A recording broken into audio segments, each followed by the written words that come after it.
You should be live, so I'm going to go on to YouTube on my phone. Okay. Yes. Yeah, I just subscribed to that yesterday. What's that? I just subscribed to it yesterday. There was a podium. Well, we did have a podium. It was similar. We still figured it out just fine because we stood pretty close to each other. Nobody could hear us. Are you on the YouTube channel? I just think this is standard for everyone. These are guys that don't want to speak in front of. You'd be surprised. I think they want to look at it. Do their thing. Say if it was a smaller, like a 300 or 400 level class, that's like 15 to 20. Yeah. Tables. Yeah. And then it does get very narrow. So what I need help is for is I've got great for tabletop fix for that. Anywhere we see someone sitting. Sure.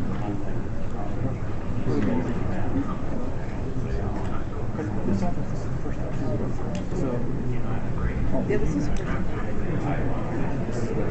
Oh, you got it. Yep. Okay. We'll learn next year. I don't think we did we set up the mic mute? I don't think we do. I think it's all coming through here. Oh. So are there any hand signals that you guys need to communicate to the presenter if it's streaming as live? No, because we've got different parts that'll say like whether we're on break or not. So, Okay. and we've got it up broadcasting or whenever you're ready. I'm ready. Good job. You knew it. It's like our biggest school ever. Wow. Plus whoever's in the other. Yeah, 30 people in Council. They said that they were sitting around.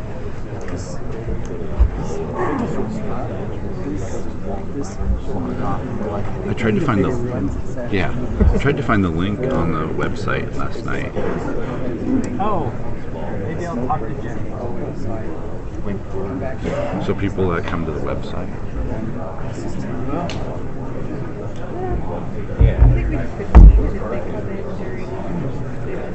What's going on?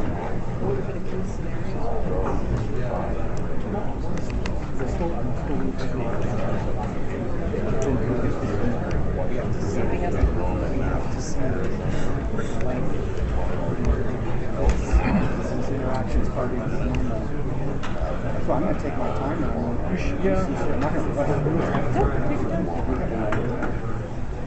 Yeah. Although it's a good thing we don't have a third hour.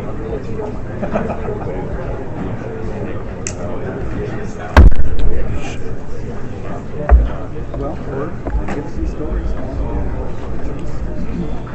So all we do is then switched. Yep. Okay. We don't have all the pictures. We just know I go past too. I was you guys are Okay. the last minute two. That hour. But it's okay. There's the beautiful side to it. You can zoom through one guy. That's a bag of chocolate. Okay, let's look at this. And that's the fun part of the story. There's local contractors. I thought you were going to try the mic. What's that? I thought you were going to try the mic. Oh, no. I know the mic's working, or at least it was. Poor Brianna. I know. But no, she saved the day. Yeah. She actually got, I was surprised that someone answered the phone. So you're next to you. So I would say, hang around if you're because you can add that extra stuff. We've been involved recently.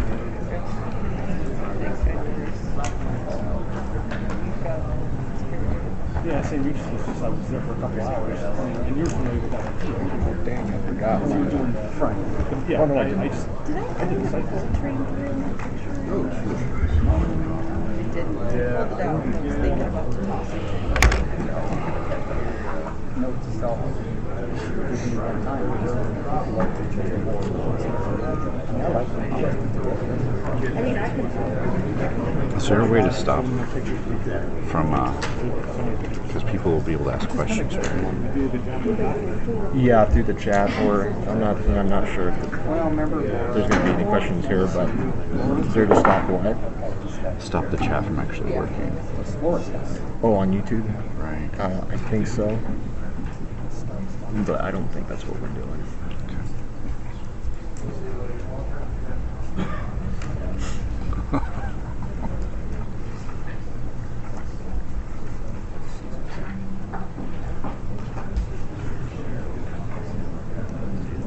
Good morning. How is everybody?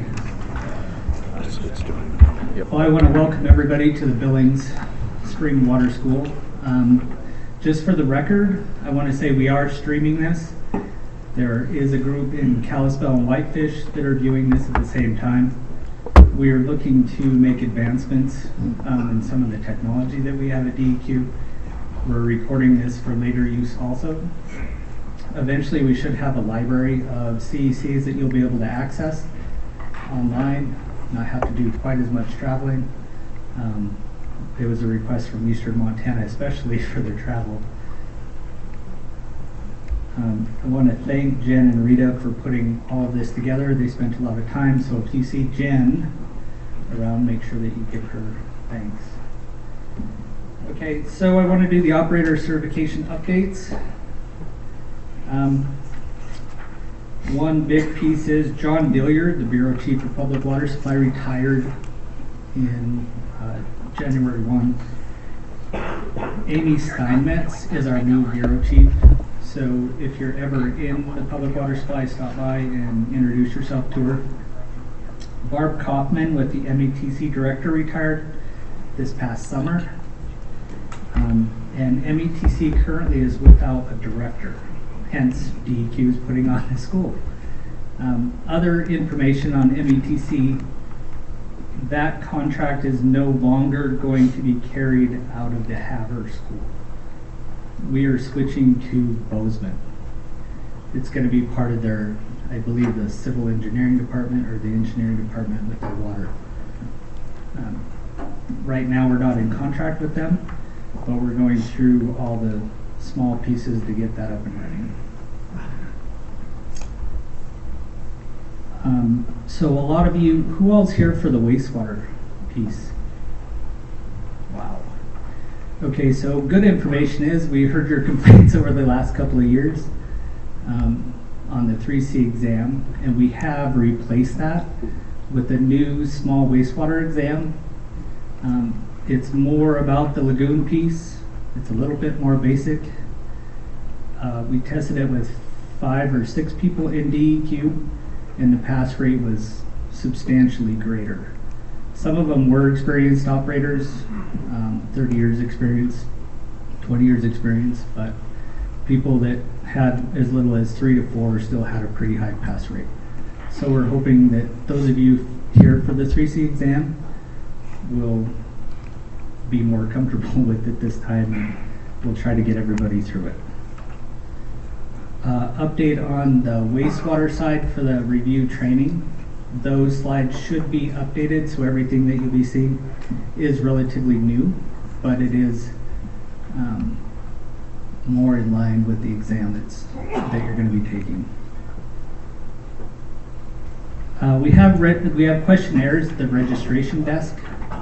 If you guys would stop by, some of those are, what you thought of the school, what we may be able to incorporate in the future to help you do your job better or become better operators. Let us know, because DEQ is listening at this point. We would really like to revamp all the CEC trainings to make it something that you guys really want to experience, instead of just coming and sitting through a class that doesn't pertain to anything that you're doing. Some of the other things that are out there or coming in the future is online classes.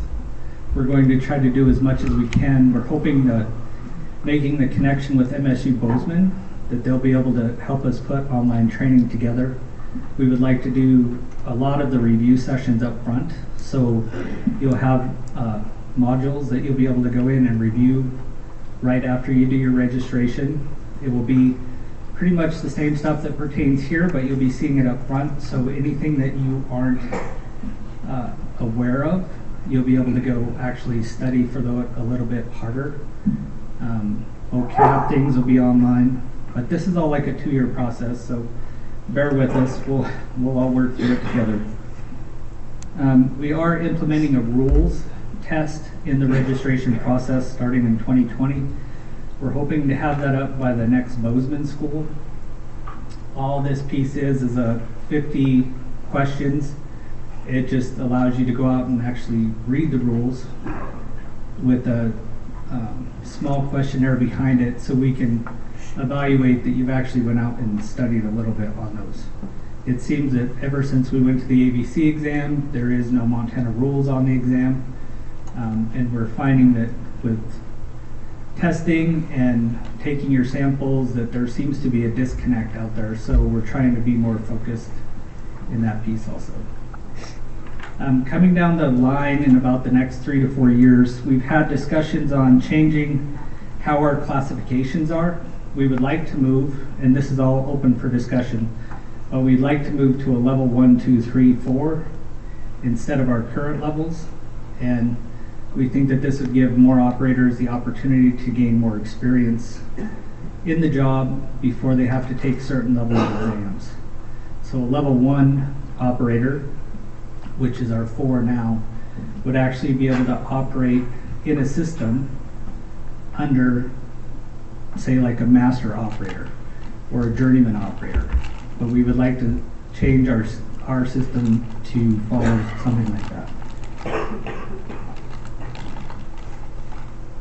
Other notes is does anybody have any suggestions on going to the 1, 2, 3, 4 levels? I know sometimes that's a concern of us changing over. Sometimes it's with the systems because they're making people take the exam within the first year, but yet they don't have the experience associated with that certain level that they have to take. Does anybody have any concerns with us switching that way? The reason why I ask is because before we go to the legislation, we would like everybody either to voice their concerns up front so we can work through it, or not. I do have a question. Okay, in your discussion about changing the level numbers, 1 through 4 instead of 1 through 5. Right. I thought I heard you say that a 4 now would be a 1 in the future. Correct. Is that correct? That is correct. So ABC is reversed.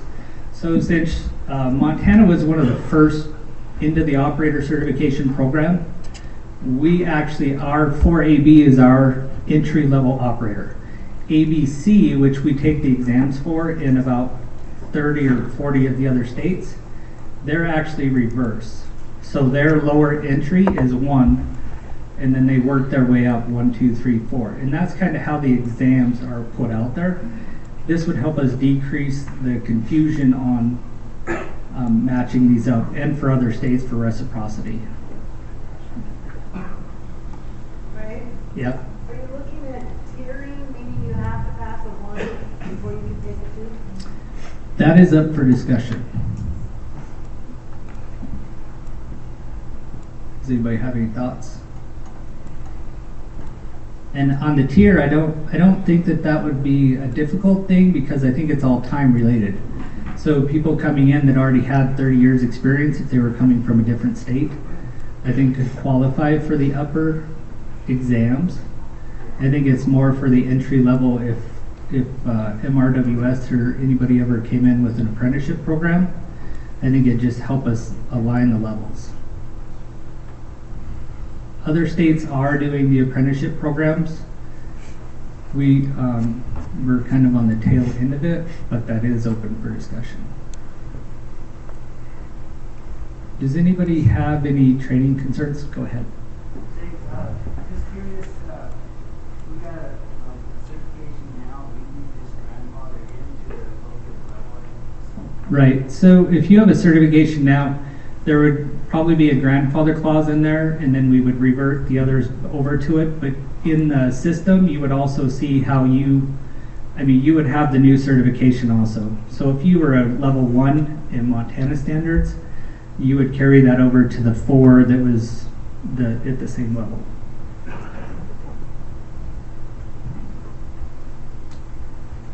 Is there any ideas for new trainings out there that you guys would like to see implemented? No. Anybody?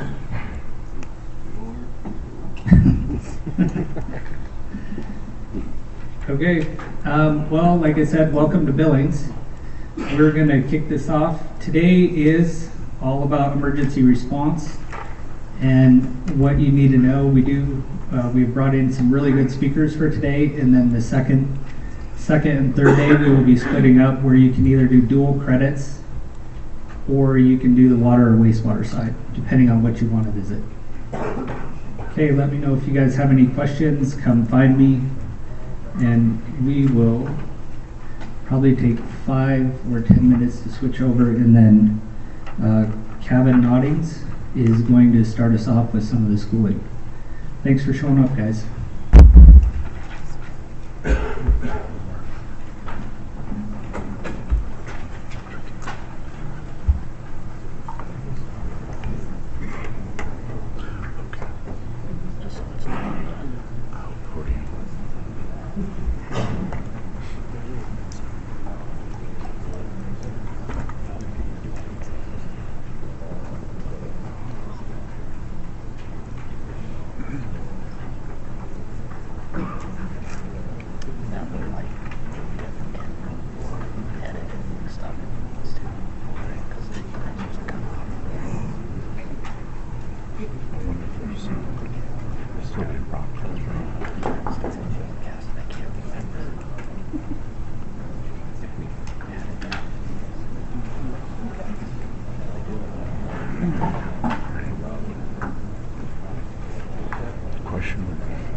Files to access. It might just be like we just have a location. We'll grab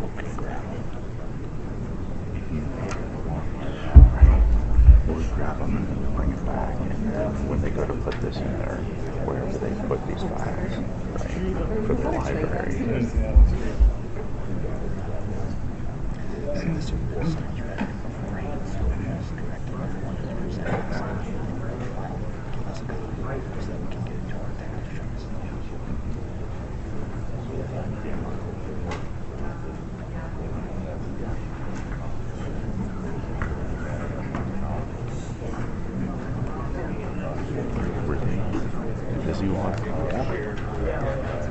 You might as well move over there.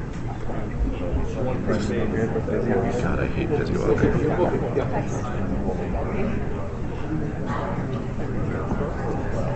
Yeah, go back across the pond. I guess that's all they drink over there. Well, they drink they call it Hi, Bob. That's another good reason why we built this up, because we love this one. Did I plug it in? No, you did not. That's a good catch.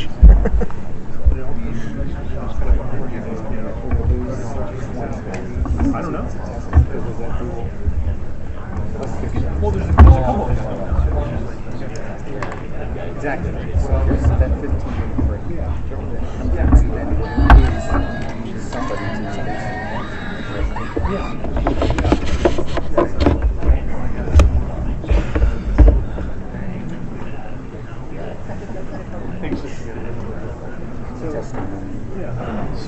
The stream can still hear us. So I need to figure it out.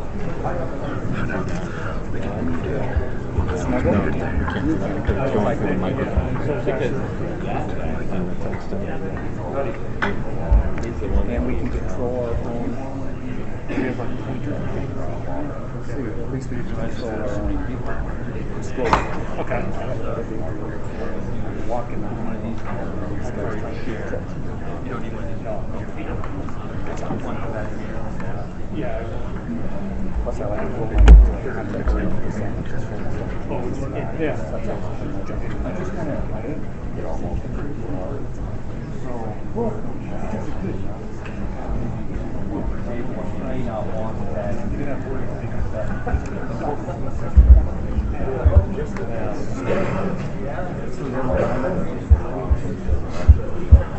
How you doing? This means any questions? HYMAX stuff. Oh, excuse me. Hello, everybody. Okay. And then I'm going to talk about me.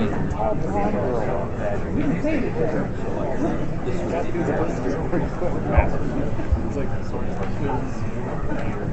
doing the band.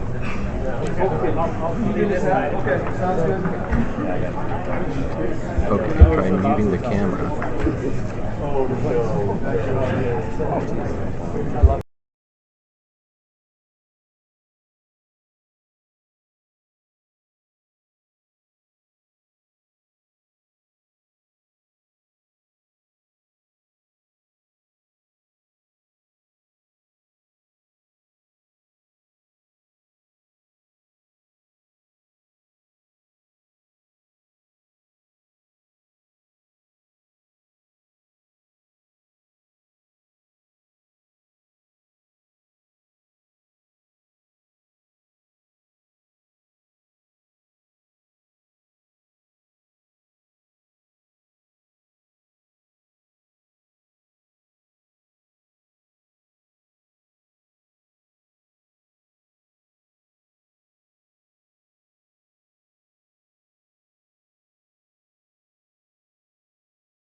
My name is Kevin Noddings.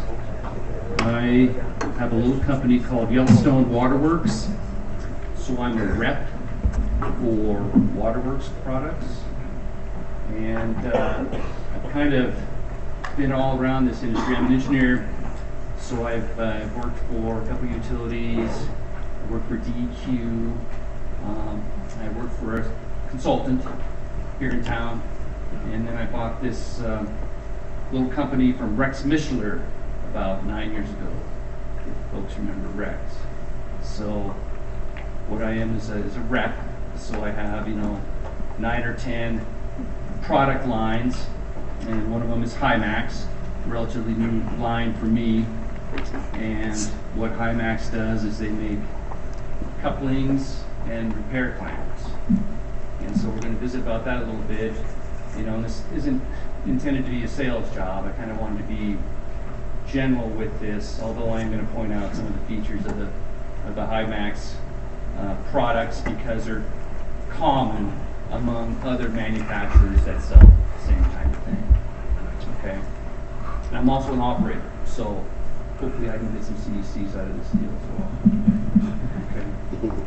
So HYMAX, how many people are familiar with HYMAX or use them now? They're pretty popular, and the reason that they're popular is because they, like others, have a two-bolt system. So when you're going to make a repair, you want to do it quickly, and if you only have 2 bolts to tighten down, that helps matters, okay? So they're popular with field people and contractors because they're quick and easy to use, okay? And then one of the other unique features about these couplings is that they have a double gasket system. So they have a really wide OD range. So what they used to do is they'd have a tear-out gasket. So if you needed more OD on one end or both ends of a coupling, you could tear out the gasket, and then you'd have the inner gasket serve the same purpose and just give you more OD. So they've gone away from that, or actually I think some of the products still have that, but now they have a flip-out gasket. So if you need more OD, you just flip out the gasket. So that's kind of nice because if you find out that, oh, I really don't need that, you can fold it back in. With the tear-out one, you could put the tear-out one back in, but it was kind of hard. So this is an improvement. Okay. And then the other kind of unique feature with the HYMAX gaskets, you see the holes in the gasket? So that allows the water to go in there, and the hydrostatic pressure within your pipeline basically inflates this gasket. So it's always providing a good seal on your pipe, okay? Because when a rubber gasket sits in the same position for a long time, it wants to stay there. And then if for whatever reason you get some kind of differential settlement or whatever at your coupling, maybe that gasket doesn't want to reform. This kind of guarantees that it does that. Okay. So those are just some of the quick features with the HYMAX couplings, unique to the HYMAX couplings. So couplings and repair products, what are they used for in our industry? Primarily for repairs, right? They're used for new construction as well. If you're trying to couple a new pipe with an old pipe, or for instance, you're coming in with your piping into a pump station or a lift station, you need to transition from plain end pipe to flange end pipe. So there's things like flange adapters, to be able to do that. This is a smaller one. This is kind of more for like a meter setup. Okay. And then you have things like this, like a dismantling coupling. So if you have a run of pipe in a pump house or whatever with valves and meters or whatever, you put one of these dismantling joints in there, it makes it easier to take apart and put together that piping if you need to change anything out. This thing telescopes, okay? And then actually when a contractor's building that pipe run, it makes it easier to construct, so he doesn't have to be as exact with his pipe spools when he's building them. you can use this guy to kind of make up the difference. So, again, it's primarily repairs that are done with these. There is some new stuff, but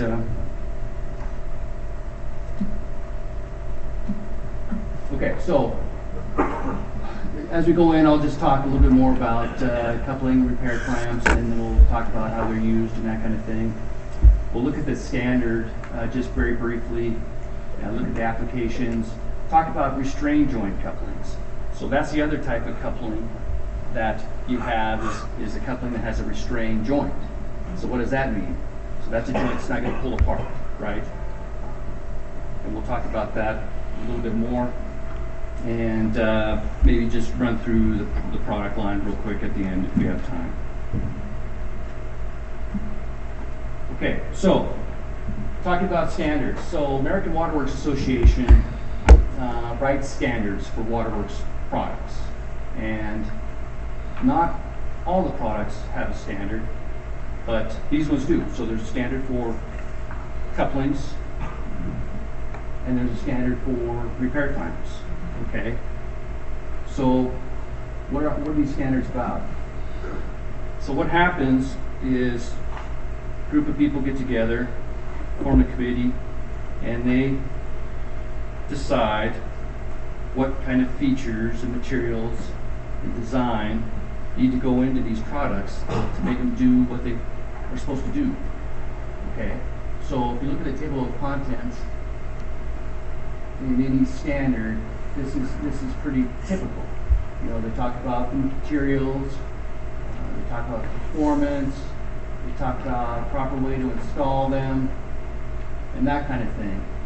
So everything that you need to know and have in a particular product to make it work the best that it can.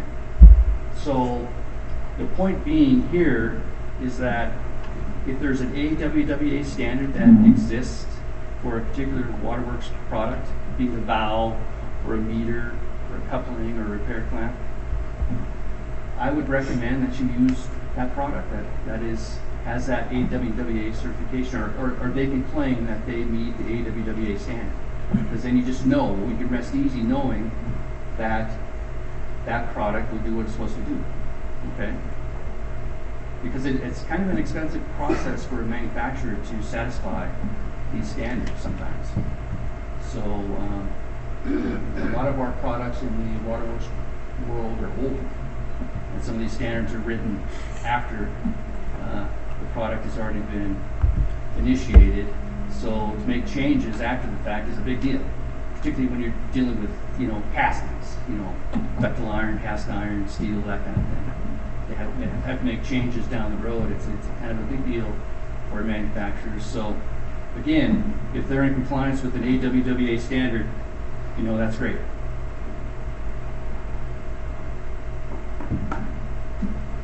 Okay, so let's just jump into how these guys are used. So we have situations that are on the left column, and then it goes in and talks about what type of product, clamp, coupling that you would use to make that particular repair. So the first one up there are leaks, a leak, holes in your pipe. What are holes in your pipe generally caused by? Little pinholes or holes like that? Corrosion? Corrosion, yeah, typically. Okay, so what would you use to repair that? Just a clamp. Okay, so this is HYMAX's repair clamps. It kind of has some unique features too. So these are just wraparound clamps. So you just get these guys, you know, centered around the leak, and you close it up. What's nice about these is the bolts never come off, and you just get it wrapped around there. And there's 2 clicks. So if you get it to that first click, then it kind of frees your hands up. So then you can move it to exactly where you need it. Then you take it to the second click, and it's on there pretty tight. and it's just a matter of tightening it down. Okay? So that's a repair clamp. So if you can find a repair clamp that's wide enough to cover your leak, then that would be a situation where you'd use one of these guys, right? So the gaskets inside a repair clamp kind of look like this, kind of like these waffle gaskets, and then they have these water stop type ridges in there. So ideally, your leak is contained within this middle area inside these water stops. That way, as the water wants to try to migrate out of there, it hits that and it stops. Okay? If you're in a situation where you have leaks that this guy isn't wide enough to cover it, then you're into using something else, probably a couple. Okay? So, it shows that you can use a HYMAX clamp to fix that, or a bursa. So this is what they call their bursa. So what does that look like? Looks like this, right? It's like a repair clamp, and it is. But it's also a coupling. So the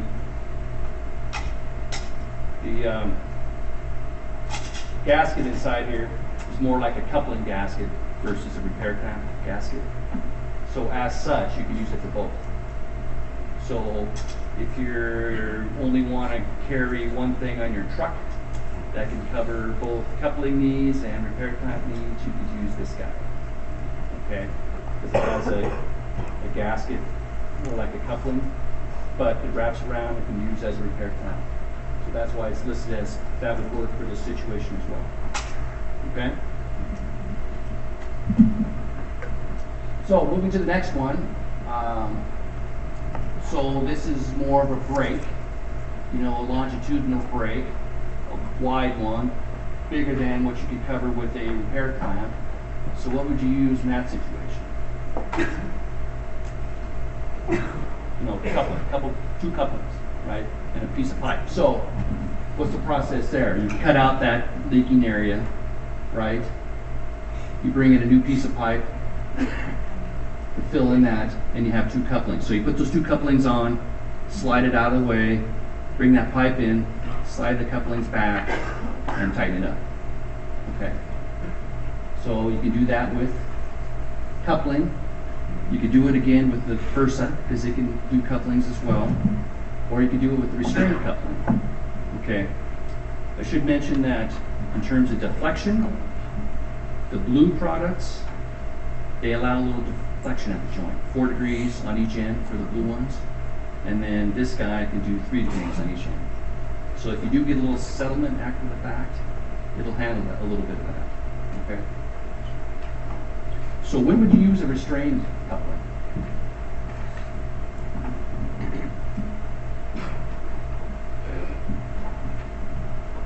So in a pipe system, just a straight run of pipe, come to the joint, force is offset in the joint. So there's nothing there that's going to want to pull the joint apart. Okay? But if you run into a situation where you have a bend, or a T, or a valve that can be partially closed, Ys, dead ends, reducers, all those have a result in the net thrust force, such that they want to pull the joint apart. Okay? So in those circumstances, you have to use some kind of restraining system to keep that from happening at that point, and then probably at least maybe one joint upstream or downstream, depending on the size of your pipe and the flow through the pipe. Okay. So what's the traditional means of restraining an elbow? Thrust locks. Okay. And that's, you can still do that. Okay. No problem.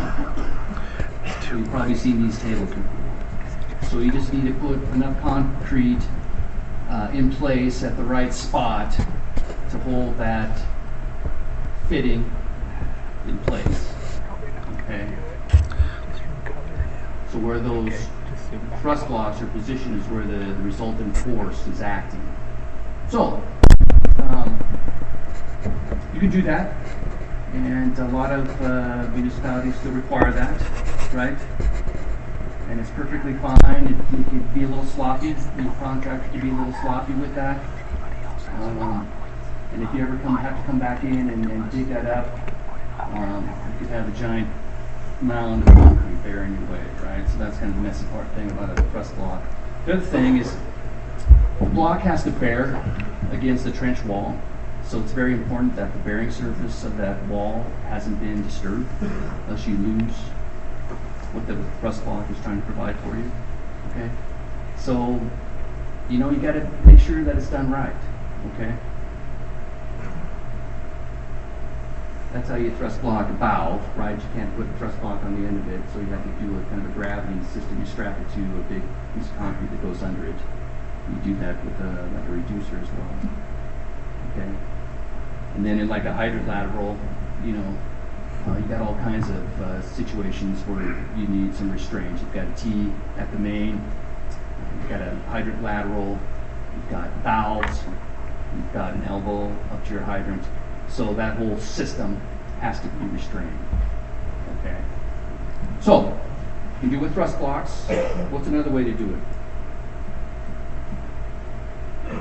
Kind of the mega lug. A mechanical joint restraint. Has everybody seen those? Know what those are? Okay. You can do that. That's just kind of a mechanical device that goes in at the joint with bolts and that kind of thing that hold your joints in place. Okay. Or the other way to do it is with a restrained coupling.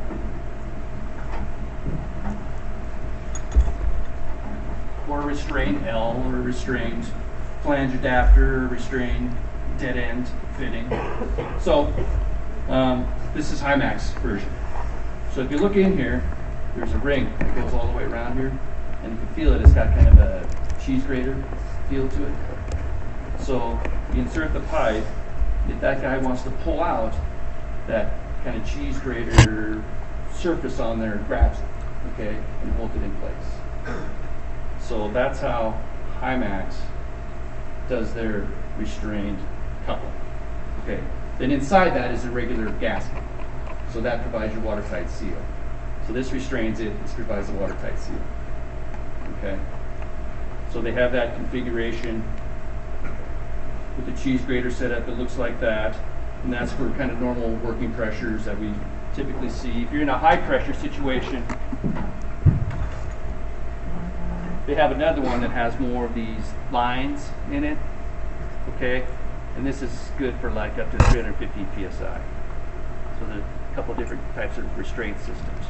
So, in lieu of using thrust blocks or mechanical joint restraints, you could use restraint coupling. Okay? Pretty quick and easy. You know, because what I see a lot in piping is you have your piping run, you come to an L, they put in a cast iron fitting, and then they put in mega lugs. It's kind of time consuming. So it's quicker to be able to use like a restrained L instead. Now, restrained L is going to be more expensive up front, but you need to look at your capital or your installed costs. Okay? So if you take into consideration the time it takes for you guys to do it, in addition to the cost of the coupling itself, then it might pencil out to make more sense to do it that way versus using just a regular iron fitting and mega lugs and that kind of thing. Okay. All right, so moving on. The next one is a similar type of kind of longitudinal break. Let me ask, so what type of situation causes a break that looks like that, kind of a spiral crack? Water hammer. Could be water hammer, yeah.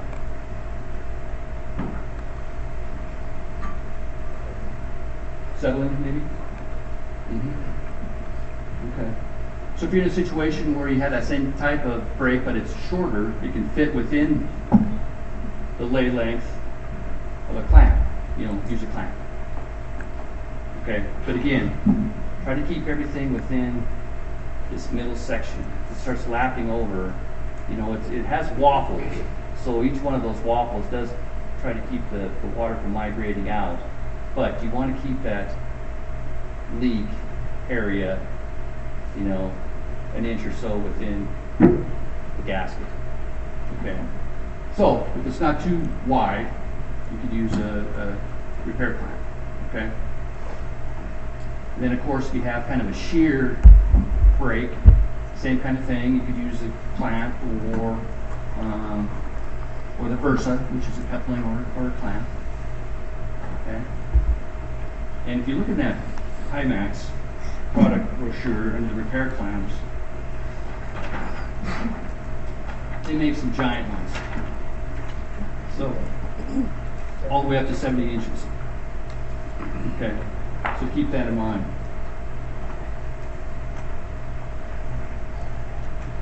The other thing I haven't mentioned that they do, and that you often see particularly when you get into hot soils, is cathodic protection.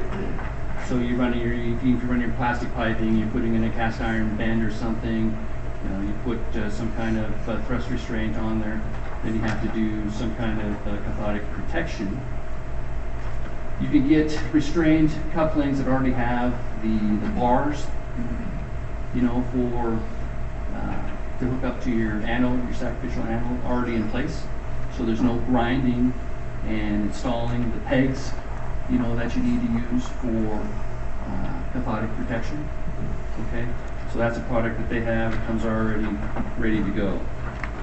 So keep that in mind.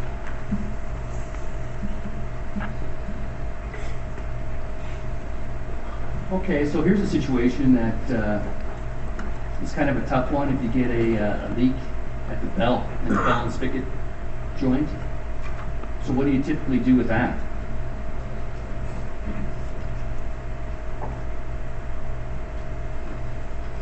Probably cut out that whole joint, right? Cut out that whole joint and bring a piece of pipe in, 2 couplings type of deal. So that's typically what's done. I have to mention this Versa again, just because of the way this thing is set up. They found that it has the gasket and then kind of a depression in the other end of the gasket. That low spot in there will actually fit over a bell. So these guys will go on each side of the bell, you know, and then the bell is actually in here. So you could actually use one of these guys if you have an issue on the bell itself. These typically have this little guide in here so that when this gasket wraps around, it goes to the right spot. So for a bell leak, they just take this out. And then that wraps around the bell. So you could use this for a leak at a bell versus cutting out that joint and replacing it with a piece of pipe and 2 couplings. Okay, so that's a possibility as well.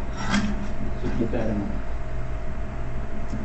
So the next situation shows that, you know, either for, you know, new construction, your new pipe connecting to an old pipe, or if you've had a break, and a lot of times the pipes kind of want to offset or do whatever, you can still repair that with a coupling because, again, there's deflection available within these guys. The nice thing about HYMAX too is everything you need to know is on the label. So it gives you all your OD ranges, it reminds you what kind of deflection is allowable. So again, for the blue products, 4 degrees on each end. Okay. One thing about the blue products I should mention as well is that these are fusion bond epoxy. So it's like 14 mil, real thick coating inside and out. So 4 degrees each end deflection with these, with the Versa, 3 degrees on each end. Okay. So if you have a little situation where you need to be able to tolerate a little settlement and some differential settlement, some deflection there, those couplings can do that. So it shows, you know, using the coupling, the Versa, or if you're in an area that's needs a restraint.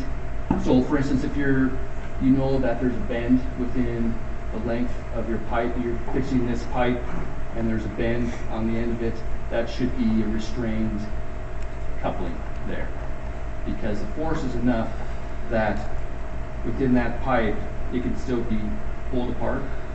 So the idea is to have restraint far enough away from a bend or whatever, such that the soil laying on top of the pipe and the friction there is enough friction to keep those joints from falling apart. So typically, if you have a bend or whatever, you have to provide restraint at that bend, and then usually one joint upstream and downstream from that, sometimes two, okay, depending on your flow rate and the size of the pipe.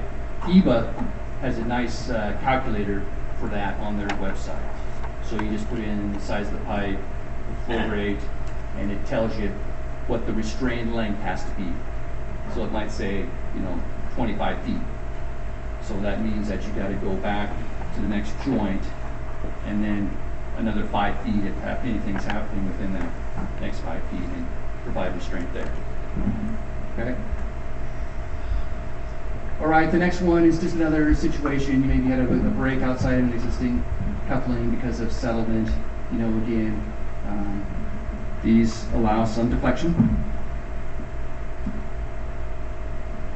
That guy on the top there, you need to couple two different size pipes together.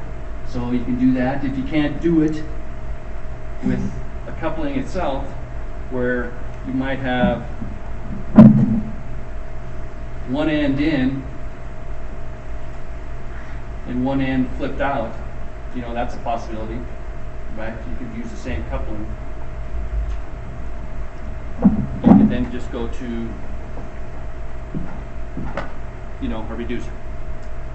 Okay, so they have reducers as well. Just standard couplings as well as restrained. Okay?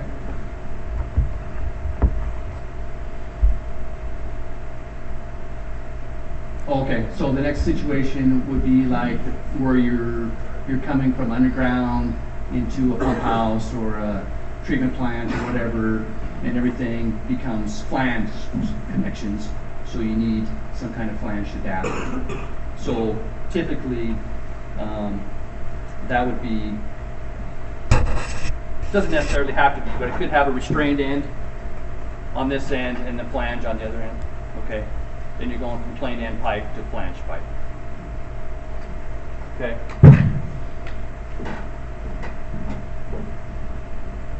Next one, a bend, we've talked about that. They have bends that have restrained ends, so you could use that. Next one's an interesting one. So what do you get if you get in a situation where you don't want to do a lot of plumbing, I guess. It's not exactly 11 1/4 or 22 1/2 or 45 degree or 9 degree bend. It's something in between. So HYMAX makes this guy. We call it a swivel joint. So what that guy does, it could go from 0 to 90 and anywhere in between. Okay, so you get it to where you need to get it, and then you just tighten it up, and it's there. So with this, you might be able to do your fix or do your coupling. So more people can see. Yeah.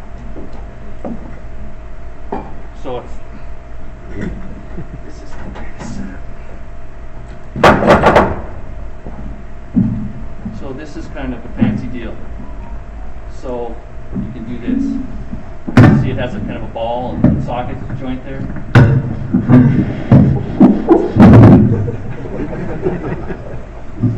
Can you even go around the microphone? Yeah. Okay. So that's a pretty nice deal. They're expensive, as you would imagine. But again, you need to look at your install costs, because with that situation, you're definitely into some couplings, maybe some L's and some time. Whereas this guy can make it pretty quick and easy. So keep that in mind. They have something like that. EBA has something that's nice too, where they have a coupling that has ball and socket joints on both ends. So if you're like going from a bridge crossing down into the ground. You know, that's a situation where you get a lot of differential settling going on in that kind of that ball and socket on each end. It gives you a lot of wiggle room. Okay. Thank you. Okay, so they call that a swivel joint, and it's got restrained ends. Okay. And they have, you know, again, couplings, big OD range deflection. They have T's. They're working on tapping clamps. They have a few. They don't have a lot. But they have T's, clamps. They have dead ends. They have their dead ends with a hole in them. That threaded hole on the back that you could use for a blow-off situation. Okay, this is on your dead end, and then you could tap this guy and use it as a blow-off.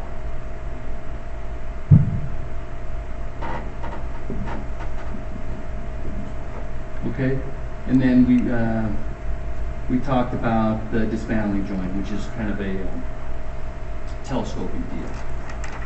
Okay. So that's kind of HYMAX in a nutshell. So if you look at the brochure, you can kind of see all the different configurations that are available with, you know, coupling ends, coupled ends, a flange end, reducers, T's, clamps, all the restraints, and that kind of thing. And again, most of them are 2-bolt setups. It's not until you get into the big ones, the big sizes, where you might have 4. Okay. All right. So that's coupling and repair clamps in a nutshell. HYMAX. Any questions?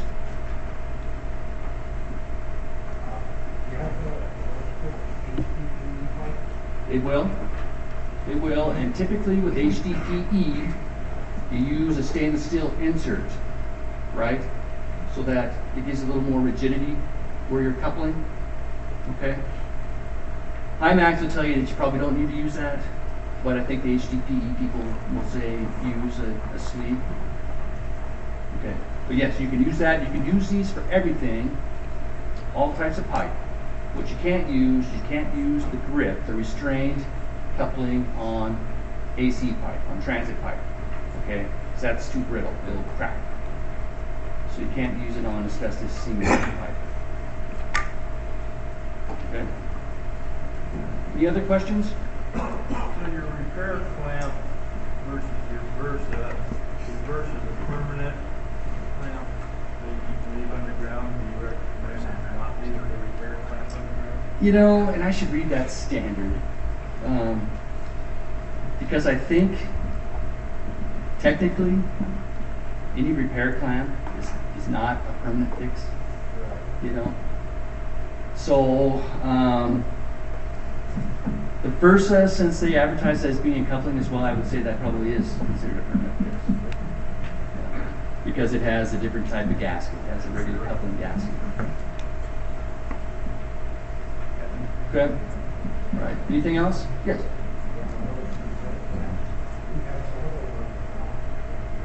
Oh, I know. Yeah. Yeah. Yeah. I mean, they're stainless, so you know, if your soil isn't too hot, then you know they can last a long time, and they do. And they do. At some point, though, you have to do, you know, the utility has to make repair versus replace decisions, right? If you've got a section of pipe that's springing a leak all the time, and you've got band-aids all along it, then you know you got to consider replacing that versus continuing repair. I mean, there's a point where the cost crosses over, and it's better to repair. So, but yeah, they'll last a long time for sure if they're installed correctly. And the nice thing about the HYMAX stuff is they use these fancy bolts that were developed by NASA. They're stainless steel, but they have zinc in them, so they won't gall. So you just tighten these guys down hard, and the torque requirements are on the label. But if you need to go a little bit more, you can, like 50% more. Okay. know And the torque AC pipe, it'll work better on AC if you run the torque exact. Okay. They work really good. If you ever tighten AC, they'll leak. Yeah. If you run that torque, man, it just seems to be so much better than AC. Yeah, and I think and when you install it, I think the instructions say, put that guy on, tighten it down, put pressure on the main, and see if it's going to leak. And if it is a leak, then tighten it a little bit more. I don't know how many people actually do that. I think typically they just put that guy on, tighten it down, and put pressure to it. So, but yeah. Okay. Anything else?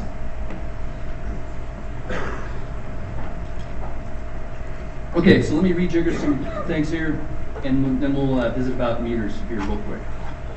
So give me about 5 minutes.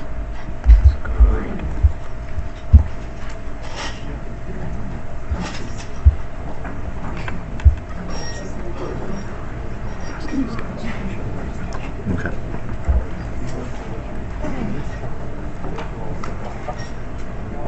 Thanks. Maybe after we go.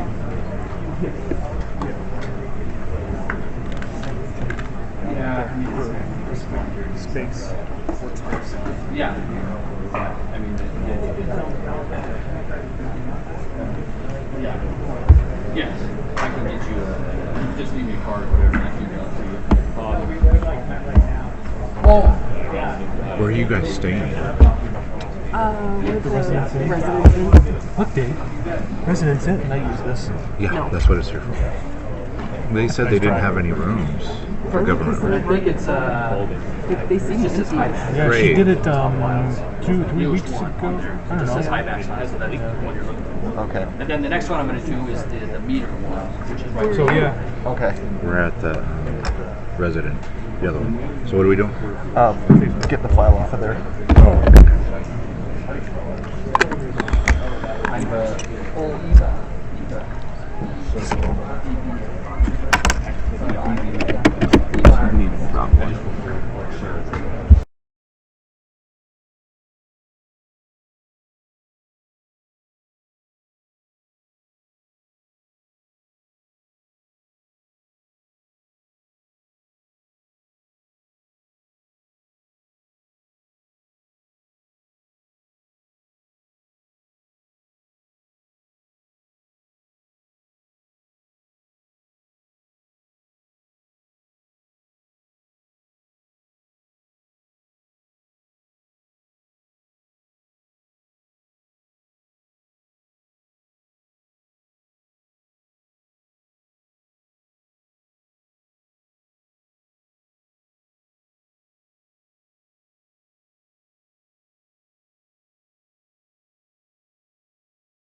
think I only have till 9:30 with this one, right?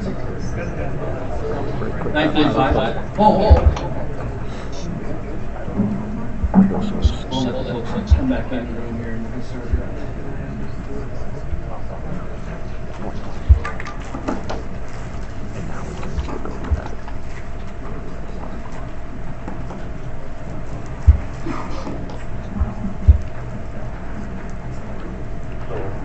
And this should be shown on the other side.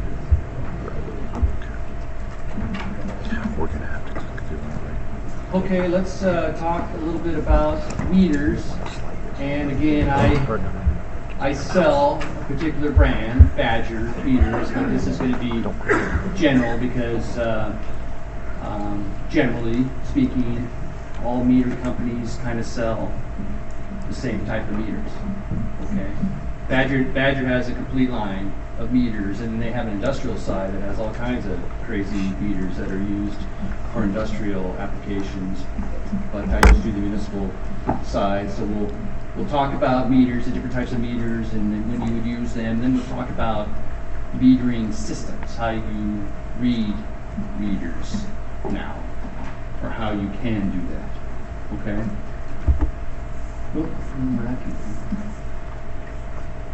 Okay, so that's some nice shots of fillings.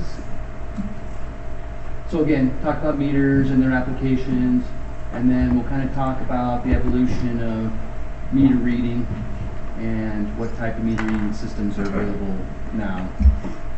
Okay, don't be afraid to stop me in the middle of this. Keep it pretty one-minded.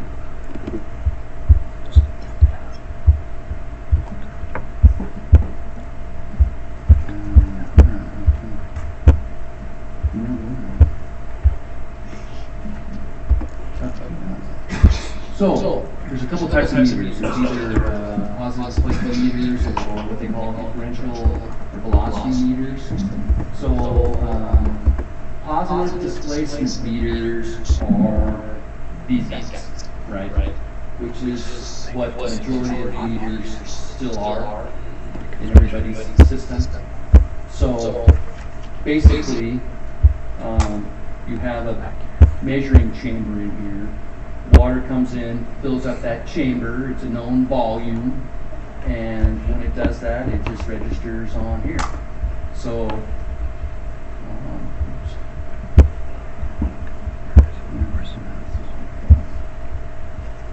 it's basically like filling up a measuring cup, marking one, emptying it, filling another one, marking two, type of deal.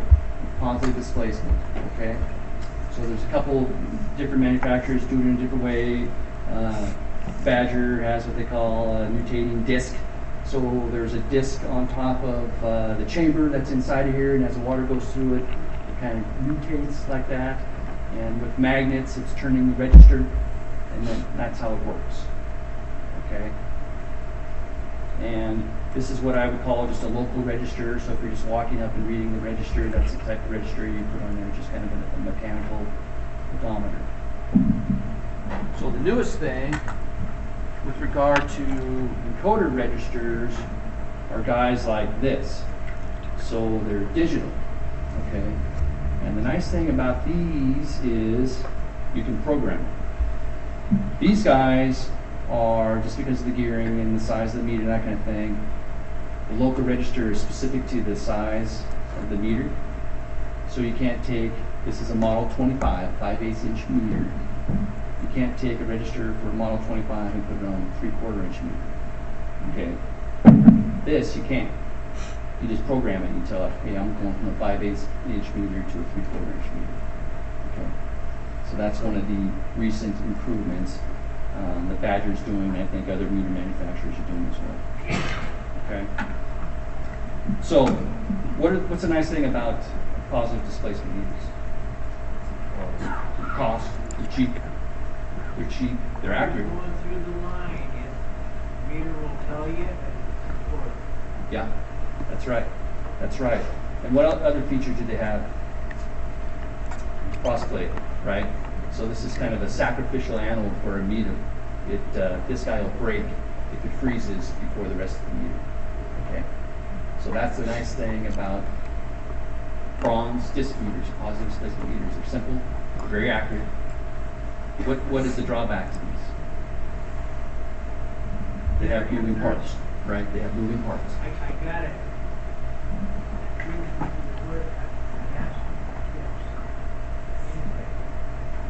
Disadvantage.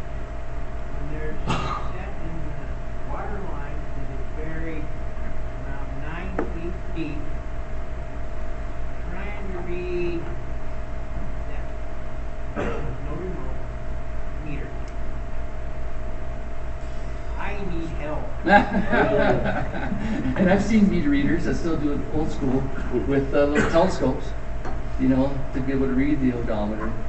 But a remote read that you can wire off these, you can wire off to this guy. They're cheap. They're cheap. So you can just mount it up on a post next to your meter. They've been in there for a long time. Don't want to spend cost to replace. Yeah. And actually, with Badger's register heads, they're all backwards compatible. So it's just a 90-degree turn. You take these on, put them off. So you can replace this with this and wire this to a remote read or an endpoint or radial. You can start to go to drive-by reading kind of thing. But yeah, and I know that that's a complaint because I've heard I wish they'd make their digits bigger so we can read them type of deal. But anyway, so the disadvantage of this guy is that it has moving parts, right? And it'll wear out. And unfortunately, when it wears out, it will typically under-register. So that's bad for a utility because this is what pays the freight, right?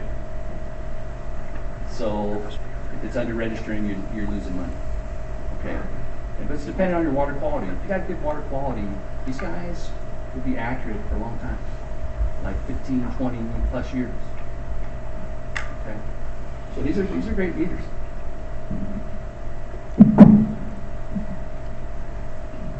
So let's talk about some other types of meters. So that first one is a turbo meter. So these disc meters typically go up to 2 inch. They're 5/8 inch all up to 2 inch. And then once you get above that, you're really not into a residential or commercial application anymore. You're kind of into something else. Typically, maybe you're irrigating a park, or you're into an apartment building or a big work building, office building type of deal. So then you might be jumping into a turbo meter. And all meter manufacturers typically have these, but the turbo meter is just added. You have an element in there that kind of looks like turbine, right? And the water goes through there and it spins it, and then it turns this out.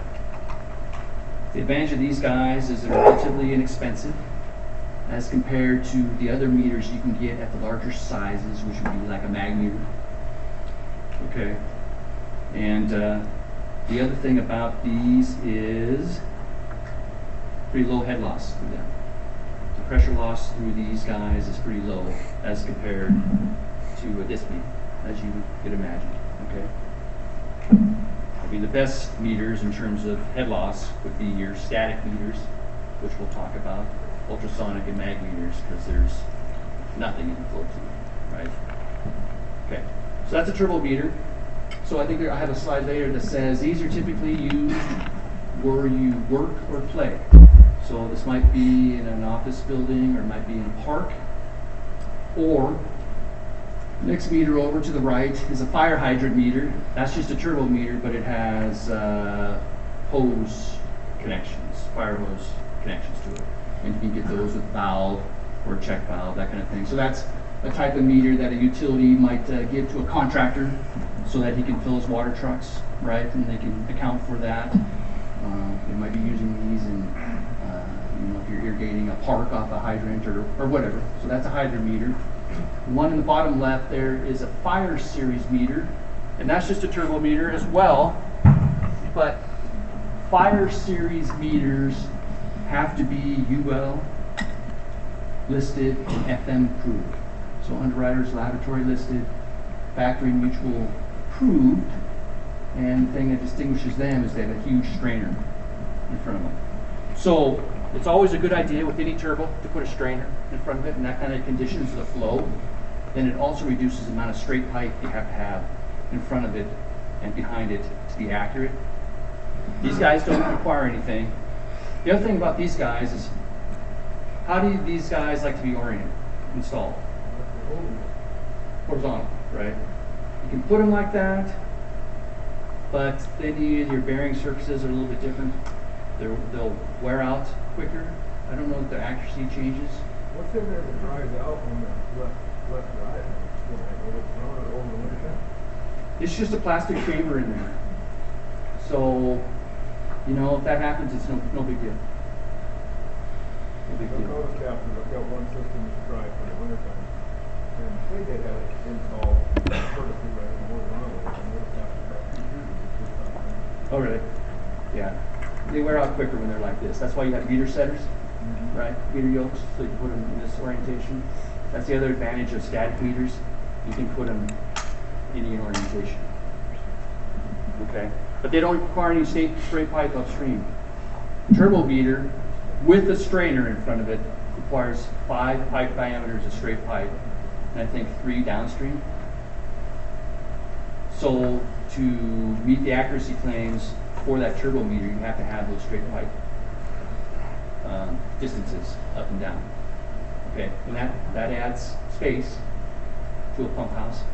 So that's a consideration. So, but with a fire series meter, you have to have a giant strainer in front of them. They do that because, you know, this is a fire service, so you've got to be able to have water go through it if you need it. So something funky going through the line cannot clog that meter up. So that's why they have that giant strainer in front of it. And then the next one over is a fire series assembly. So that's the same thing with the addition of a check valve on the other end and a bypass around it. Okay, that's almost like. That's normally installed in a vault. That's right. Yeah. That way you can kind of handle your domestic demand as well as a fire demand all in one setup. Okay. So what's that guy? So that is a compound meter.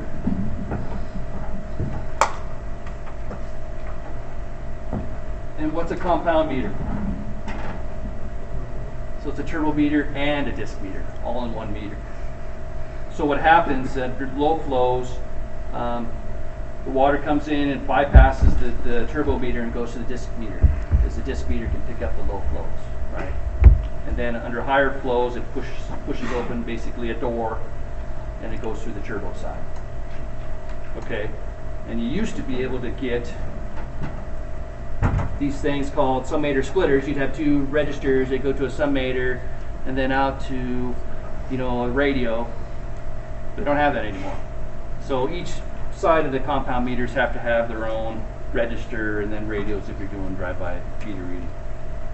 Okay, so that's a compound meter. So that's good for places where you have both low and high flow. So like this building right here, the school.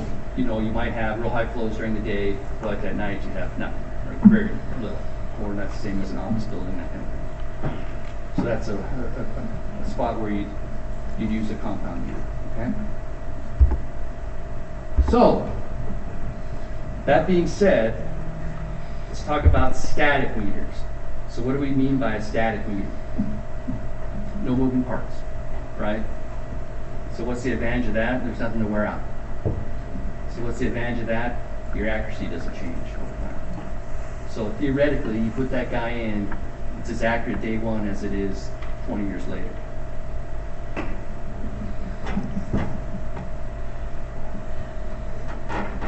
So on the residential size meters, Badger has what they call, it's an ultrasonic meter.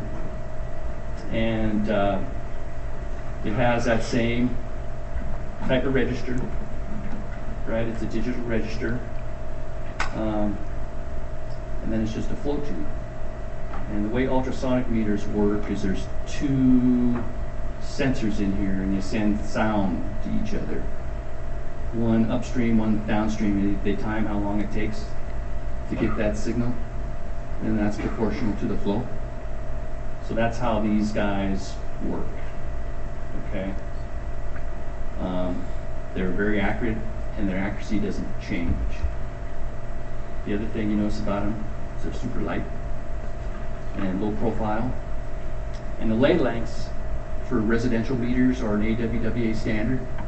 So you can replace this guy with this guy because it's the same lay length. Okay, just plop it in. What's the battery? 20, life for that? 20 years. 20 years? Mm-hmm. Yeah. So usually after 20 years with one of these guys, it's ready to be replaced. So they figured they'd, give this guy a 20-year battery as well. 20-year life. Yeah, it's prorated. So the first 10 years is a full replacement. If it goes belly up, and then the last 10 years are prorated. So depending on if it's 10, 12, 15 years old, then you'll get some fraction of the money back. Yeah. Yes. What's the price differential, or price difference between mechanical and static? Okay, so these are more expensive.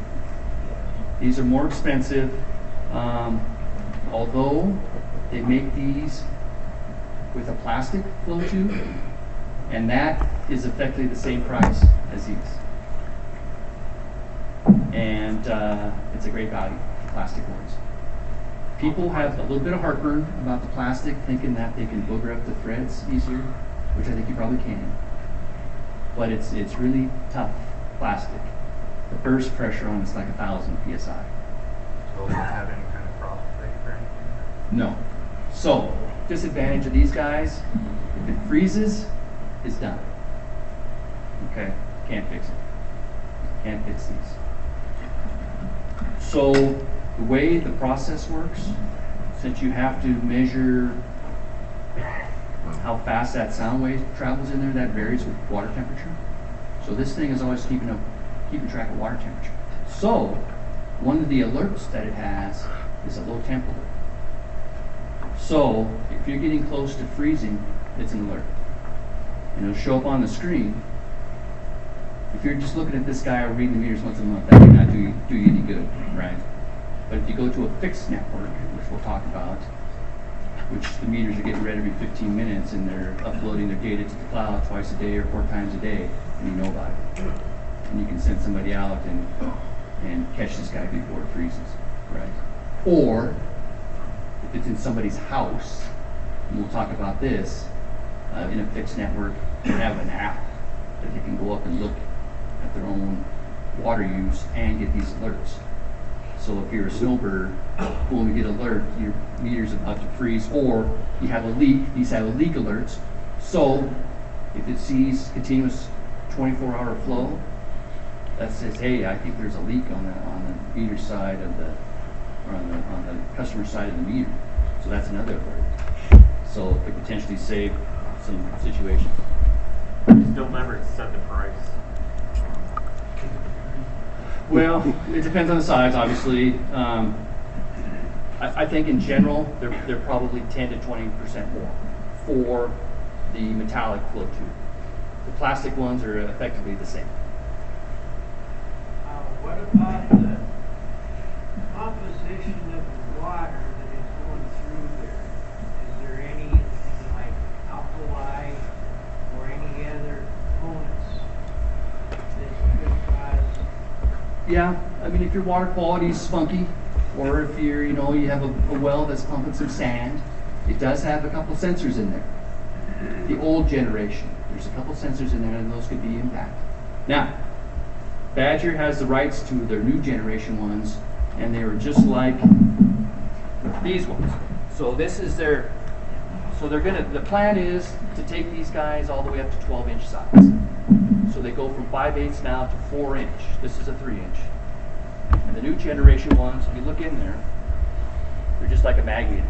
There's nothing in there. So these are great for any kind of water quality, including wastewater. They're just like a magnet. They can be used for wastewater as well. The other cool thing about these is that they measure pressure and temperature as well. So, that's some more data that might be interesting to whoever. The other nice thing about these is that these have a replaceable battery. So you can replace the battery in these guys. These guys you can't. Yep. These guys you can't. Okay. So, what's going to happen, the range with these guys, so with like a 5/8 inch meter, I think the AWWA standard is these have to go up to 20 gallons a minute. Badger uses a little bit bigger chamber, so they go to 25 for a max peak, for a peak instantaneous flow rate. But a max sustained flow rate in these should only be like 15 gallons a minute. Okay. So if you have situations where you have more than 15 gallons per minute, you should move up to the next meter size. Okay. With these guys, 5/8 goes all the way to 25. And then their low flow is lower than these. So these guys pick up the real low flows too. So a running toilet or whatever. Okay. So ultrasonic to static meter, and then everybody has probably seen meters like this. So these are mag meters, right? And where we typically see these are in pump houses or lift stations or treatment plants, right? And primarily because they can do both water and wastewater because there's nothing in the flow tube. The sensors sit in the wall of the meter. And the way these work is there's a couple electrodes, and they come on, they create a magnetic field in there. If you move a conductor through a magnetic field, it creates a voltage, and that's proportional to the flow. So our conductor is the media going through there, okay? So that's how a mag meter works. They're super accurate, and they have a super high flow range, okay? They're a little temperamental. So if you have any stray current on your piping, this guy wants to interpret that as flow. So it's really, really important that these are grounded properly. Okay? It's what you'll see sometimes. You go into a pump house and the flow is bouncing all over the place. Okay, and that's typically a grounding issue. But, so water or wastewater, but the reason why they're typically used in pump stations, lift stations, that kind of thing is because they output. They have different digital and analog outputs. And a lot of times, utilities want to know what's going on, so they run that output into their SCBAS system, right? Their supervisory control data acquisition system, so that they can monitor what's going on. So that's why mag meters, you see mag meters in those locations because they have those outputs. Okay? And it's another type of static meter. But I'll have to tell you, things are changing, so now we can get these guys with an output too. So there's two leads that come off of here. One for your endpoint or radio, you know, for automatic meter reading, which we'll talk about. And another one for a 4 to 20 milliamp out or a pulse out, you know, that you can run to a SCBAS system or drive a chemical metering pump, you know, that's flow-paced type of deal. So that's an option now too. So instead of using a mag meter, you could potentially use a disc meter and get that output, or a turbo meter. So you might be able to do things a little bit cheaper than what you do with a mag meter. And again, a mag meter needs power, right? That's the other thing, although there are battery-powered mag meters. They just don't sample as quickly as the line power. Okay. So ultrasonic mag meters are static meters, no moving parts. I think Census, everybody's gone ultrasonic, I think, except Census, and I think their static meters are actually a mag meter technology. You may have Census. I think that's the case. So, but it's still a static meter. Okay. So straight pipe's a big deal. So I mentioned with a turbo meter, you know, you need with the strainer, you need 5 upstream, 5 pipe diameters, straight pipe upstream, 2 downstream, 3 downstream. Okay. And with the bigger ultrasonics, same thing. Okay. So that comes into play when you're designing a new pump house or whatever. You need room. You need some straight pipe. Mag meters are the best in that regard because they only need 3 upstream and 2 downstream. And I can tell you with a mag meter, because they have such a huge flow range, typically, if you've got a 6-inch main, you can reduce down and use a 4-inch meter because it has plenty of range, and it kind of wants to be reading things in the middle of its flow range. You know, you don't want to be reading at the very low end of it. So, that being said, I would always recommend reducing down if you're going to use a mag meter, at least one nominal size. So go from a 6 to a 4, or 12 to a 10, or whatever. And if you use concentric reducers, you can use those reducers, their lay length, as part of your straight pipe requirement, too. Okay. Now, if you go from a 12 to an 8, you can't. That's too much of a reduction, and it's going to disturb your flow path such that it's not going to be accurate. But mag meters are the best in terms of straight pipe requirements. And this is a great way to install mag meters that engineers a lot of times don't think about putting it on vertical. So come in, put it on the vertical so the water's going up through it. Okay, and that could potentially save some space.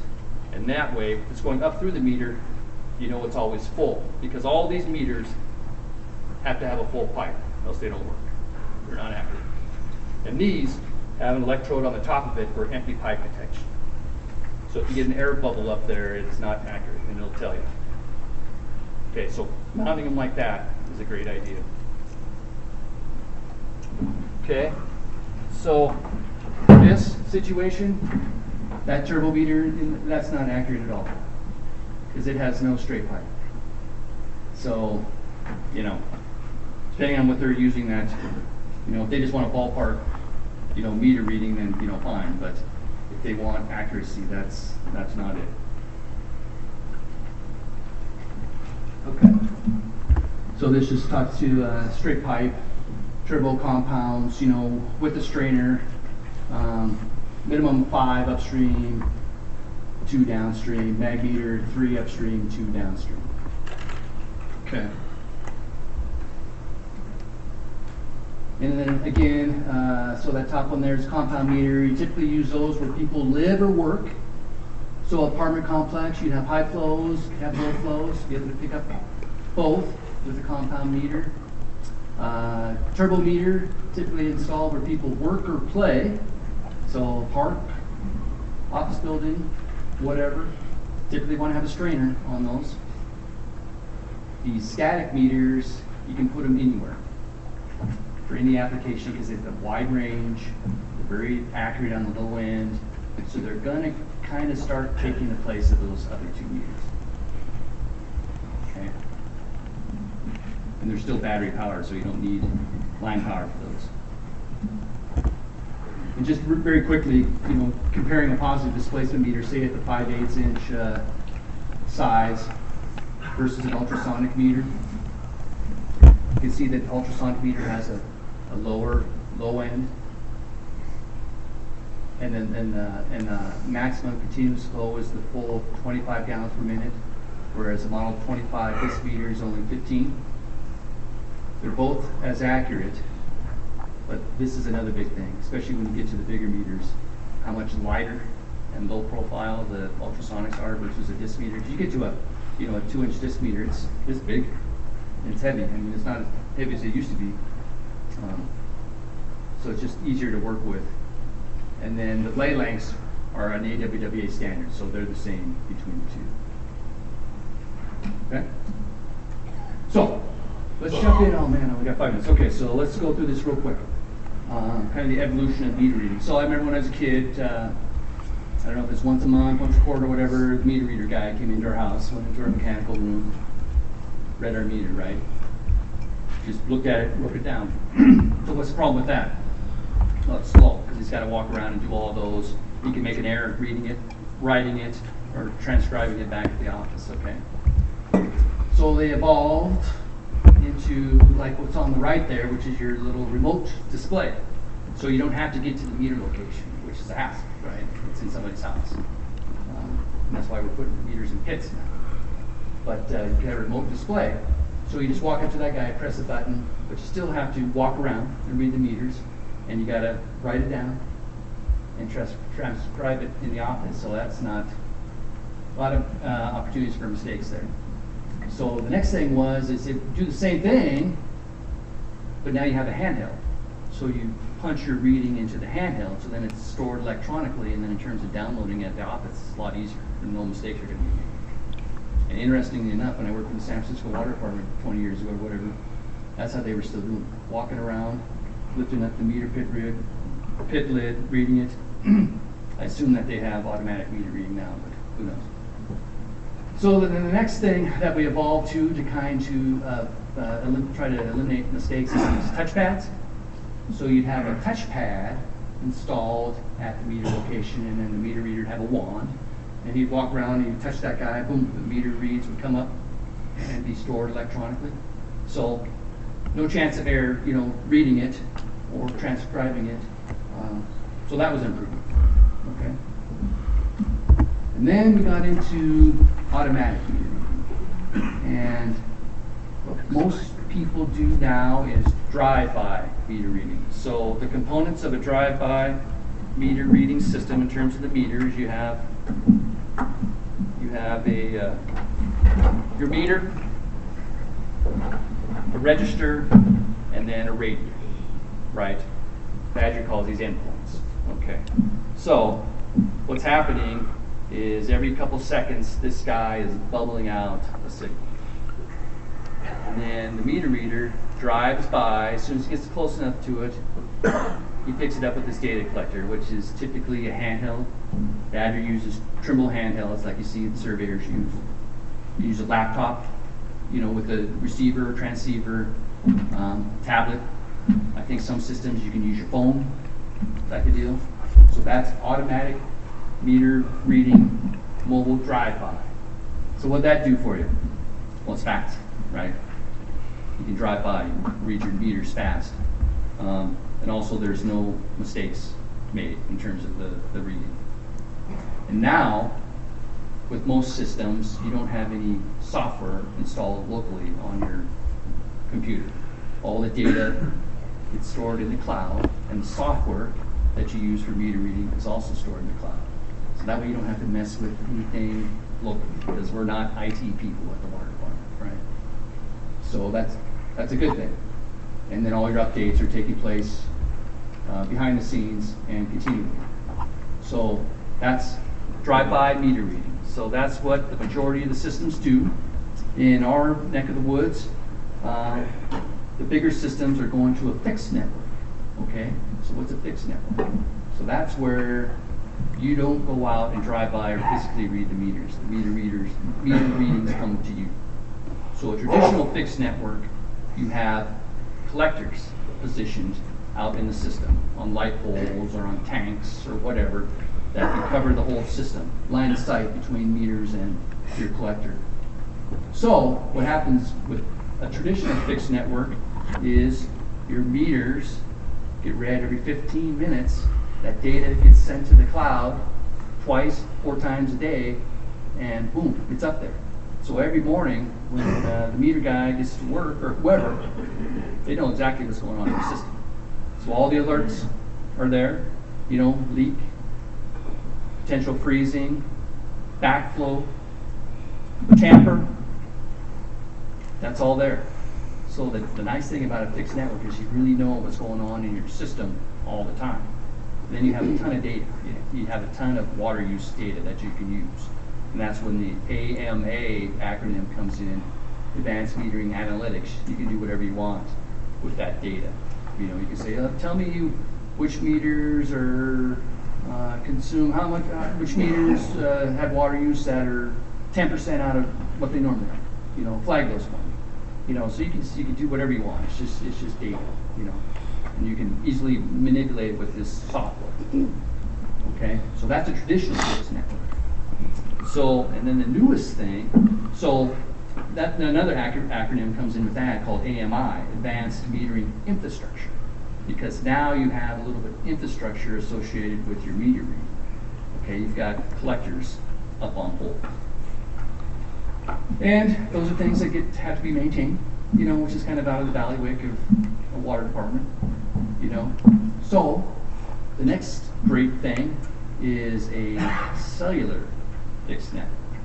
So instead of the utility owning and operating those collectors out there, they just work off of the cellular network, which is super reliable, right? How many people have had issues where you haven't been able to make a cell call or or text. I mean, I can't even remember the last time that's happened.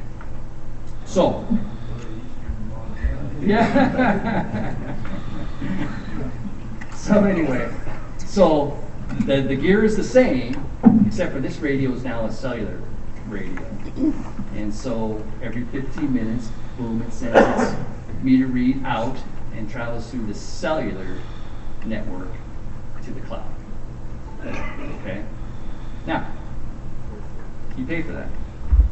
So there's a monthly subscription fee for doing that. And people look at that and go, ooh, that's a lot. That adds up to be a lot. And it kind of does, but you got to offset that against, having to go out and physically read the meters. And plus you get all those alerts, so you got to decide whether or not that's worth it for you. The nice thing about the cellular network is the end user has an app that they can put on their phone or their computer or tablet as well. So they can go up and they can look at their water use. Okay. So in terms of billing disputes, that should go away, right? Because it's, hey, go and look at your own water use. And then like, oh, I flooded my swimming pool that day. That's right, yeah. Whatever. The other nice thing is with that consumer portal, they call it, is all those alerts can come to the end user via text or an email. So again, if they're down in Arizona watching spring training and they spring a leak in their downstairs plumbing, they'll get an alert. They might not get to them to the next day, so the damage might be done or some damage might be done, but at least they know about it, right?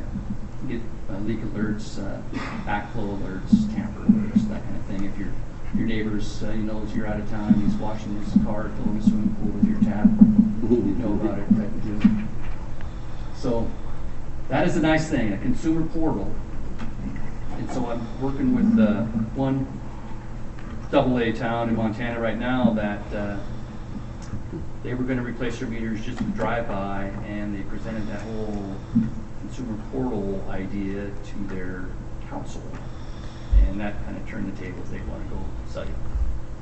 And there's a bunch of them out there. I mean, it's not, there's like, Badger Meter has 1 million of those cellular systems in place. A million meters with cellular endpoints in place. So it's tried and true, and it works great. So typically, it has this software, you get on there, boom, there's a dashboard, and it'll say 99.9% of the meters are reporting okay. And if it doesn't report this time, 15 minutes later it'll report, so it's a great system. So I'm out of time, but that's kind of the meters and the evolution of the metering system. So there's lots of options. And I will say, with the cellular, you have that subscription fee, which adds up for kind of the smaller, kind of the rural Montana town size. That's a great option. It's a great option, 200 services or 300 services, because you don't have to buy a data collector. You don't have to buy a handheld, which is expensive, or laptop or tablet.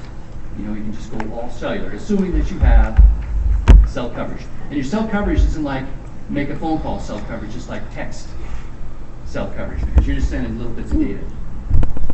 Okay? So keep that in mind. Any quick questions? Okay. Oh, what memory do those hold on board? So these will hold like 30 to 45 days of 15-minute data. So all these things you can go in and data profile. Okay, so if you do have a billing dispute, you can go in and talk to this guy via infrared communication and pull out that data that's stored there. So if there is a billing dispute, you can say, hey, this is, February 28th, this is what happened. Anything else? Okay, very good. Thanks.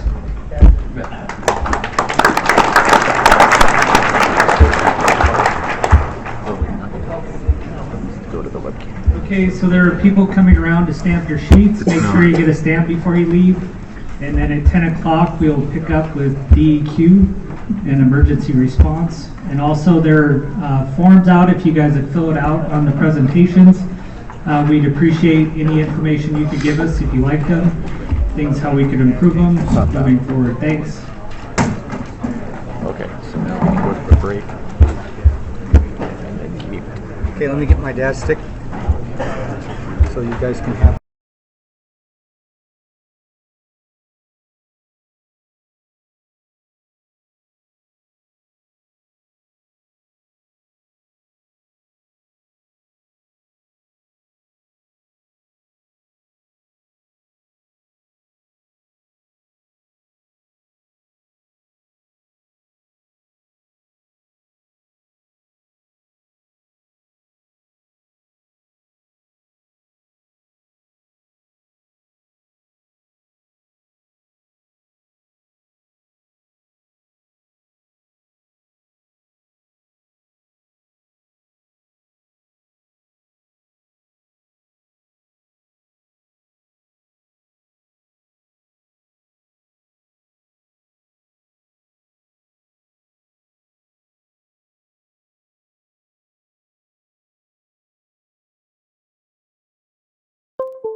you're here for the exam review, whether it's water or wastewater, that is at the end of the hall. I just want to make sure the people sitting here are here for CECs. New operators here for the review are out down the hall, room I think it's 101 and 103. No, I don't know if we can. Oh, we can. Okay, so starting at 10 o'clock is going to be the emergency response involving public water supplies and and wastewater systems. Speakers are going to be Bob Hobick, Shasta, I'm not going to destroy it. Steinweden, John Rasmus, and Kurt Yoder from DEQ.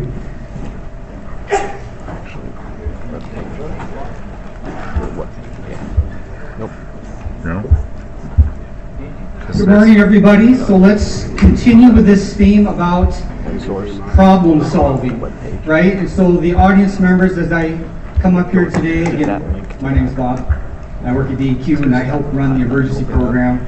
But as Greg Olson teed up this morning, it's about emergencies. And I really like what Kevin presented today because he gave us solutions, right? The HYMAX systems and the meters. That's pretty neat. I think I learned a lot, and I don't even do this in the business, so I really appreciate that. And the hands-on tools, so a lot of effort here, so hats off to Kevin.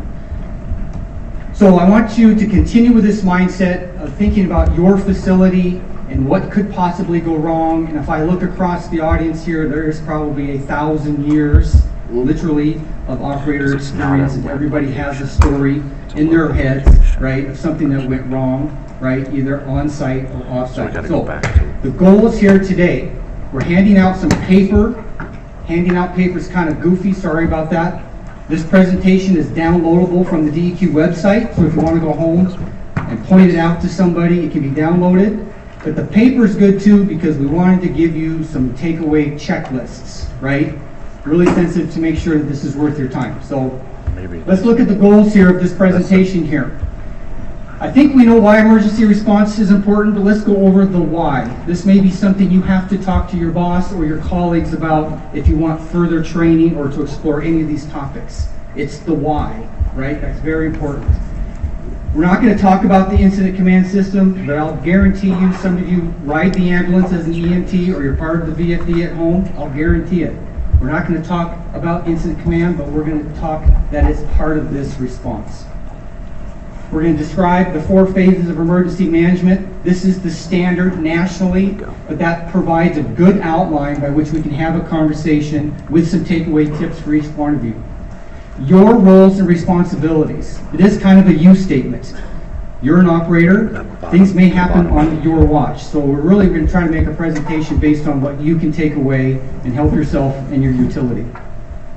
Real world examples, boy, we have some pictures. We have a lot of good pictures. And so when we look at Shasta and John, we have some great off-site emergencies. And then Kurt Yoder here from the Public Supply Bureau has some great examples and pictures, right? So we're going to try to bring this home for real world. And then there is a tabletop exercise. We're going to try to squeeze a break in. This is a new course. Greg Olson, our moderator today, came to us a few weeks ago, and when DEQ took over this course, he says, I really want to make this relevant, right? A lot of people put a lot of time traveling here, and we're trying to make information for you that's relevant, right? So we put this together. This is a new course. We're going to time each segment, so please be patient if we're not going to go over. But if we go under, right, that's just a longer lunch, right? So, please be kind. Let's just go over this agenda. You've got a paper copy, hopefully by now. Again, I want to go through and remind you of why be prepared. It's the why. There are types of emergencies that we're going to cover. Again, we have to recognize that there's an incident command system and your familiarity with it. Here is the 4 phases of emergency management. Think FEMA. Think anything from federal government to state government to local. It is the key. This is universal language of the 4 phases of emergencies, regardless of the emergency. That's the beauty of this. So here's some bullets and stuff that I'm going to go through.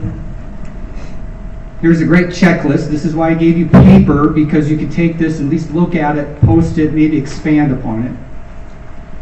And then here's these case studies. So Kurt Yoder from DEQ here from the Public Water Supply Bureau is going to give these examples with pictures. Shasta and John are going to go over these examples of some off-site emergencies. We're going to take a break probably about here and then do this tabletop. The tabletop has some questions that we want to have answered. Should be pretty easy. Okay, so that should be the next, call it 90 minutes, right? And hopefully it'll be relevant. That's my goal, to make this relevant. All right. If you look at the title, Emergency Response, Public Water Supply, Wastewater Treatment Programs, think POTWs, right? Publicly owned facilities. When I think about drinking water, I think about my permit. I think about the quality. We have customers, right? There is an expectation of meeting standards. As an operator who's been entrusted to ensure that, say, that drinking water meets standards and quality, part of why being prepared for emergencies, that very first bullet. The health and safety of our customers, which is me and my family as well, right? It's you and your community. Drinking water is water that goes out into the system. Typically, wastewater is water that comes back into your facility, right? But each flows, whether you're pumping clean water out or that water coming back for treated, has systems in place, collection points. There are places for that water to be contaminated. So when we start talking about defining an emergency, it's one of those things where it's case by case. You know it when you see it. And again, the collective history in this room says, I'm not sure what I had last year was an emergency, but it was emergent, and I felt threatened, and I had to talk to somebody and start documenting my meters and what I did. Shasta Steinweden here from DEQ is the complaint coordinator. John Rassman is the duty officer program coordinator. One does with pure emergencies, one has one that is emergent, but it could be a complaint. And here at DEQ, it's a fine line of what's an emergency. It's kind of a soft answer. You know it when you see it. But anytime those hairs rain up and you start saying, boy, I wish I had someone to talk to, I start documenting. Error on the side, this is an emergency, right? So we're getting into this mindset as you walk up and you discover something wrong at your site. We've done that. We've all done that at our ages and experience level. Okay, I may have an emergency here. What I hope, what the team hopes to do is to get those checklists to say, am I going to do this correctly? I've been doing emergencies coming up in 40 years, and I'm still learning, I'm still making mistakes. You try to learn. If you don't practice, you don't stay sharp, right? That's the nature of emergencies. If you run medicals on the local QRU, every medical is different, isn't it? Every time that patient may exhibit symptoms, you keep learning, okay? So the health and safety of our customers is why we need to be prepared at your site, right? Remain in compliance with your legal requirements. Most things have a permit or a certificate. You are here because you are getting continuing ed credits, right? That's part of the game. And I appreciate that you are here. I appreciate that there's hands-on solutions that Kevin brought in for us to look at that. Start your mind going, saying, I wish I had some of those parts in my shop. Protect the environment, that's a reality, right? Drinking water, we're typically going groundwater or surface water, right? We're sucking it in, we're cleaning it, we're giving it to customers. Wastewater, we're bringing it back in, and we're outfalling it back into a ground or surface water, right? It's about the environment. For Montanans, we hunt, we fish, that's important. Protecting your livelihood and your reputation. This is where it gets tricky. Certainly, we want to ensure that with these CEU credits and building these relationships, boy, if something went wrong on my watch, I'm the type of guy that says, okay, I got this, I take ownership. I got to see what happened. It's important that you should know what to do in an emergency for your own livelihood and your own reputation. And then certainly your communities, right? Nobody wants to be that guy or that community that has an issue. And that's just why we need to be frosty, right? We need to be sharp and we need to talk about this, right? So we're looking at actions. And so we hope to look at and key up that. Let's look at these types of emergencies. I'm trying to word these right. So the first type of emergency we're going to cover is when your facility causes the emergency. So think of what Kevin had here with his pipes. Different types of breaks, from a pinhole to a separation. I really like looking at his parts and how he's fixing things. It's a solution. Hopefully, you use his parts on scheduled maintenance. I know I have pinholes. I know I have I&I. I'm going to fix that on Thursday. You get the part, you get the people, you get the backhoe, you fix it. What's an emergency? Typically, unscheduled maintenance. Right? It happens to you. Shoot. Should have seen that coming. Or what's the manufacturer's on that gasket? That's what I liked about his stuff. You're looking at the ribs and the channels and did I fit that right? When your facility causes an emergency, and look at those examples, clogged, broken system backups, contamination, DEQ, especially our enforcement, look at vandalism and a breach of your system. Your site may be good, you may be getting clean water, right, if you're drinking water, but boy, that puts a big question mark if someone tampered with your lock or the thief hatches up. That's a big deal in this new age, isn't it? We do a lot of training on that. Accidental site breach leading to safety concerns. We were thinking about, sometimes you hear about truck or traffic accidents that may breach the perimeter of your fence. They may have chemicals or whatnot. So these are types of examples of when your facility, on site. What are some other examples? And this room seems to be good acoustics. Are there any other examples that you're thinking about that happened at your site that you would cause to say that was an emergency that I can add to my list? Power outage? Power outage. Chemical feed. And what's the chemical feed? So like chlorine goes a lot. Okay. Yeah. Hopefully we're writing this down. I'm going to add to that. Yeah. Again, 1,000 years of experience here. We've all been through some of this stuff. Let's talk about this other part. When your facility is threatened or impacted by an emergency, think off-site. So typically these things happen on what? Super Bowl Sunday, 6 p.m., right? It's always a holiday. And you may be called in as the operator saying, upstream, there has been an oil spill or a truck in the water. Nasty stuff is coming down the surface water to our intakes, right? What do you do? That's an example of something being done to you, but yet it may affect your facility. You're a player. By definition, you're a player, right? So again, we start thinking through, okay, what's my role? What's my duty? So think of that pipeline breach. DEQ since 2011, we've had 2 major oil spill leaks on the Yellowstone, right? You're eastern Montana. You remember the pipeline breach at Laurel that affected all through Billings area and downstreams out towards Miles City. And then at Glendive, 2014, we had that pipeline break that went all the way to North Dakota border. A lot of drinking water systems were impacted, right? So we've had, unfortunately, some experience with what happens when something is done to you, right? It's in your surface water. And you have a role. Environmental catastrophes, mass flow. Just this last weekend down the Gallatin, think driving south of Bozeman towards Big Sky in West Yellowstone. We have a mass flow caused by human beings that came into the water, put a lot of sediment. And then up the Big Sky proper, there was another example of a wastewater treatment plant, untreated sewage going down into a water body. So these things happened, right?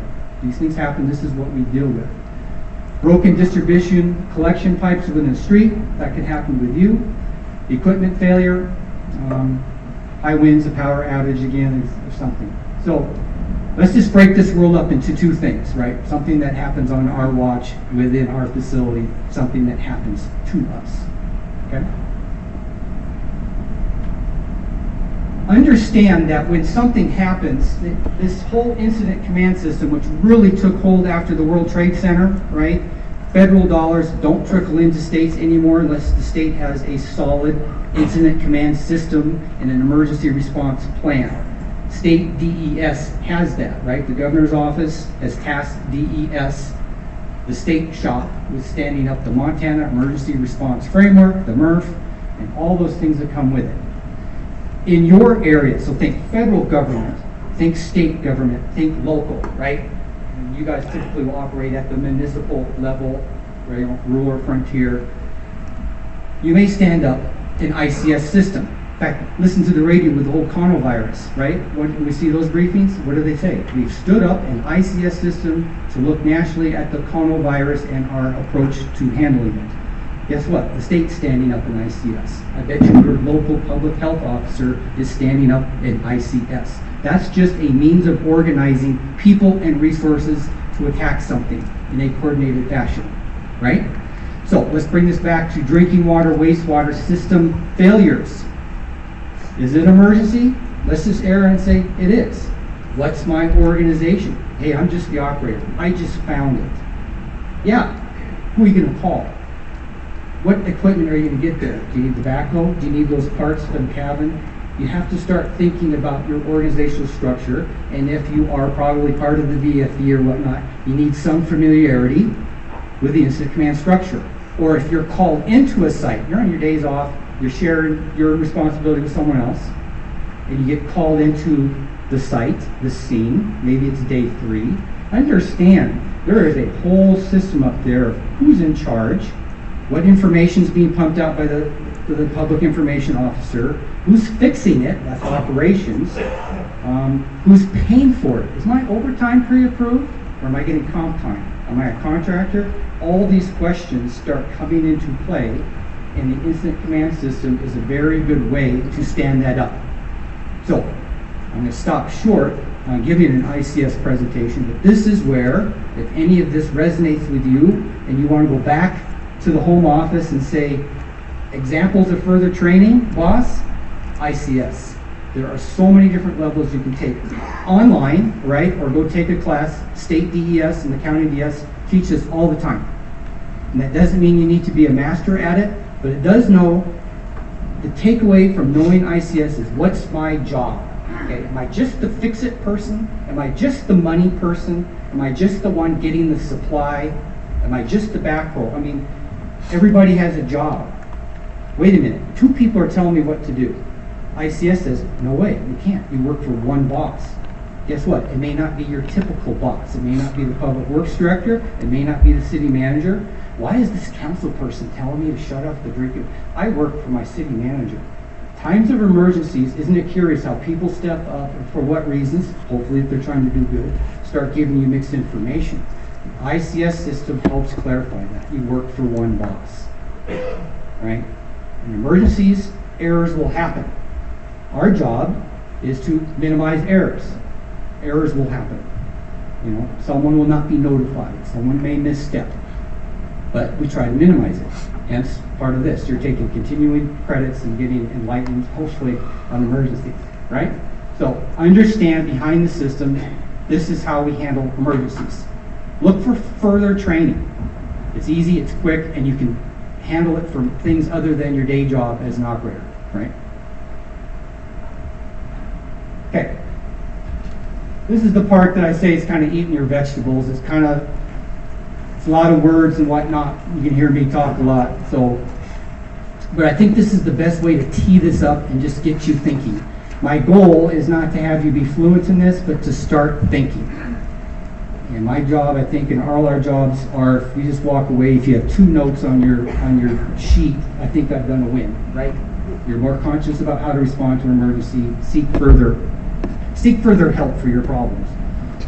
So let's look at mitigation and preparedness. Sometimes I get those confused of what the difference is, you know, on these front end things. And so I put in blue what that means. So in your job as an operator, thinking about mitigation at my site. These are actions that prevent emergencies, reduce the chance of an emergency, or reduce the damaging effects. I say mitigation is doing your job. Okay, when I see guys like Kevin with his pieces of equipment, when I talk about scheduled maintenance, that's doing your job. How old is that Hobbs meter? Do I have to read those zerks? Do I have to do this? You probably have a checklist of things to do at your facility. Walk the lagoon, test the berms. I guarantee it, there's an SOP. If you're doing your job, I suppose you can really mitigate and minimize those chances of an emergency. Snow, roads, can't find a certified operator, so we haven't had anybody there for 60 days. You know, real world, we're in a frontier state. And that's not blame, that's just the reality of finding someone whose 3rd job is the operator, right? And so these things happen. But in the mitigation part of any emergency, maintaining the working knowledge of the rules, policies, and procedures.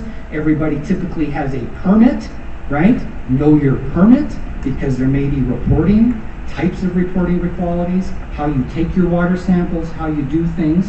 Does that mean you as operators have to be the expert?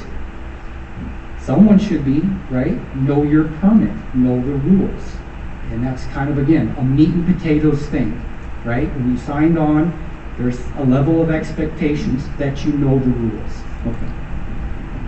Have a technical working knowledge of the system. That sounds like a no-brainer, but I bet you many of you said, no one on board with me. I learned through the school of hard knocks, right? There wasn't someone there to teach me. Hey, how about we pass on some of that love to the new person? Let's onboard people, teach them the system. There's nuances to everything of how you make quality water and how you treat water and discharge. Onboard people.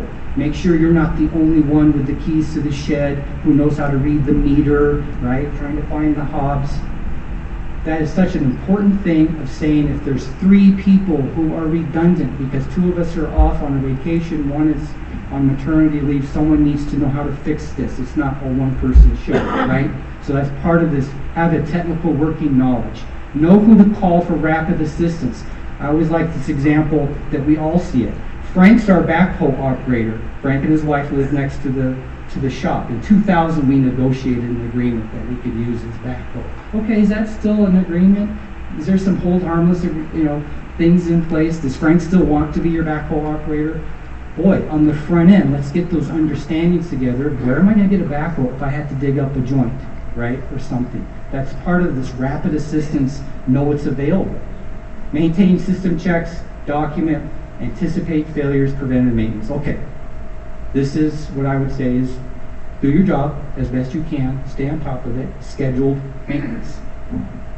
Does that make it 100% perfect? No, because life is in there and we miss stuff, right? So, but that is a good part in any emergency. Just stay on top of things, have a good working knowledge, make sure you're not the only person that knows what to do. So let's get into preparedness. Actions taken as per established plans, procedures to minimize the negative effects.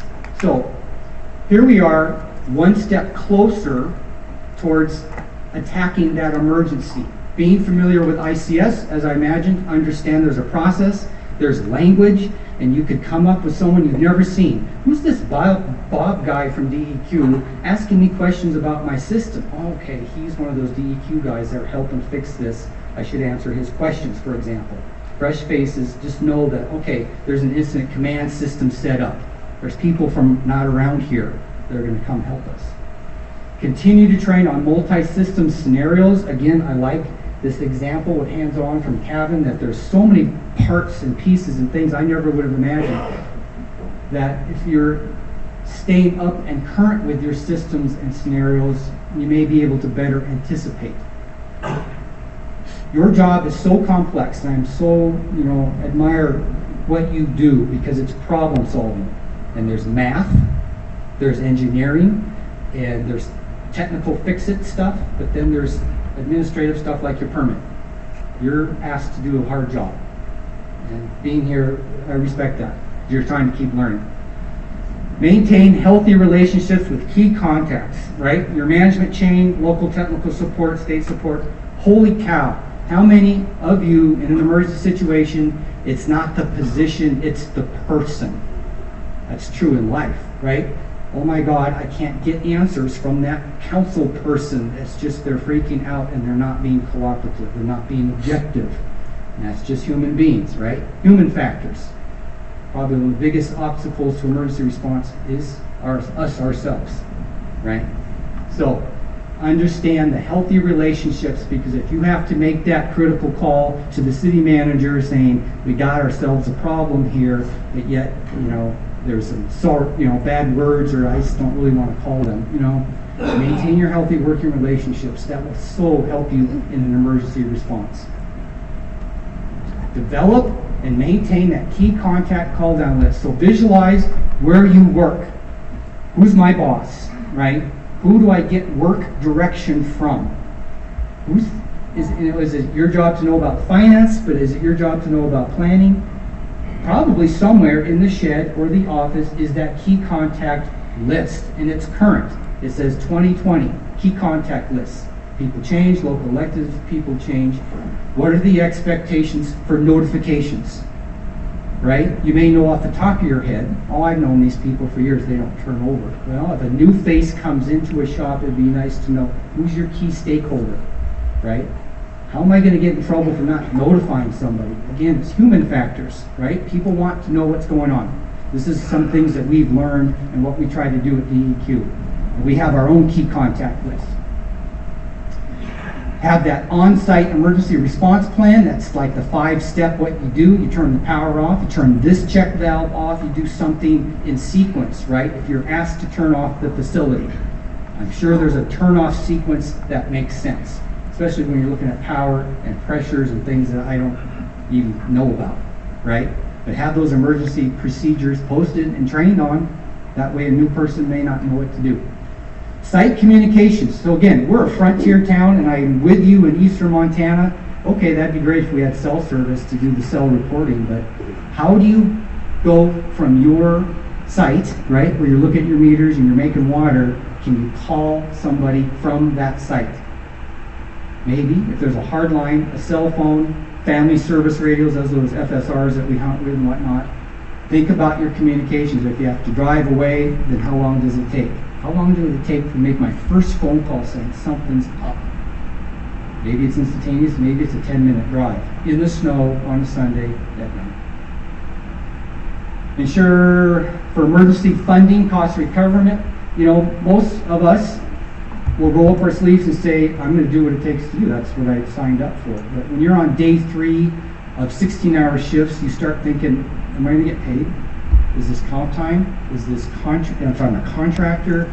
You start thinking about finance. And when you start talking about planning, and we start talking about levies, and we start talking about the payment, especially if there's equipment contracted, right? The fix. So these are things that your responsibility? Most likely not, right? But that's part of the larger conversation, right? What's our agreement for overtime? Comp time, quick, I need that bulldozer and I need it now. I need to dig a trench. Things to think about. Have a site safety plan. Have your safety gear, right? Your PPE, equipment, tools, key replacements parts. That's what I like about cabin stuff. How many times would you wish you had that coupling or whatever that specialty piece of equipment? We don't have the budget for it. It's not here. And that's unfortunate with the money side of the equation. But if we know that the same part blows up 5 times a year, why can't we have just 2 of those replacement parts in the shack ready to go? You know, anticipate that as part of being prepared. Okay, so here we are with the response. So think now, the emergency has happened. We are in the moment. Actions taken to prevent further damage. I always like to call the first time that someone sees something, it's almost like if you're an EMS person and you walk up on a patient, that's discovery. I've now just discovered I'm in a moment. This person's having cardiac arrest, right, or diabetic response. I'm in discovery. Now you have to start thinking about notifications, right? Who needs to know about this and in what order? Understand your jurisdiction and authority, because as you're calling people, understand, and that's an important job, whose authority is this? It's almost like it's all our problem. Who's principally responsible for making sure that this is fixed and operational again? Typically, if you're making water or wastewater, you understand what you're into. If you're called onto someone else's authority or jurisdiction to help, because you're a smart person and you're a technical expert, just understand your jurisdictions and authorities. It may be that easy, but it's a key part of emergency response.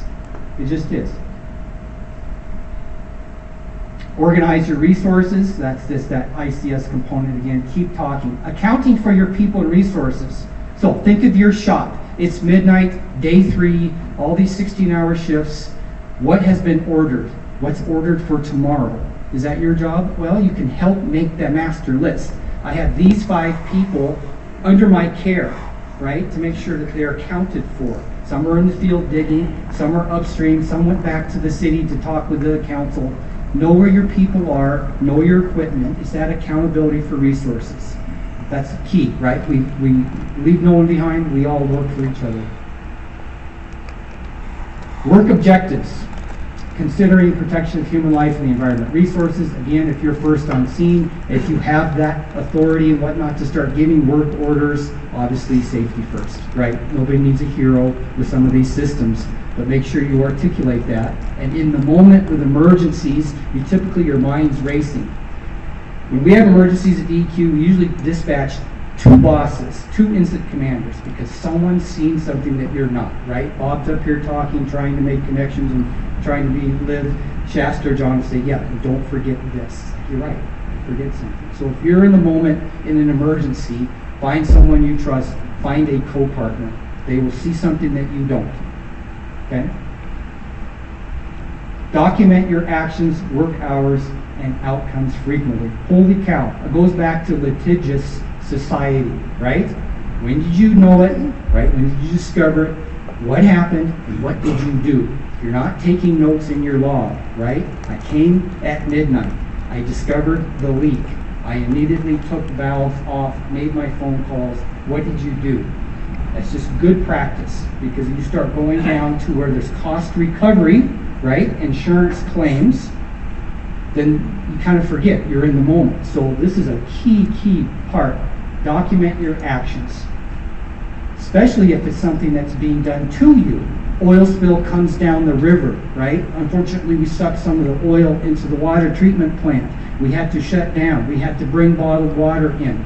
We are going to put a bill to that pipeline company, for example. What's your costs? Who worked on it? Was it everybody work on that, or is it just assigned people working on that? These are all part of this documentation that starts upon discovery. Again, something to think about. And there's the planning cycle. Eventually, in ICS, you get into this cycle where we report out every 2 hours. You know, we have shifts to make sure people don't work over their 8 or 10 hours, right? We get into the planning cycle to address the issue. That may not be your job, but you may get caught up in it. Okay, I'll take the first 2 night shifts, but I can't do Thursday. You know, we'll get caught up into this cycle. This is part of this whole incident command behind the scenes stuff. And here we are at the last recovery. So, let's say the incident at your facility has been contained, right? We fixed the leak or whatever the problem was. And now, how do we look at this as we return to normal or better? So, short-term fixes may be these pieces of equipment, it may be cleaning, filtering, and whatnot, but that really begs the question, that was the short-term fix, but the long-term fix, Mayor and Council, is to give us more money to upgrade all this equipment, right, and to get 2 shifts with certified people, for example. What's the long-term fix? You may be a part of that to give your recommendation, and I hope you're there giving your recommendation. No one knows it better than you. Plan for the next emergency, playing the what ifs, right? Worst case scenario. This is what just happened to us now. Boy, what if that happened again? What if it happened in winter? What if it wasn't on Wednesday at 9 in the morning? Perfect case. But what if it wasn't? So again, gaming the system of what could happen. We only have 1 entry and 1 exit out of this building. We probably should have 2. Stuff like that. Measure success by a variety of conditions. You know, this is where the optimism here, you could get really down and say this is a dismal failure, this is just not going to work. You know, I really don't want to work for this outfit no more. You know, measure your success. Typically, you're going to stop the bleeding, you're going to fix the problem, and proceed on with recommendations. Measured success, right? And with government or contracts that we work in, you measure success longer term, right? 3 to 5 years. Budgets, equipment, training. And then there's this AAR. That's just everything we do. And it's not who messed up. We don't go after blame and who. It's what went wrong. How can we solve that what went wrong? And how can we do better, right? And that's just a better constructive way of looking at emergencies. Okay?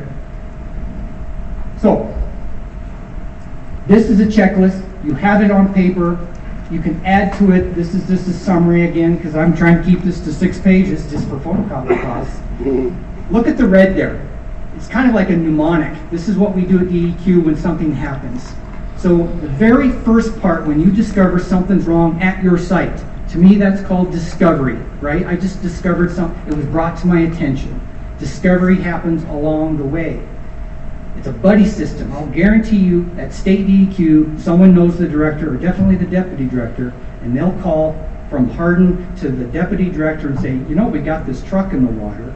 And there's my boss, George, saying, okay, I need to call John and get this back into the system. But discovery happens through personal relationships all the time, right? We're all related to each other.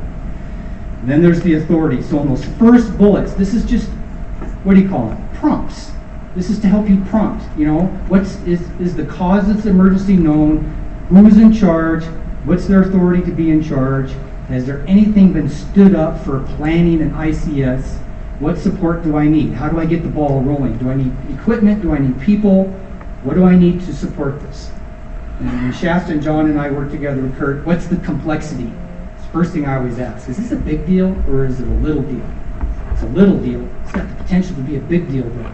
That's where your experience comes in. Right now it's a little crack in the pipe. I can't shut the pressure off though. This has a potential to be big. This is where experience comes in, right?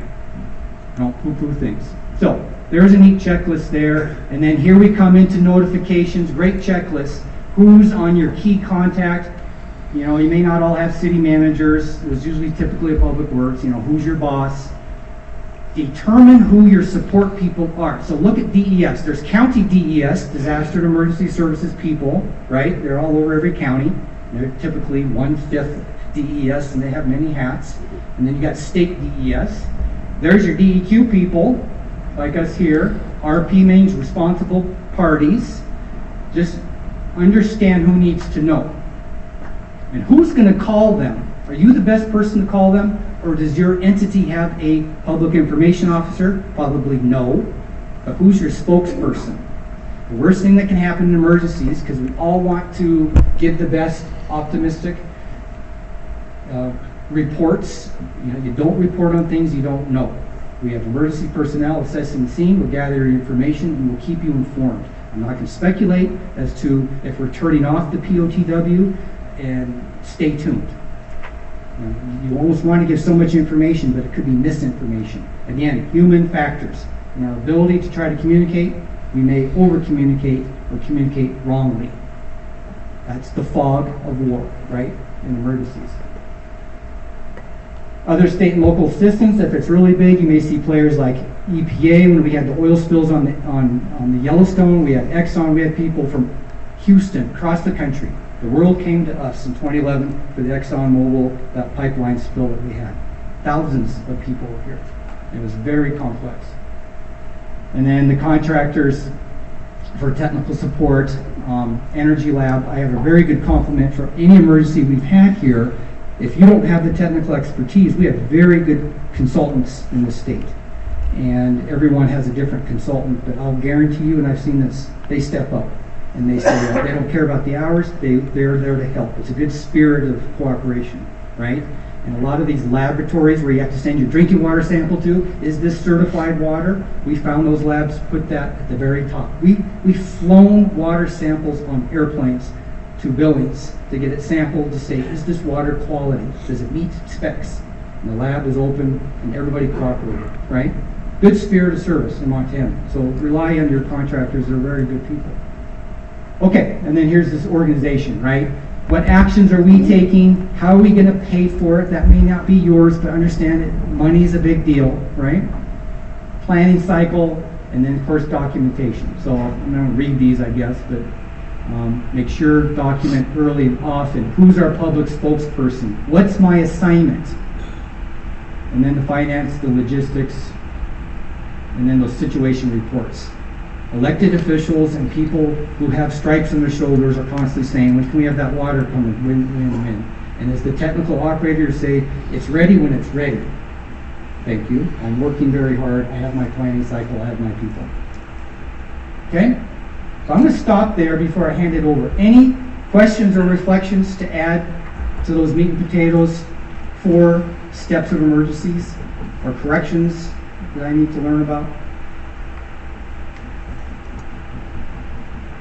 I'm on the emergency side. I'm not on the POTW side. So again, it's very complex work that you do. Okay, so I'm going to hand it over to Kurt Yoder, and he's going to go through some real-world examples and let me. I'll let you tee up how you want to do that, and then just bring that up.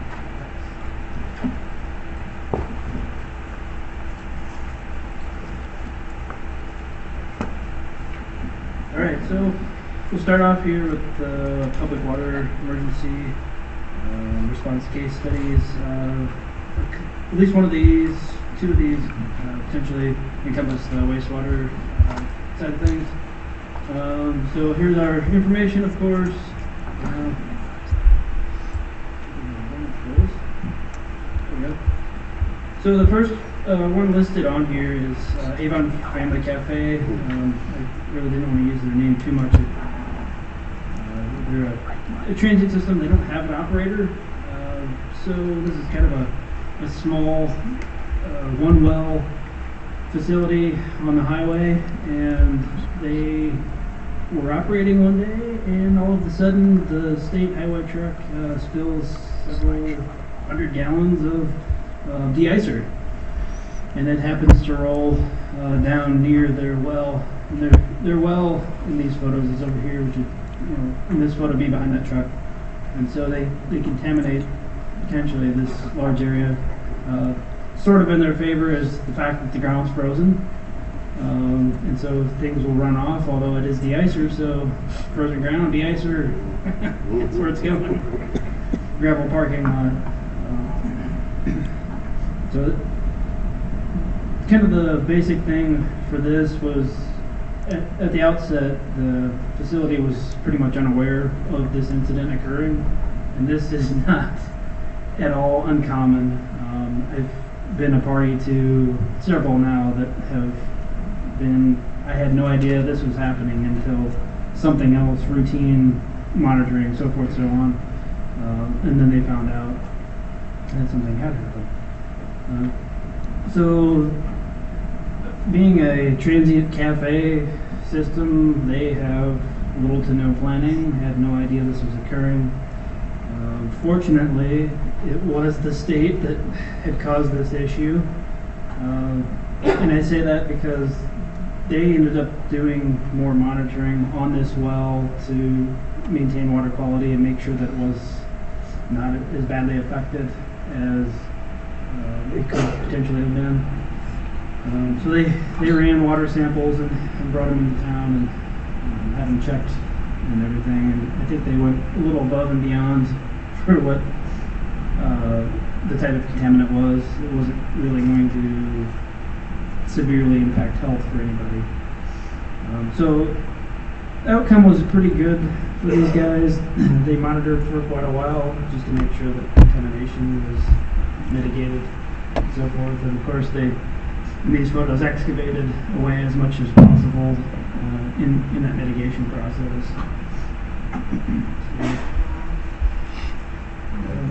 Chemicals are in that de-icer? So it was I think a calcium chloride, is that right? Yeah. It was just a calcium chloride product, just a couple 100 gallons. My understanding was the truck that had the de-icer fluid get stuck. They tried to pull it out with an excavator of some type. Excuse me. And then ended up accidentally damaging that tanker truck and releasing. So yeah, I just wanted to touch on these incidents where the system may not be fully cognizant or aware that something is happening and that it's not uncommon at all. For a number of different reasons I've found now over the last few years. This next one. So this next one happened last year. In the middle of summer, school was out, Gallatin Gateway School. This is their handy dandy duct tape well cap we're seeing here. This was again another incident where discovery was based on routine water sampling, and not for really a reason you would think. It was just the routine bacteriological. They had some contamination in their system, and the operator went to check on this and ended up finding this eventually, not noticing it right away.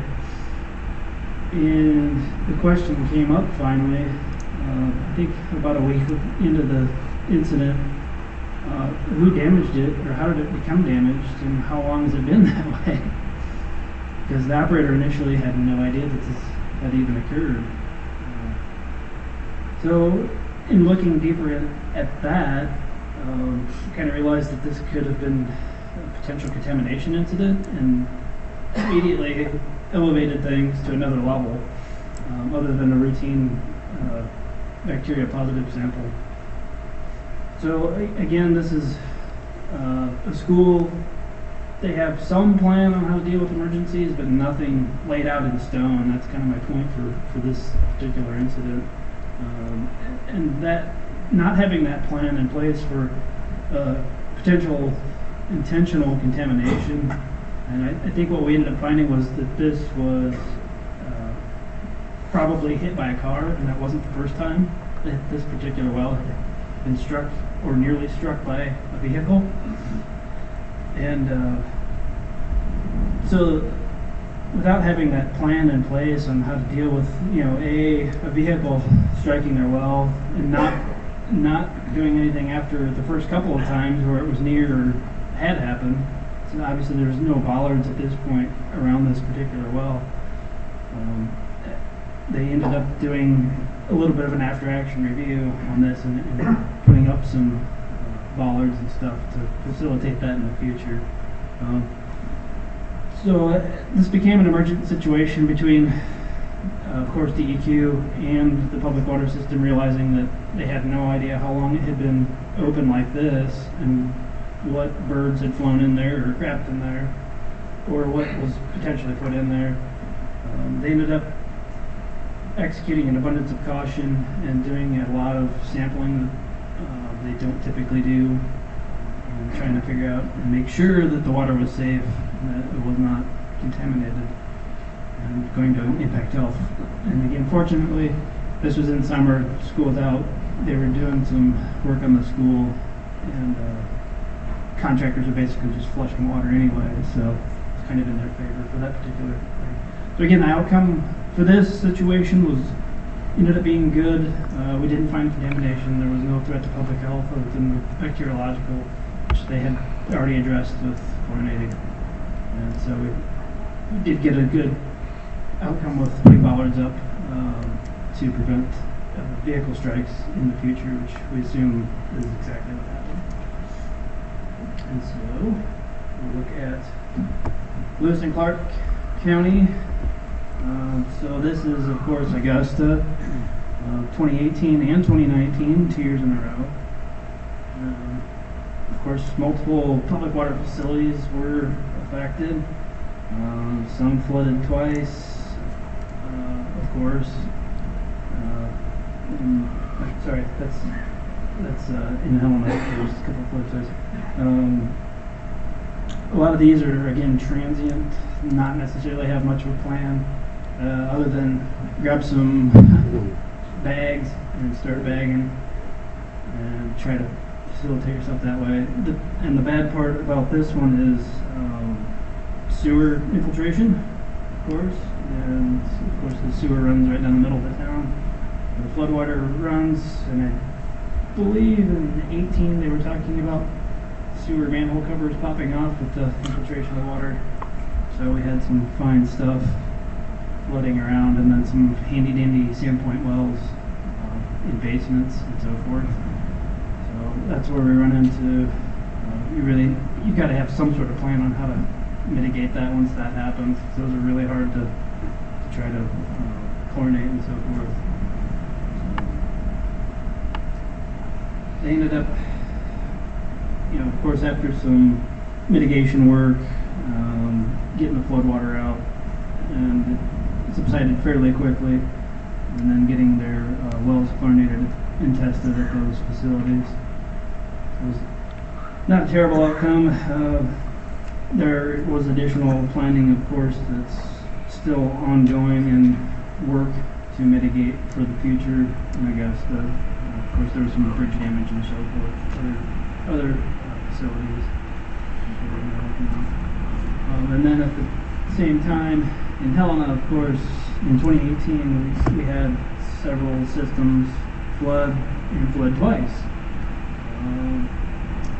First time, totally understandable. It was pretty sudden, and there ended up being some issues with the waterways throughout town. And they are subsequently, well, actually in 2018, they did some mitigation work on the waterways. There's a particular property where they took out some restricting stuff in the stream.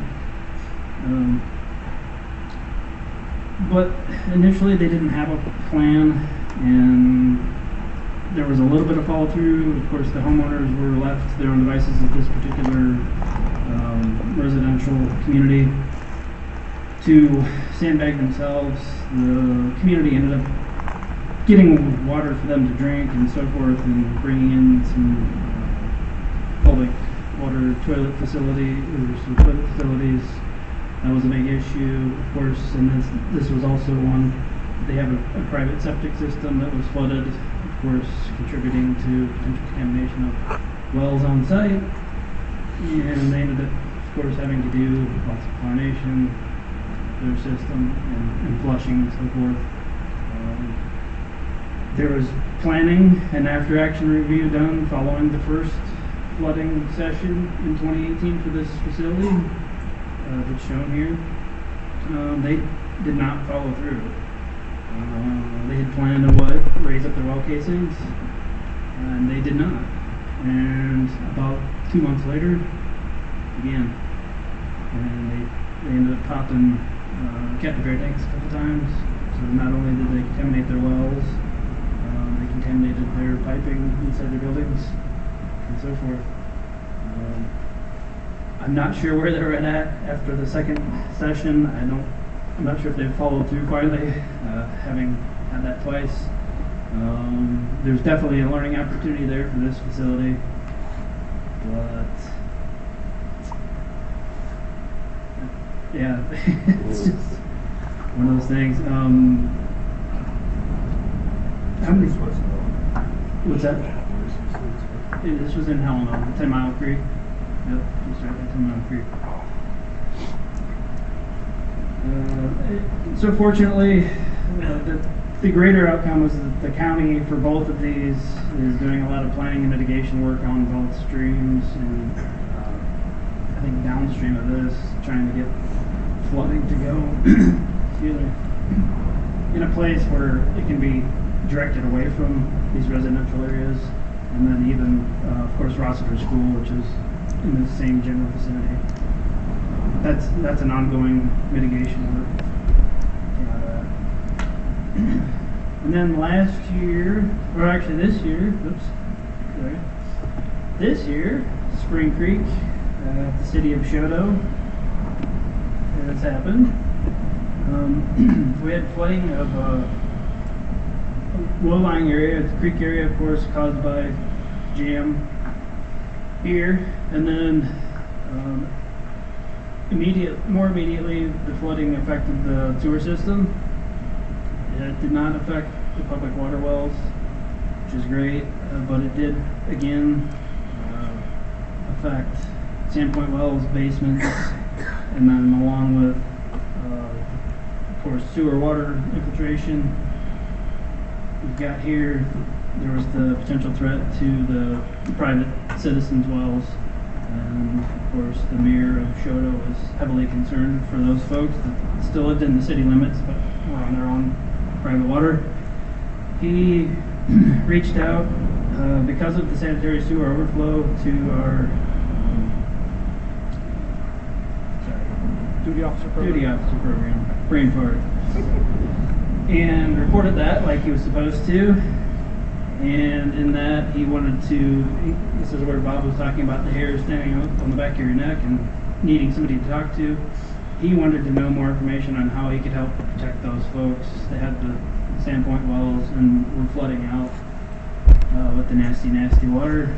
And so they ended up talking to me for a while. Of course, it was Sunday afternoon, I believe. And so we talked for about an hour on what they could do and who they should talk to further. So they leveraged their plan pretty well to facilitate that public health aspect. And we worked with the local DES, the local health department, to get some testing bottles and so forth, and then get those folks sort of mitigated, and they worked further on getting basements pumped out and restricting water use to lower the level in the sanitary sewer that was, of course, it's got all kinds of pinholes. And the additional outcome is they had declared an emergency for the city, so now there is potential for recovery funding on that side to either try to mitigate this stuff so that we can make sure flow is up and maybe even get it to go through these smaller channels in a better, more efficient way at some point somehow with funding of some sort. And then of course they are going to seek funding on hopefully replacing some pipes to avoid sanitary sewer overflow in the future. So there's some additional photos. Of course, they did have the FFA out there sandbagging, making sandbags for folks, which is again part of their plan on that mitigation, because it's not the first time it's happened at this particular creek in Shoto. And so one of the things they did do voluntarily was to institute a boil order for those homes that had the private wells and get them to mitigate their own situation while the flooding was ongoing. Any questions on any of these? Is there some similarities people have seen or had for an incidents like this? Anywhere you were unaware of the situation until a time later? Alright. Well, it's always interesting to learn that stuff and see what the outcome is and what you did on your after action and kind of the outcome that way.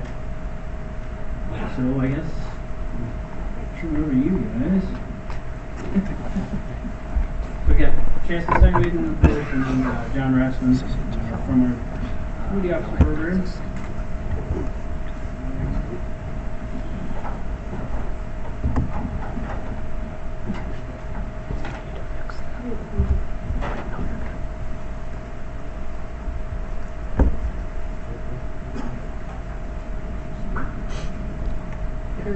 Okay, so just quick show of hands, how many here have listened to the case study of the Exxon Silvertip pipeline release? We talked about this ad nauseum. Few hands. Okay, so 2011, there was a pipeline release outside of Laurel in the Yellowstone River. At that point in time, DEQ didn't really have any sort of formal emergency response. We didn't know what we were doing. It was a wake-up call for us at the state. So after the 2011 pipeline incident, we really started ramping up DEQ's emergency response and what we do in terms of an emergency. So I don't have any pictures from the actual event, but this is as part of a supplemental environmental project, Exxon purchased several spill response trailers. So this is actually a training on one of those spill response trailers at the Laurel water intake. So that's one good thing that came out of that incident is A, DEQ got our act together. 2, we got some oil spill response equipment that we've positioned throughout the Yellowstone.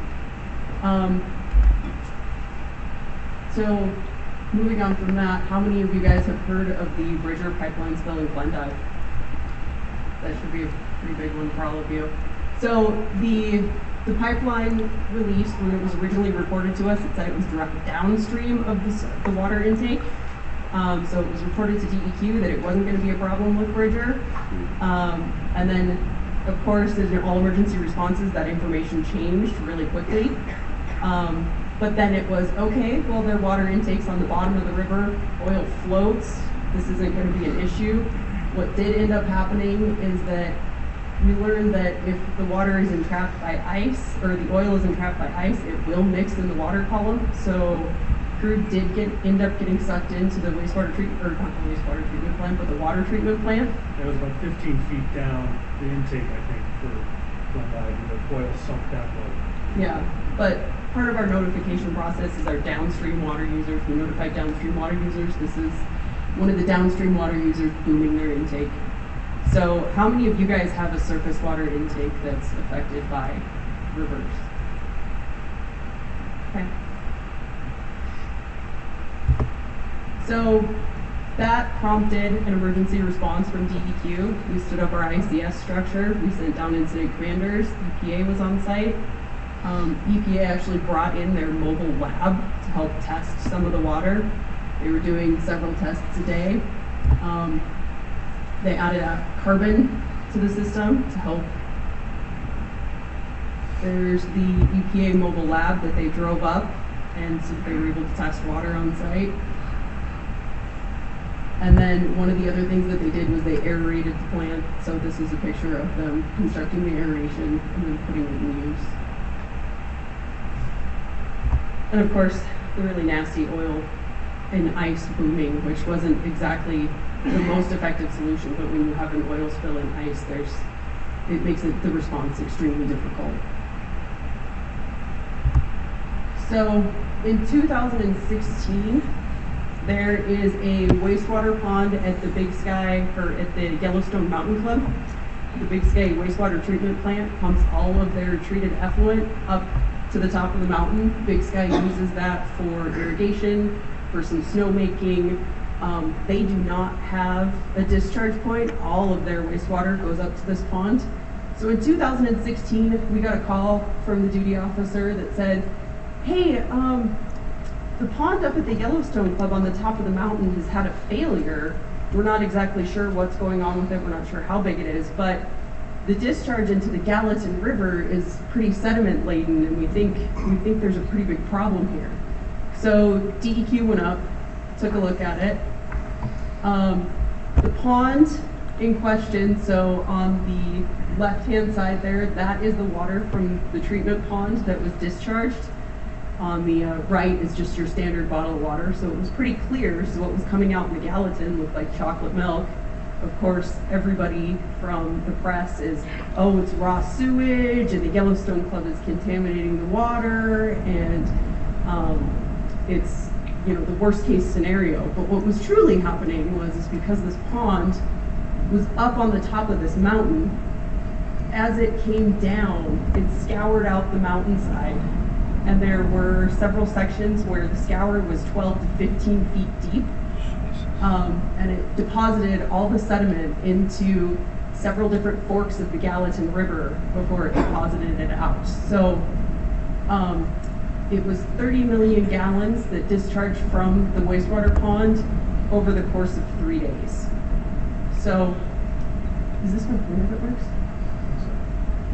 Oh yeah, so the reason for the failure was this actual little bucket on top of the pond there. It got caught in the ice, and as the ice shifted, it would move it up and down, and at the bottom of the pond, it created a rip. And then they had a chase pipe. I'm going to click to the next one. So they had a chase pipe with two other pipes coming out of it. There was no way to stop the water flow through the chase pipe. So once it started failing, there was no fail-safe measure, there was no valve, there was no anything that could be done. It was a wait it out and wait for the 30 million gallons to discharge. So that's just a closer picture of this chase with the two pipes running through it. So something to think about with a wastewater design construction, do you have a fail-safe method for shutoff? If something were to happen, do you have any secondary containment? Is there anything you can do? So the pond is actually up here.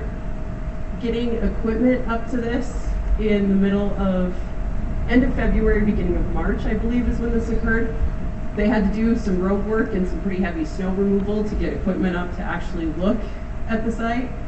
The discharge of that pipe is right here. It flowed down, came over, and flowed down here. These are the 12 to 15 foot deep scours. And then there's a tiny little creek right here that it discharged into. Yep, switching gears. So when this occurred, we were notified, we called public water. Are there any downstream water users? Does anybody need to be aware of this? Thankfully, in this situation, there isn't, but there was a huge amount of sediment that came through. There weren't any nutrient violations that came from this, but last week we had a report of almost the exact same area, 68,000 gallons of an SSO overflow, so raw sewage came out in the almost the same spot. So little different scenario, but same location. That Gallatin it went into the Gallatin River. Mm-hmm. These guys got some work to do. They've got challenges. They've got challenges. So this is another one that you wouldn't normally think of. It's not a discharge to a river. It's not really a surface water impact, but we got notified.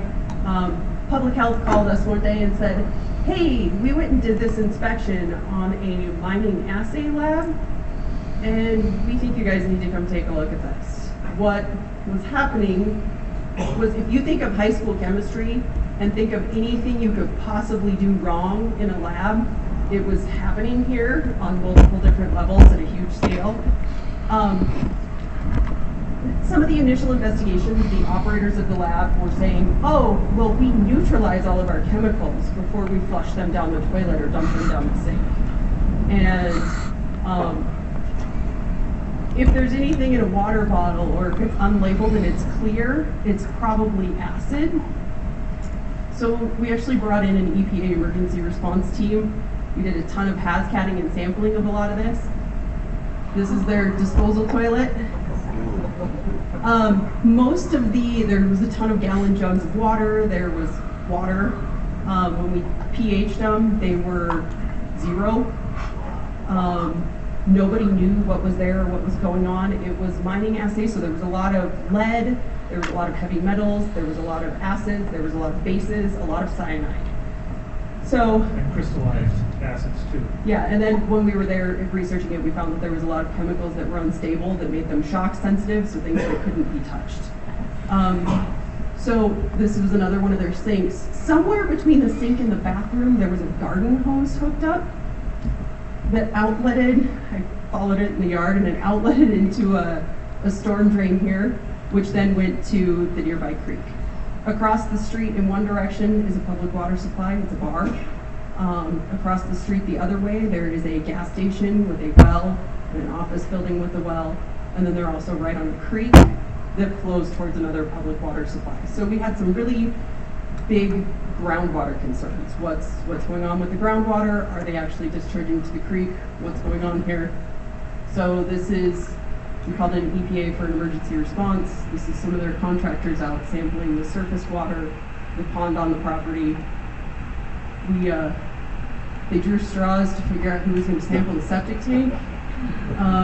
We were interviewing the people who live there and work there. The tank hadn't been pumped since the 1980s.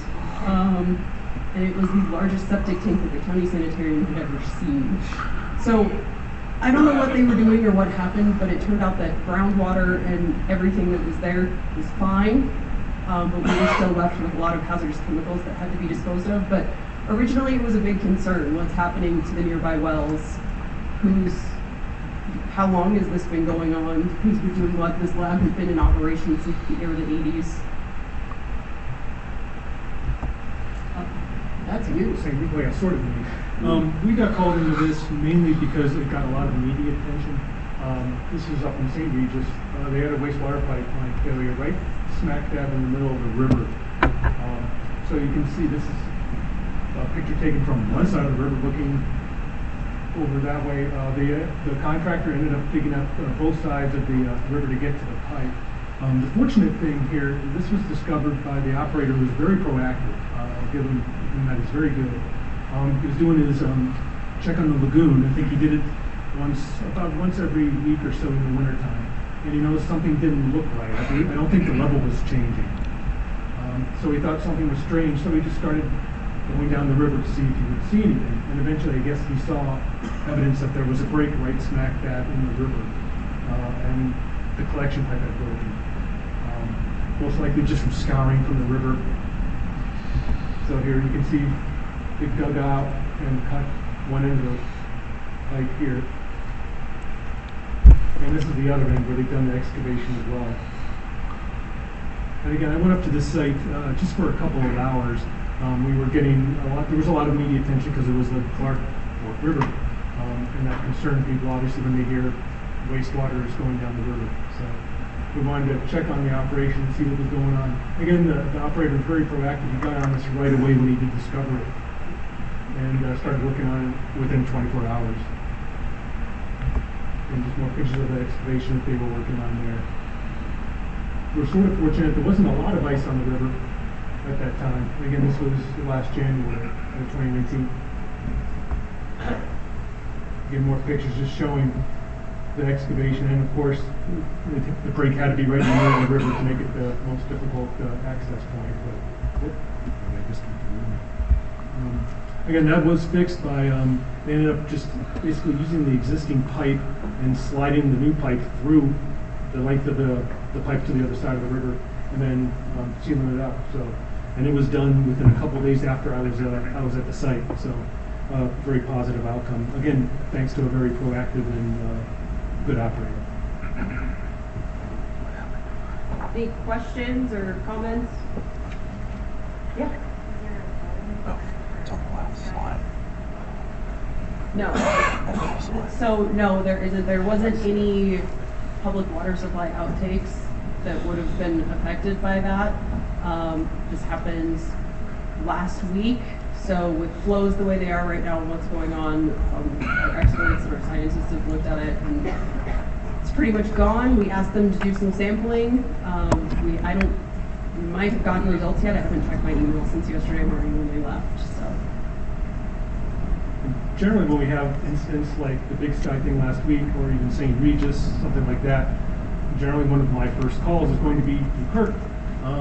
Say, hey, do we have any public water supplies downstream or in the general area that might be affected? And then he starts doing his magic of contacting people if need be. It's a notification process that takes place, and we can make it happen pretty quickly to make sure that people who need to know. So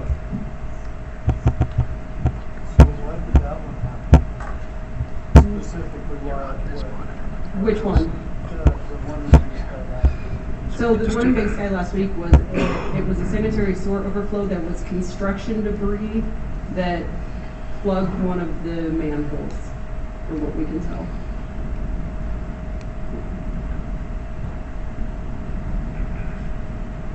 Any other questions? Do you guys have any information about the Valentine fiasco? Where is it at? Can't drink water? I'm not aware of anything, no. Right, I was just wondering. There might be somebody in DEQ involved. I personally don't know. Generally, we don't show up unless you invite us most of the time. That's not been my experience with you guys. You haven't called us. Somebody called. Well, I'm talking about in terms of emergency response. If there's an incident and the local authorities, you folks contact your local DES coordinator or whoever, and then they contact us if you would like us to come out and provide assistance. Or, of course, we have all kinds of people at DEQ that are available for technical assistance too that we rely on. Certainly us, because we're not public water experts or wastewater treatment experts. So we rely heavily on other folks like Kirk, again, and other folks who are here today from DEQ to help us out, to help you guys out. Yep.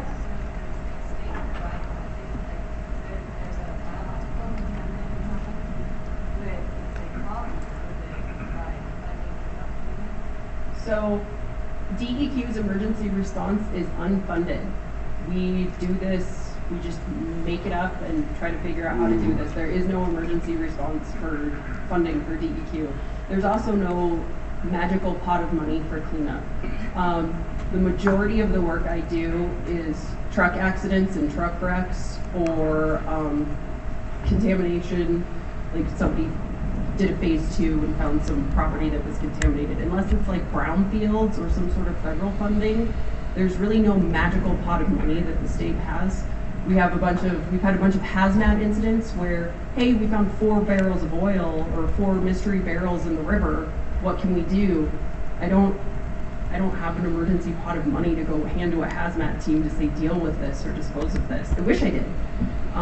But we're constantly trying to figure out ways to piece it together and put things together and find creative ways to get counties to respond or something. But yeah, I wish I had a magical pot of money.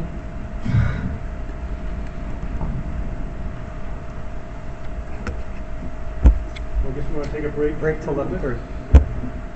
So I guess, yeah, we'll take a break till 11:30. You can start to review the tabletop exercise, and we'll go from there. 18 minutes.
credits. Get my card stamped.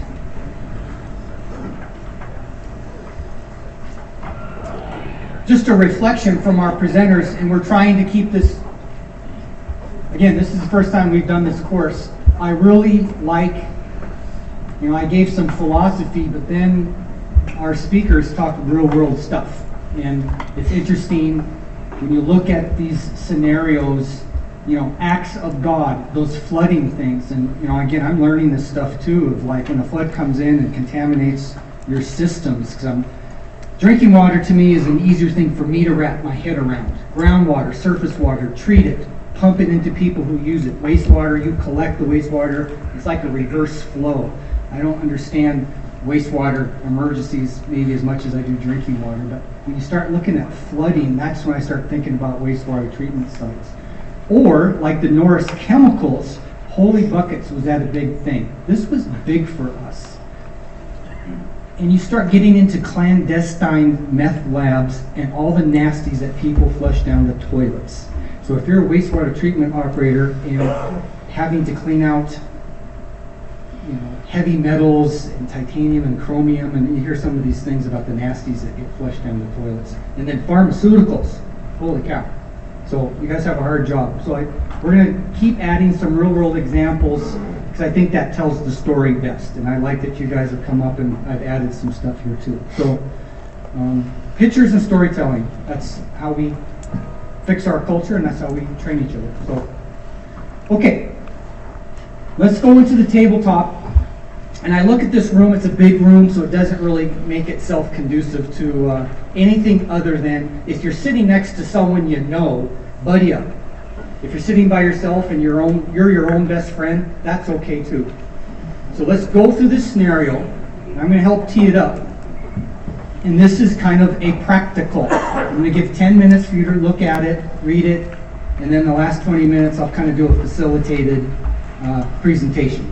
Okay? And this is where my expectations, if you've got good info, blurt it out. And let's add it to the curriculum. Okay? So, this scenario is seeking to mimic what we've been talking about in those real world scenarios. Right? We gave fictitious names and whatnot, but you are yourself. You are an operator. Whether you're drinking water or wastewater, you're a certified operator.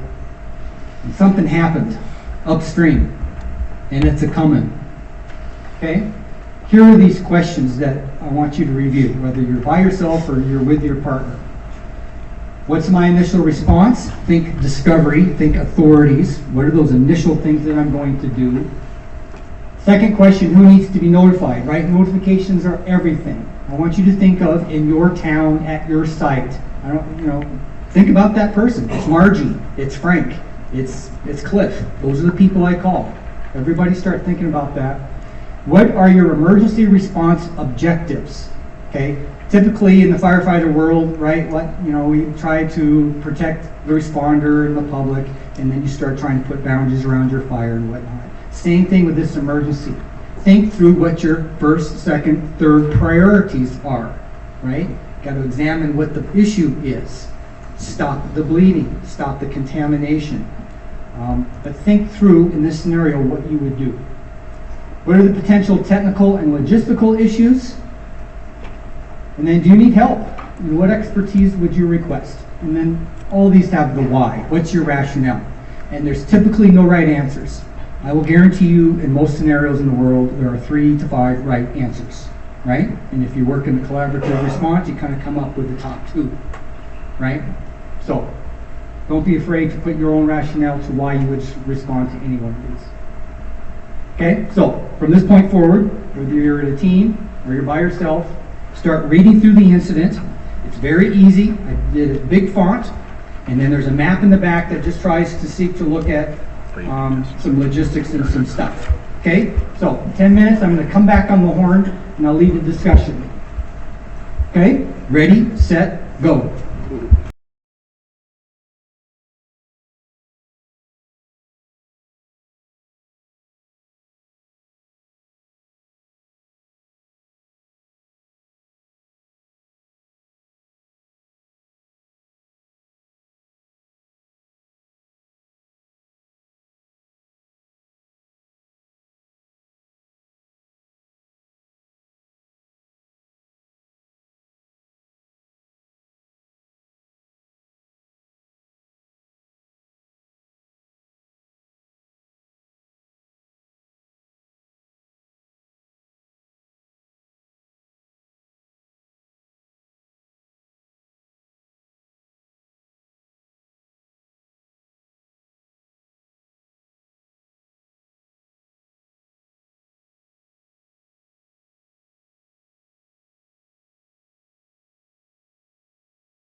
Go.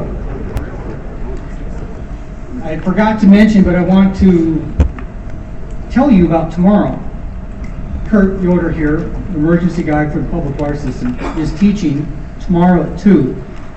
The topic is called Emergency and Securing Public Water Systems in Montana. And we're trying not to cross-contaminate these presentations, but Kurt's got a really cool idea. Maybe you've heard of this. In the fire world, we have mutual aid agreements, right? I'll help you, you help me. First 8 hours is on us. How about for public works support?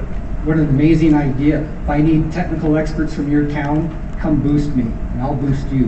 Wouldn't that be great if you could have some mutual aid agreements for that sort of stuff? So that and some other stuff that Kurt has is going to teach tomorrow. So I'm going to be there, and we'll see how that goes. Okay, let's talk about the assignment, the tabletop exercise. And so I'm looking at this from a very, very high point. You know, I see this as something that's happening to me. I'm the wastewater, drinking water operator. Didn't happen on my shift, and it didn't happen to my system. This is something that's coming to me, right? That's the first thing they have to kind of figure out. You know, it's nothing that I have to fix, but boy, do I have to respond, right? So that's a big deal. And so as I look through the incident, let's pull out some key factors here. So Liberty County, you know, think about it, in eastern Montana County, rural, small population, 2,000 residents, and a county hospital, okay? Everyone's drinking water is important, but when you start looking at critical receptors, right, areas of concentration of people at risk, right, that just waves a flag to say this is of consequence, right? Not that it wouldn't be, but I look at that fact that there's a hospital threatened. I also look at the time of the season. So July, I'm not a river guy, but I know that the flows are typically lower than if it was spring, right? So the time it takes for chemicals to go from point A to point B is going to be longer in July, August than it would be in spring, just because of the critical flows. So that kind of plays into the factors of what are my encumbrances? Is there ice? Is there high flows or not? So I picked up on that. The other thing I picked up on is ag is important. No surprise. Irrigated holdings along the Coffee River.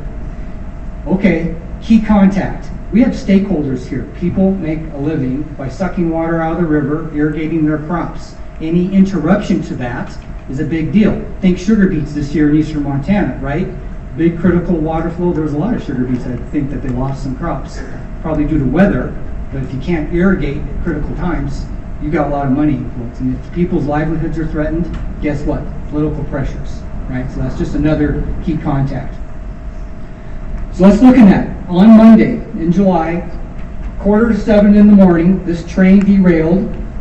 It put 4,000 gallons of liquid acetone into the water. I have no idea what liquid acetone is, but I bet you it's nasty. Did I pick a good one? Is it really nasty? Not real bad. Okay, 4,000 gallons. What if it was 40,000 gallons? Maybe I should bump it up. Oh, no kidding. Well, I'm gonna pick like sodium cyanide or something next time. Note to self. Everybody checked out, and it's always just acetate. Okay. More nasty. Okay. Anyway, let's just pretend it's really bad. It's coming your way. And 2 hours later, right, the mayor calls you. My question to myself is, do I work for the mayor? Can the mayor call me as an operator directly? Maybe in your situation, yes. Maybe you've got a city manager and a public works director in between you two.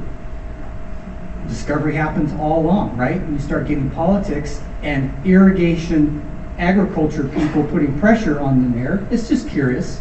The mayor called you.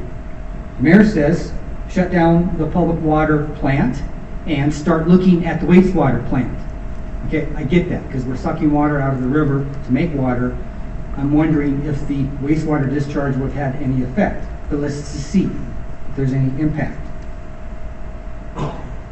Understand that an incident command has been stood up, right? So some people are responding. I mean, there's a train in the water. It's a big deal. Interstate commerce is being affected here. When a train goes down, that's the responsible party, has big pockets. Everybody swarms in, okay? Emergency responders are securing potable water, okay? Bottled water, maybe some big trucks. And then the porta potties. Well, the wastewater treatment plant's not shut down, but maybe they're anticipating that maybe it would. So people are planning. These are these outside influences that may be happening to you. Your job as an operator is simply being aware. I am a cog in a bigger machine. And at any moment, someone may be asking me to contribute to the machine, right? So you're aware, you're alert. That's that whole situational awareness. Okay? So then we come over here and we're looking at these emergency response objectives. Makes sense. Make sure everybody's safe. Stabilize the incident. Resource preservation. My rhetorical question would be, are your objectives anything different? Don't do anything stupid to get myself or others hurt. I was told to shut down the drinking water plant. Am I doing that in a system that makes sense, right? And then resource preservation, meaning I'm not putting anything back into the water or damaging things. Again, I'm just going to walk through this so you can answer those questions. Here comes Tuesday morning. Okay, here comes the politics, where things are still unfolding. Several farmers are pressuring authorities to reopen the irrigation canal. Are we there yet? Are we there yet?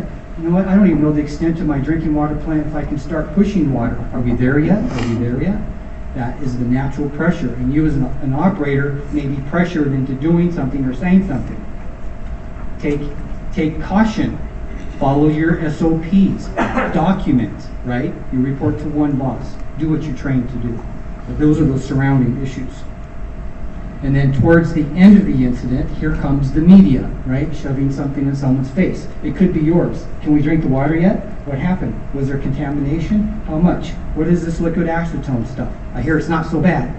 Please comment.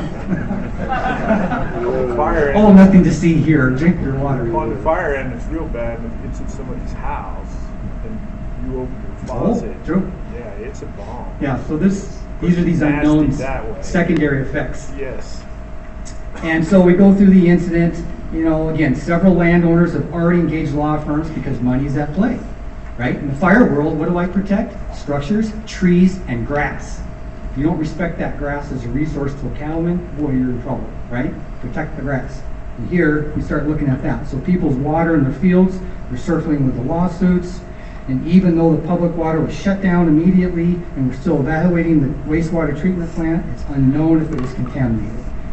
The mayor wants an ETA when we're going to get water restored. Again, pressure, pressure, pressure. And you're the operator. And then come down here, we have a downstream community. It's our neighbor. Should we be calling our neighbor? Frank, it's Bob. You got some nasties coming down. Heads up. Thanks. It's my brother-in-law, right?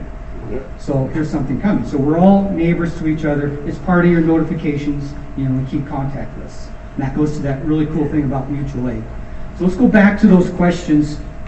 And I don't want to steal the microphone, but I'm going to sit there. So to any of you, what's my initial response to the emergency? You as an operator, so what's your initial response? Anybody can blurt out an answer. Call your test kits. Test kits? Find out how to find out stolen water. So start measuring your water to see if there's any effects If you now. don't have a test kit, there's no way you can know if you're contaminated. Good. Gather data. Yeah, gather data. Sir? That's brilliant. That is. What are we dealing with? Well, if you're not looking at the NSDS, check with the Hazmat response book, which your fire chief DPS has, to give you what you want. Or nowadays, look in your Google. Yeah. Google it. Best So for our home audience, the response would be MSDS sheets, Google the nature of the consent of the chemical, gather data to see currently are we being affected or not. Now remember, the mayor asked us to shut it down. Sure, I'll shut it down, but I still need to measure the water that's in the system, right? We have some captive water. And that's a great question because someone's going to ask you that. Thank you for shutting it down. Did we suck up any of this chemical? We're testing right now. You gotta know how many days capacity you've got in your system. True. How far can you stay down? How long can you stay shut off? Well, this brings back Glendive. And then what does it take to recharge the system and then flush and then the capacity on hand? Second question, who needs to be notified about the incident? And we talked about that. The mayor called you. Someone tell me else based on your experience, who else do you call? Call you guys and go through, like, you gotta go through the TV and sources and tell what's going on. So DEQ, Yeah, I'll go down the list. part of your permit, probably notifications. And it goes back to the media. Are you the best person to talk to the media? No. Yes. How Yes, about not? we'll do it. You're the technical data gatherer, probably, right? And you're feeding information up the food chain. Unless some of you are up there with some stripes that say, no, that is my job. And I want good data.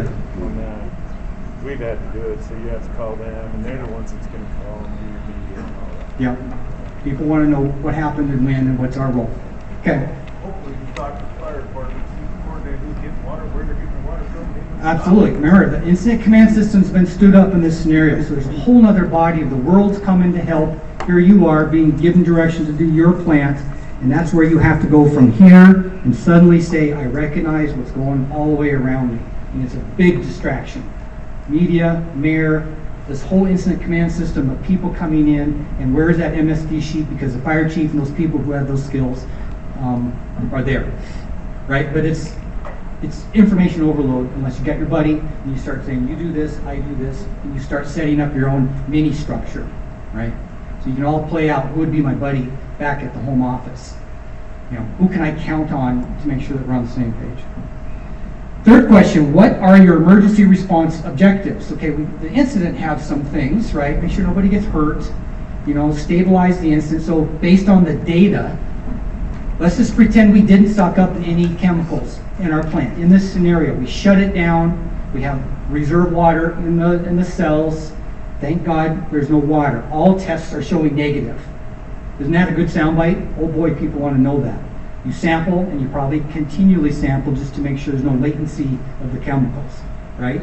So the question again was, who else? What was the question? The question was, what are your emergency response objectives? Protect the public with healthy water. Seems like they're bringing bottled water in, so we shut our plant down. It's probably not your job to ensure that there's enough bottled water and distribution. That's someone else's job, and guess what? It is. But we're going to continue to make sure our plant is serviceable such that when we get the go-ahead, turn it on, we roll it back up, right? Do more testing, flushing. And I don't know your world, but I bet you the sequence is to shut it down, and the sequence is to bring it back up. There's got to be. Again, it's not an easy, it's like a boiler, right? Oh boy, Boilermakers are pretty cool people. Number D, what are the potential technical and logistics issues? As an operator, can you shut down your water plant by yourself, or do you need more than one people? I'm asking genuinely. Is that a one-person job? Okay. Depends on the size of the plant. So if I'm in Billings, I'm sure there's a staff then. One person. So and if you're gone on, your kid's graduation in Boston, is the other person there ready to turn it down too? Okay. That's that redundancy that needs to be built in. Okay, last question. Do you need help? And that may be going to staffing. What expertise would you request? So in this scenario, we say that our plant was not contaminated. Out of an abundance of precaution, we shut it down. We are continually monitoring our river water and our intake. Currently, the DES and DEQ are distributing bottled water until the incident passes. EPA's coming in because they have authority on our water because they have inland water rights, but we're all measuring the water because Energy Labs in Billings is being a damn good player, and they're measuring our water constantly, for example, right? And we're going to get the go-ahead. And we're going to feed that information back through, right? I'm the operator saying it's all clear. The data says it's all clear. And some people with more stripes will say, start up the water plant, right? And we have our sequence of starting it back up. So here's a very easy scenario, but I guess the challenge of the exercise is think through those steps. From the moment you get a call all the way to where I'm pushing water, and it's clean, and it meets permit limits, right? I don't want to hurt anybody else. You have a big role, okay? So that's the takeaway. So look at that. It's almost ready for noon. Key takeaways. If we go back to those objectives, all the way in the back, just to make sure Hopefully, we all together as a group understand why emergency response is important. I think we covered that very well. If you had key takeaways again for further training, I'm going to say ICS, ICS, ICS. Take 100 level, 200 level at a minimum. It just helps you get the vernacular, right? How do I fit into this bigger machine? It'll really, and it's easy. You can do it online, or you can take some DES credits or courses for free. Every county has these courses, especially through the fire guys. We're not going to go through the 4 phases, but hopefully that gave you a way to think about what you can do doing your job, preparedness. I'm in the moment. What can I do to minimize my impact? And then the recovery. I like the question about money. Is there any way is money available to help our system? Not through the state necessarily, but EPA and those federal grants, typically there's money. Ask the question. And then we had our real world examples in your tabletop. So you guys have been very attentive, and I can see the faces. So hopefully this is meaningful. Put comments out there and put them, how can we do better? And if you want this type of course or not. Okay? So I really respect what all you do. So thank you for your service. It's important. Okay, Greg. Where's my boss? Okay, how do you want to shut this down? Okay, time for lunch. Drive safe. Be back here at 1300.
Now that you're all full of food, you get to sit back and kind of digest, and we'll go into the next presentation. I'm Libby Hendrickson, Elizabeth Hendrickson. Some of you may know me. I'm from Helena. I'm the revised total coal form rule manager in Helena. Some of you I know work with me and my co-rule manager, Mary Simmons. We're both in Helena. Interesting trivia fact about the RTCR, the revised total coal form rule. It is the only rule that applies to every single public water system. So one way or another, I take care of non-transit, non-communities, and community systems. So if you have questions or anything for the RTCR, just come up and ask me later, because one way or another, I generally work with most of the public drinking water systems. Okay, for this next one, this is just going to be a kind of an easygoing presentation. We're going to be taking a look at two videos. They're actually YouTube videos, so this is the first time we're trying this. One is on PPE, protective equipment, personal protective equipment, and the second one will be on lockout, tagout procedures. And one of the reasons why I got tasked to do some of this is safety. Before I came to DEQ, I've been DEQ about 9 years now. I worked as an industrial chemist for 3M. I started in a plant west of the Twin Cities called Hutchinson. This is actually the site of it right here on that larger picture. Some of the internal pictures. So we made most of the world's consumer videotape, adhesive polymers, linings, anything like that. This site had 3,500 people. It was around the clock 24 manufacturing site. We did not shut down. If you did, you were in big trouble. So we had a shift crews going in and out, a lot of people, a lot of activity, very interesting chemical processes, a lot of safety concerns. And 3M, one thing that they were really good with us was training us in safety. They hammered that in and day out, because there were 3 people that were killed in this site alone since I was there for 20 years. And one of them was poor lockout, tagout procedures. We had a contractor come in. He was working on a multiple line. There were 3 locks on it. Somebody removed their lock. He got blasted. He was electrocuted. So taking care of your safety is very, very important. And here's your first trick question. Who is responsible for your safety? You got that straight. You are your first line of defense in safety. So you need to understand how to use your PPE, where it is appropriate, and review it. Make sure it's working properly, making sure you have the correct PPE for the situations that you are in.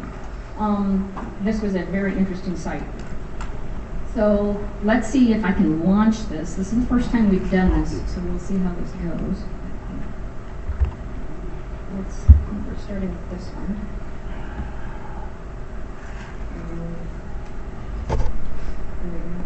And these are with Tim Wright, the floating head Tim Wright videos. It's actually pretty funny. He's a good guy. Okay. Do we have sound?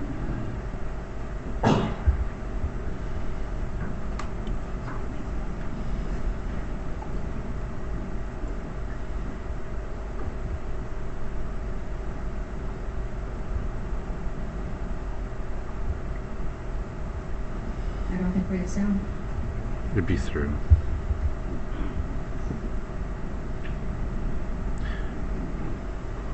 Okay, this is going to be a long 15 minutes. We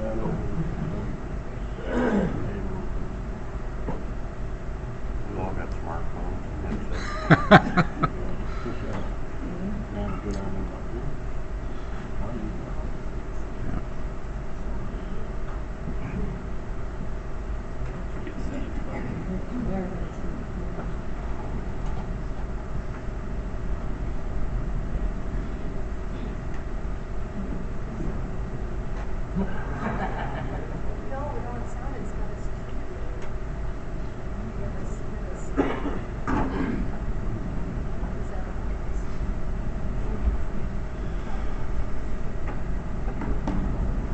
Just read along with me for a minute. I think he actually narrates the whole thing.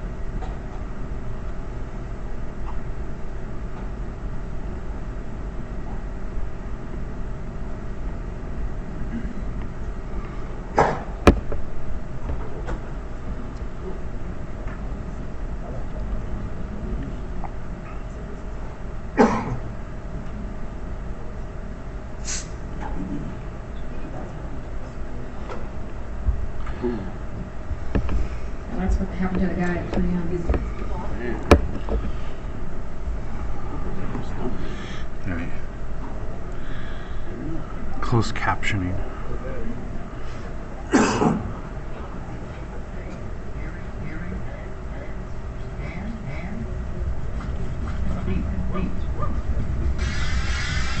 Which of these are you willing to do without? Answer? None. That's where PPE comes in. Goggles, face shield, earmuffs, hard hat, gloves, and safety shoes. Which of these can you work without? Answer? You tell me. But first, let's think about this. Think. It's your safety. It's your life. It's your choice. You make the decisions. When it comes to personal protective equipment, it's no Saturday afternoon matinee. It's real life. Real life. In order to protect ourselves from injury in the workplace, let's take a look at what I call the 3 A's. In real life, it's awareness of your surroundings in combination with your attitudes that dictate your actions. The 3 A's: awareness, attitude, action.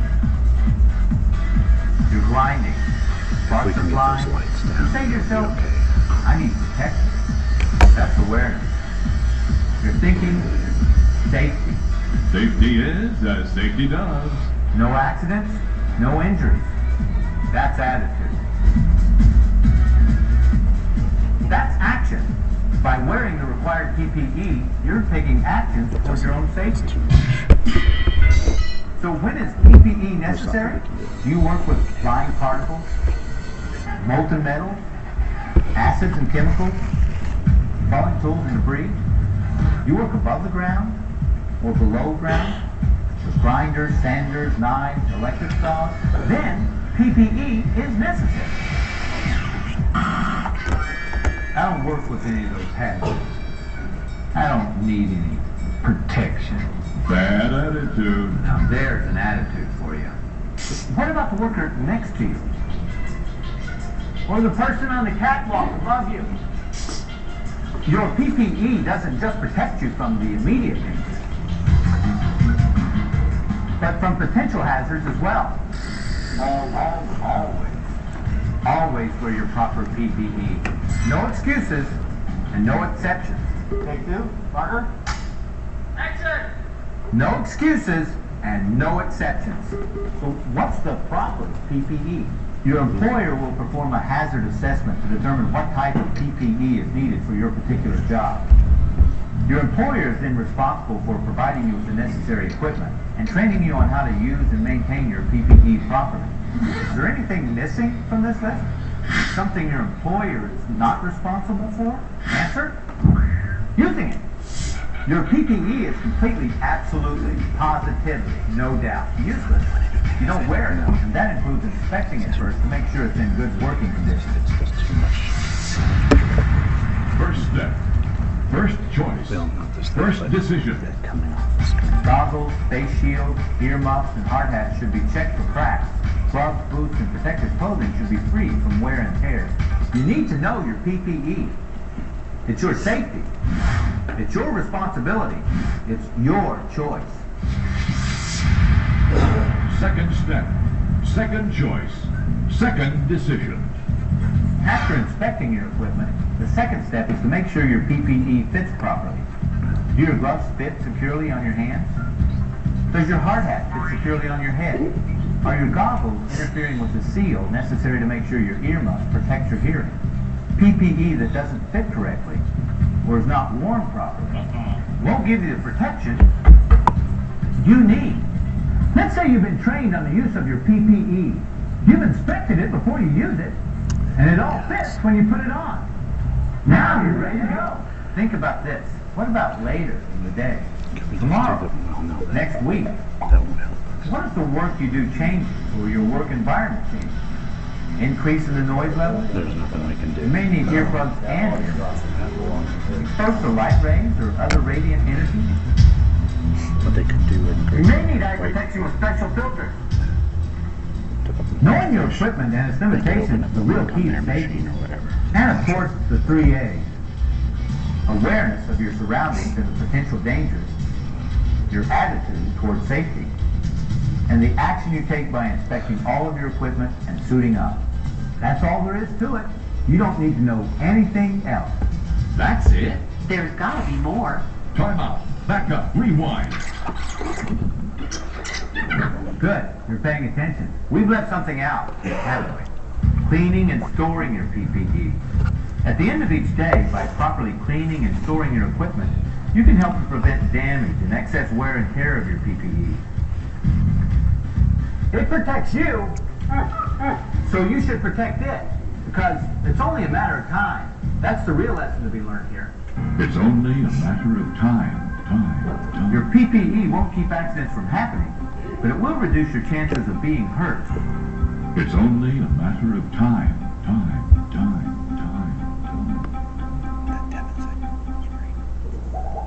Time being a few minutes before each shift to inspect your equipment for damage or defects, and then put it on.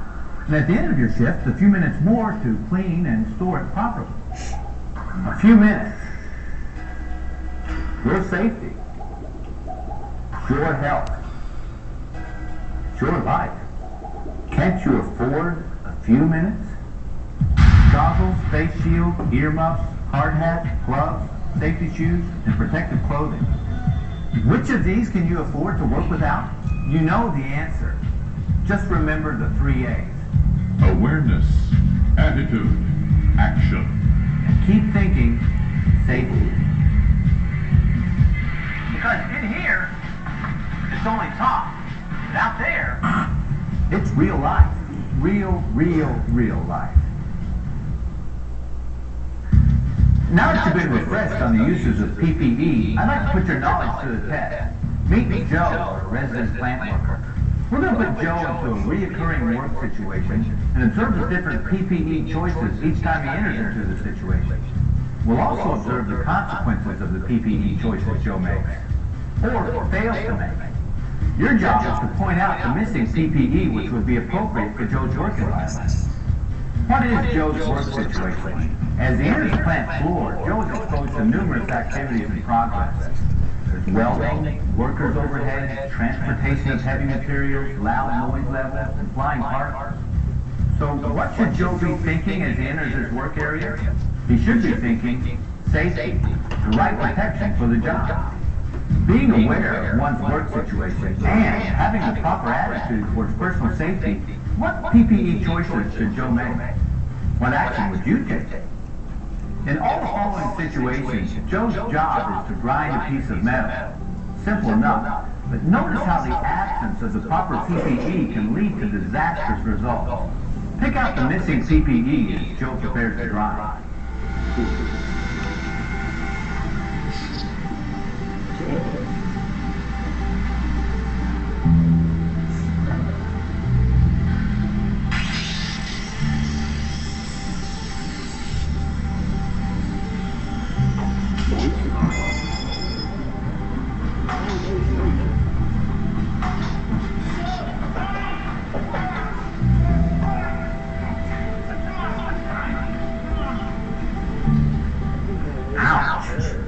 What did Joe forget? Need a closer look?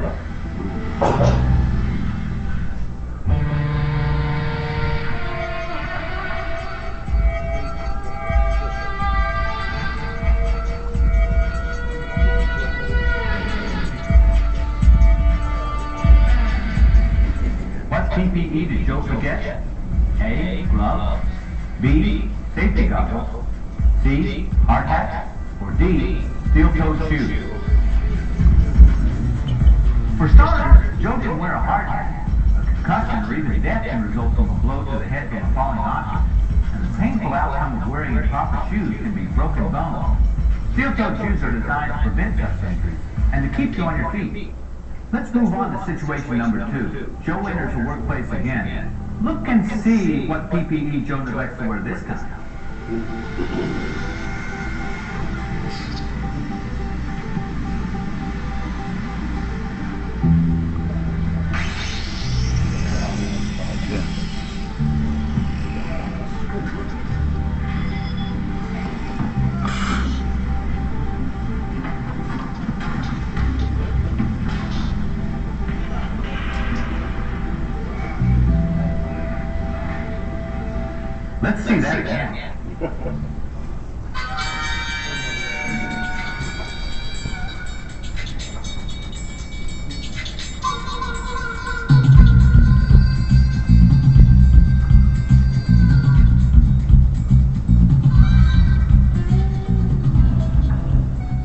PPE did Joe forget?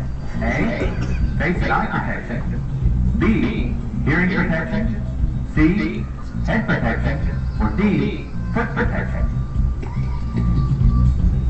Unfortunately for Joe, life may be a little blurry for a while, if not permanently.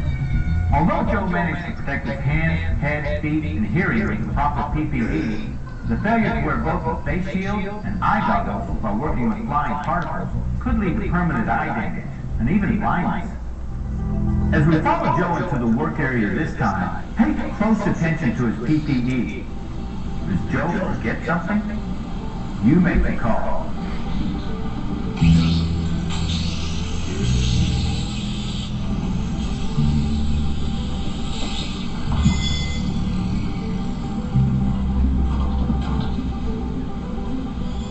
Is there anything wrong with this picture? Look again.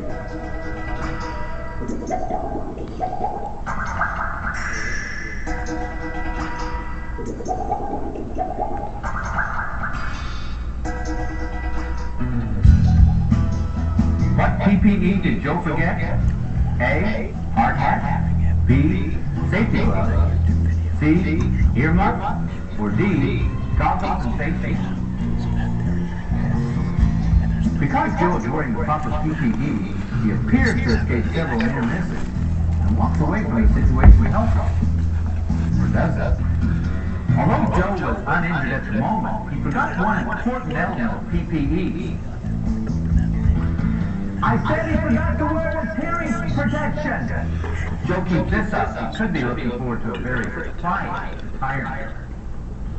Remember, it's awareness, attitude, and action.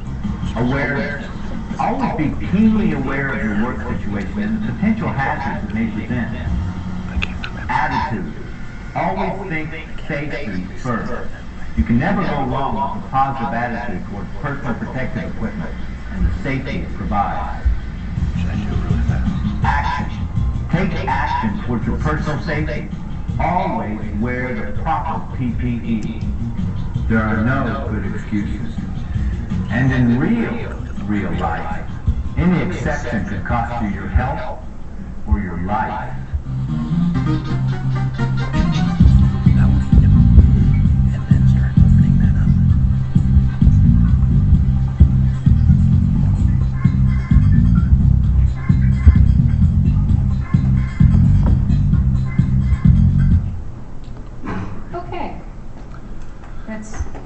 Safety guy, Tim. He's a pretty entertaining fella. So some of the PPE that you folks use, I know a lot of my operators don't have big facilities to go through and do a safety inspection. A lot of operators will walk into situations with 4 or 5 different public water systems that they operate. And every single time what is happening in those facilities, they may or may not know what has happened before. So they're walking into some situations pretty blind. I hear from a lot of our field staff that they, doing inspections in pump houses, and there's water on the floor, and there's open electrical outlets, things like that. So how many times have you guys walked into, at least once or twice, into facilities where immediately you see something that's unsafe? I mean, does this something happen every day for you folks? Is it something rare and strange? How many of you work with chemicals? Chlorine. Okay, quite a few of you. Do you know if your facilities have ventilation? Do you have respirators? Things like that? What's some of the common PPE equipment that you need for situations like this? Goggles. SCBAS. Goggles, what was the other one? SCBAs. SCBAs. How about chemical protective clothing? Anything like that? You always have your safety goggles, right? Always, yeah. Okay, the next information is about lockout, tagout. And this is something that, again, is a process that you will have to develop a lot on your own if you're the only operators working with different systems. This is just a good trade habit to have your own lock, to be able to lock out the system so somebody from the organization or the subdivision can't come down and say, hey, I don't have any power, and pull the switch on you, and you're working on a pump and get zapped. So this one is another one by Tim. So let's see if I actually can get this one running.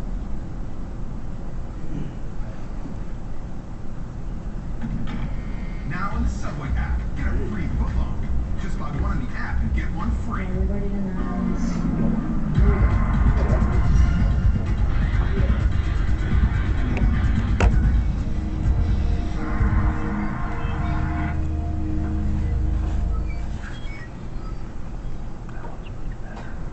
This is a secured industrial video.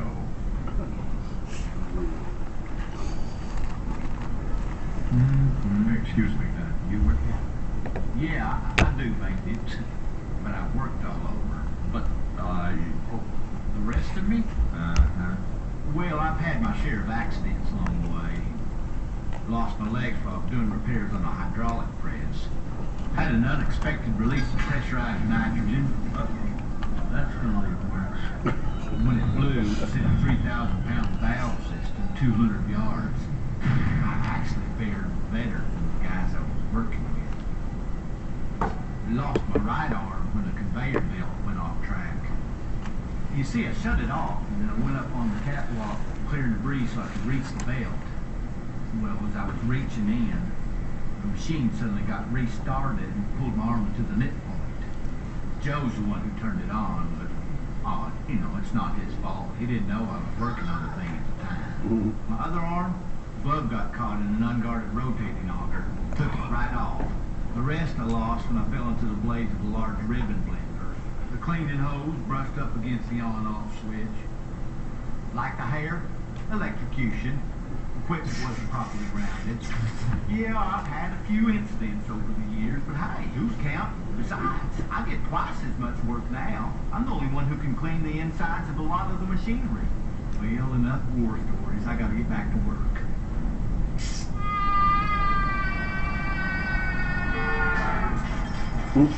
Sure, with some cheap effects and a little comical dialogue. Hopefully it can be entertaining or even funny.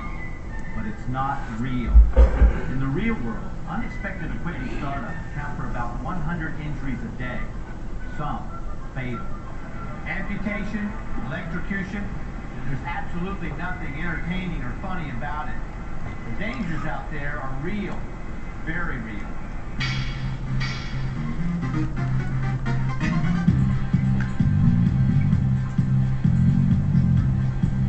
Real life with your host, Tim Wright.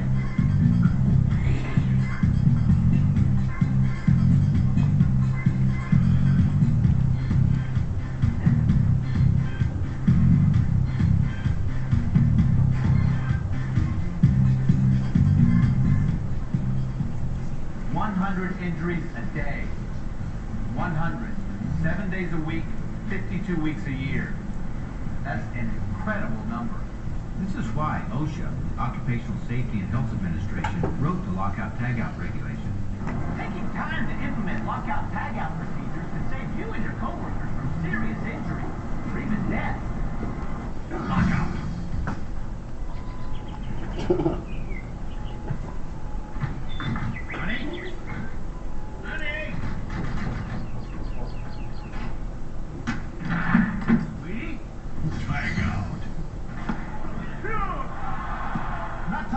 Keys and stolen vases here.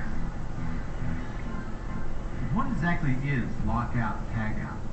Lockout tagout is a system used to ensure that equipment you've isolated and de-energized to work on remains that way.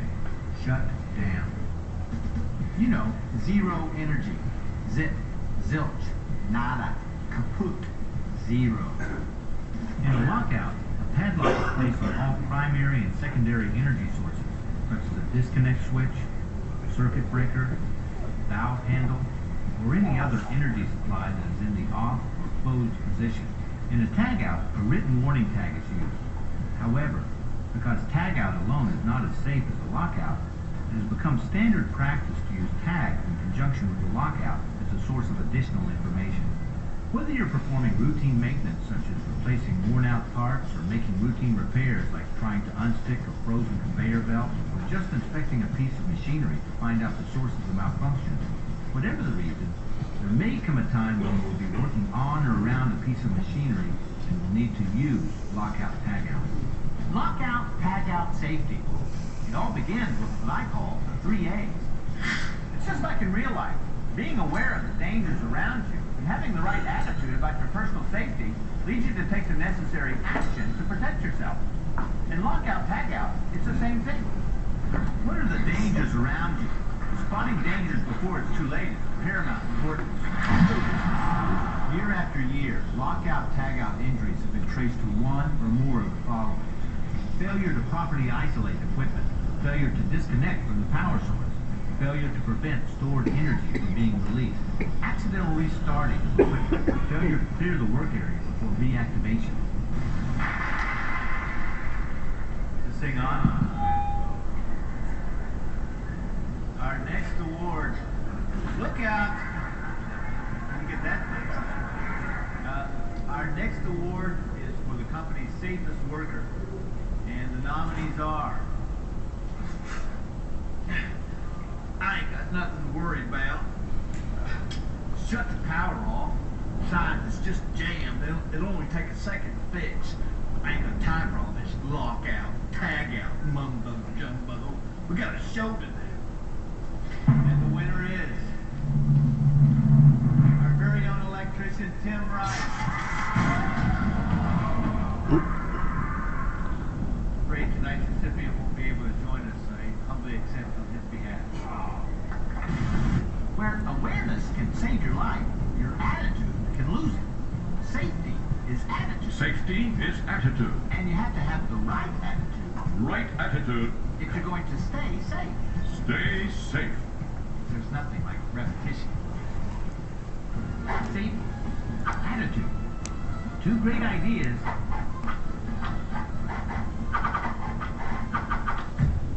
They go together. Get a safety today.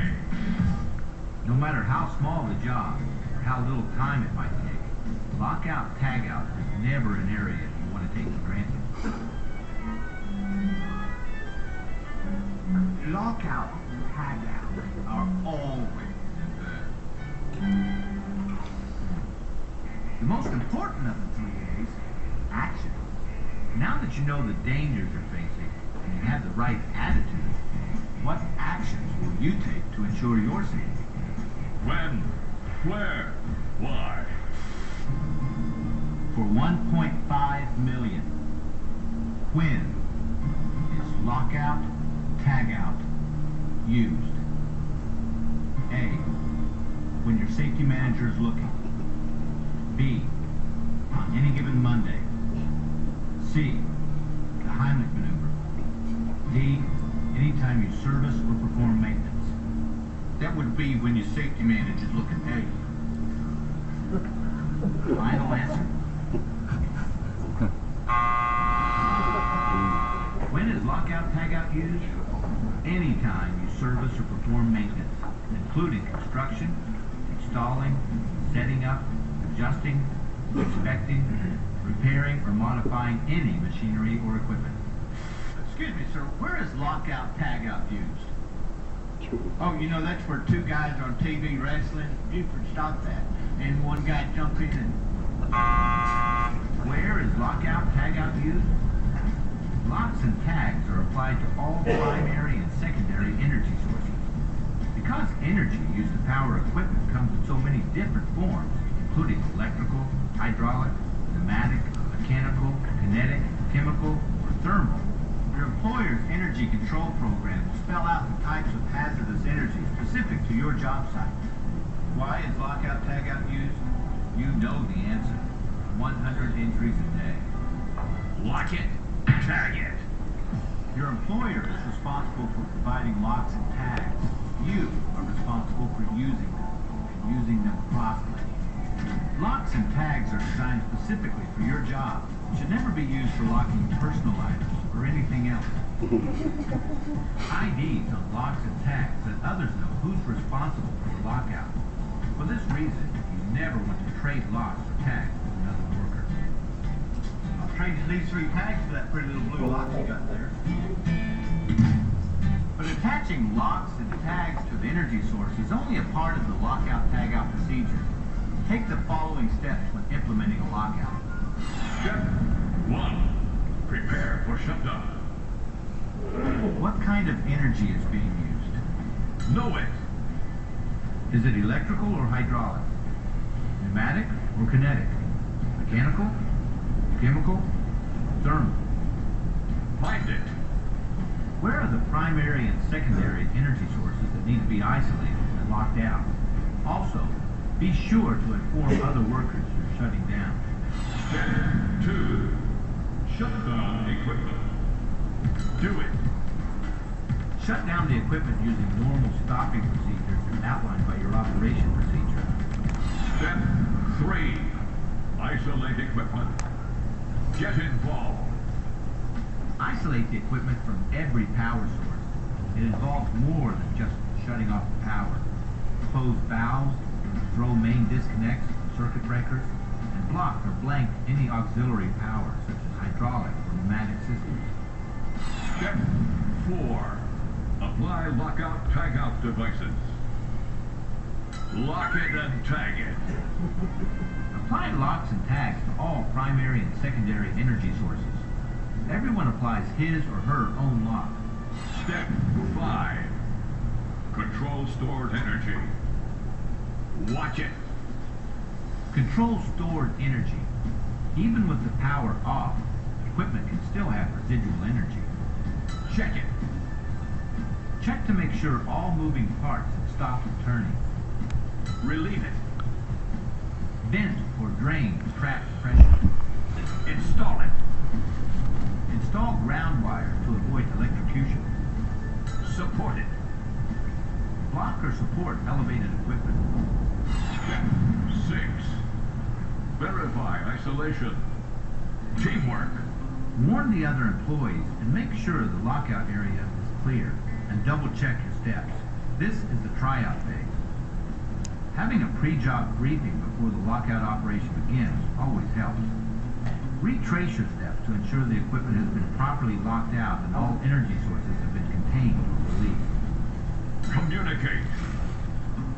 Confirm with everyone involved that all locks and tags are in their appropriate place. Communication is essential.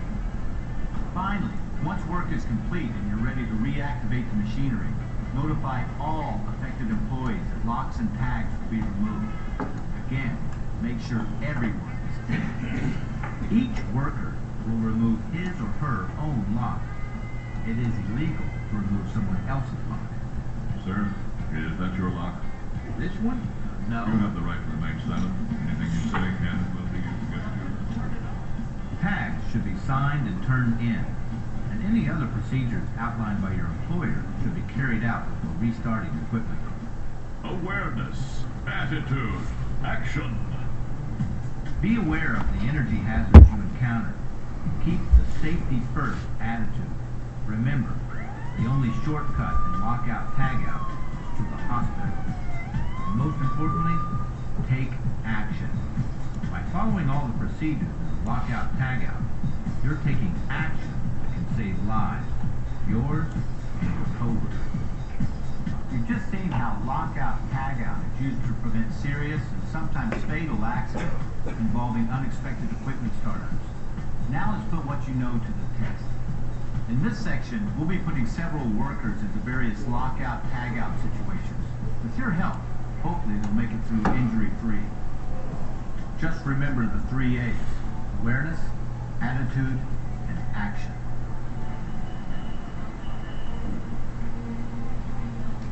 Nick is having some problems with the twisted load. He's doing the right thing by applying a lock and tag to the power source. But has Nick forgotten anything?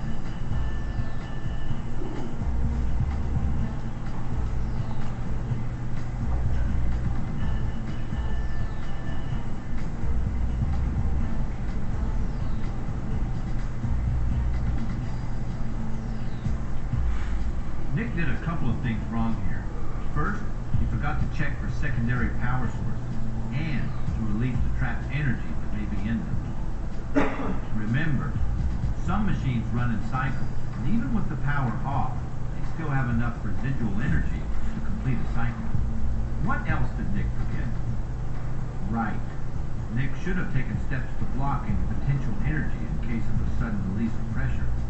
And finally, Nick never informed the other workers that a lockout was being used, nor did he make sure everyone was clear.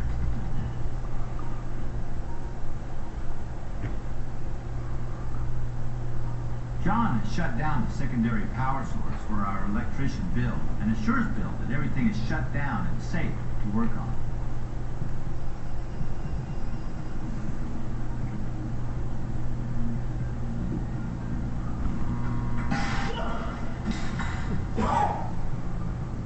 What potentially fatal mistakes did Bill make as he prepared to work on the circuit box? Correct. To ensure no power is flowing to the circuit box, Bill should always check all primary and secondary power sources personally and not rely on the word of a coworker alone. Bill should also use a check meter to test for any hot wires before beginning any electrical work.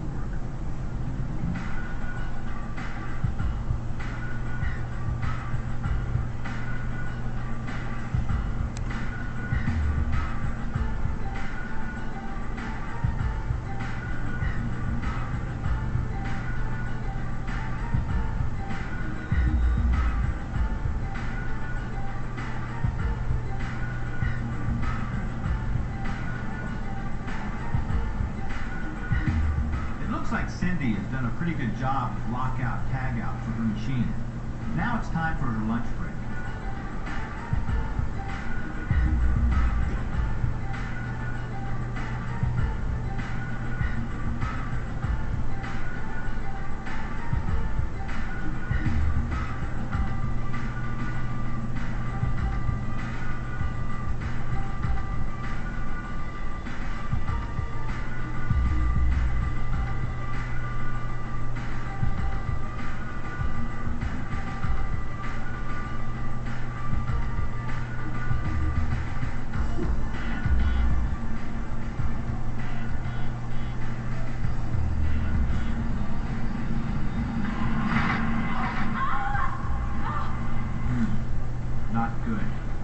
Several things were done wrong here. Can you name them? Obviously, Nick is in serious violation when he removes a lock that does not belong to him. But even if, under rare and special circumstances, he had been authorized by his supervisor to remove the lock, he absolutely should have informed Cindy of what he was doing. But in what way is Cindy responsible for what happened? Right. Whenever you return to a lockout area, always make sure that locks and tags are still in place and that no one has tampered with the equipment. Communication is essential. Teamwork is key. But when it comes to your safety, ultimately, the responsibility is yours. Lockout, tagout, and the 3A's of safety. You gotta follow them in real life, because in here, you get second chances. Out there, you only get one. So be aware of the potential hazards around you. Keep that safety first attitude. When it comes to protecting yourself, take action.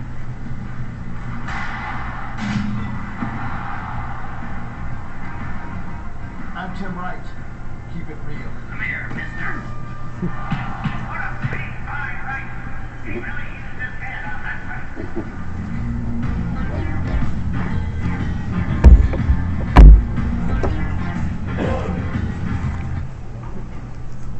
All right, a little levity on a pretty serious subject. So I really liked him because I think a pretty good job with some of this.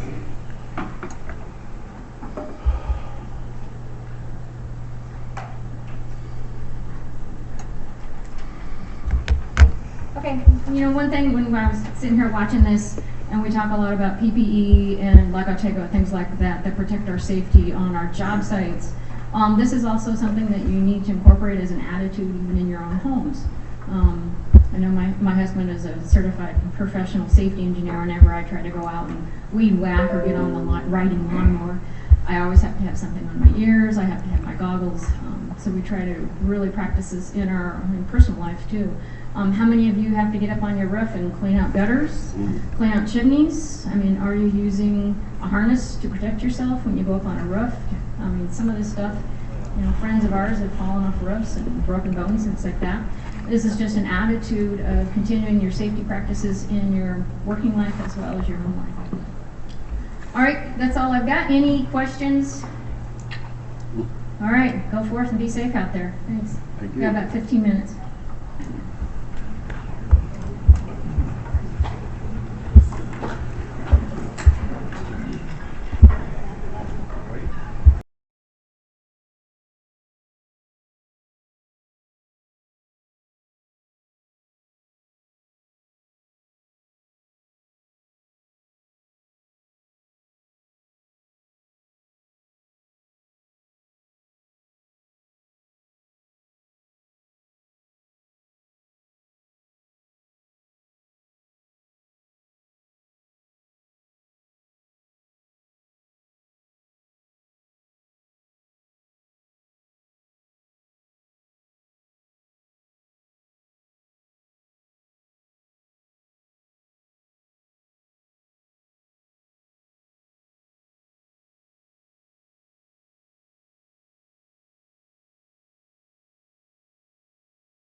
With the City of Bozeman Water Department, and the gentleman that usually gives this could not get out of town, so he sent me. So some background, I worked with the City of Bozeman for 29 years, and 26 of those years have been with the Water Department. We always had some sort of crib sheets, screw jacks, that sort of thing with the when we went down the ditches. You'll see in a bunch of these videos I've got a PowerPoint, shows actually John Alston, my superintendent. He was involved in a trench collapse in '91, got hurt, didn't get killed. He was lucky. We didn't have a lot of the trench training and equipment that we have now. And so I was going to see a quick show of hands in your different places of work who has a trench rescue training plan and equipment for such.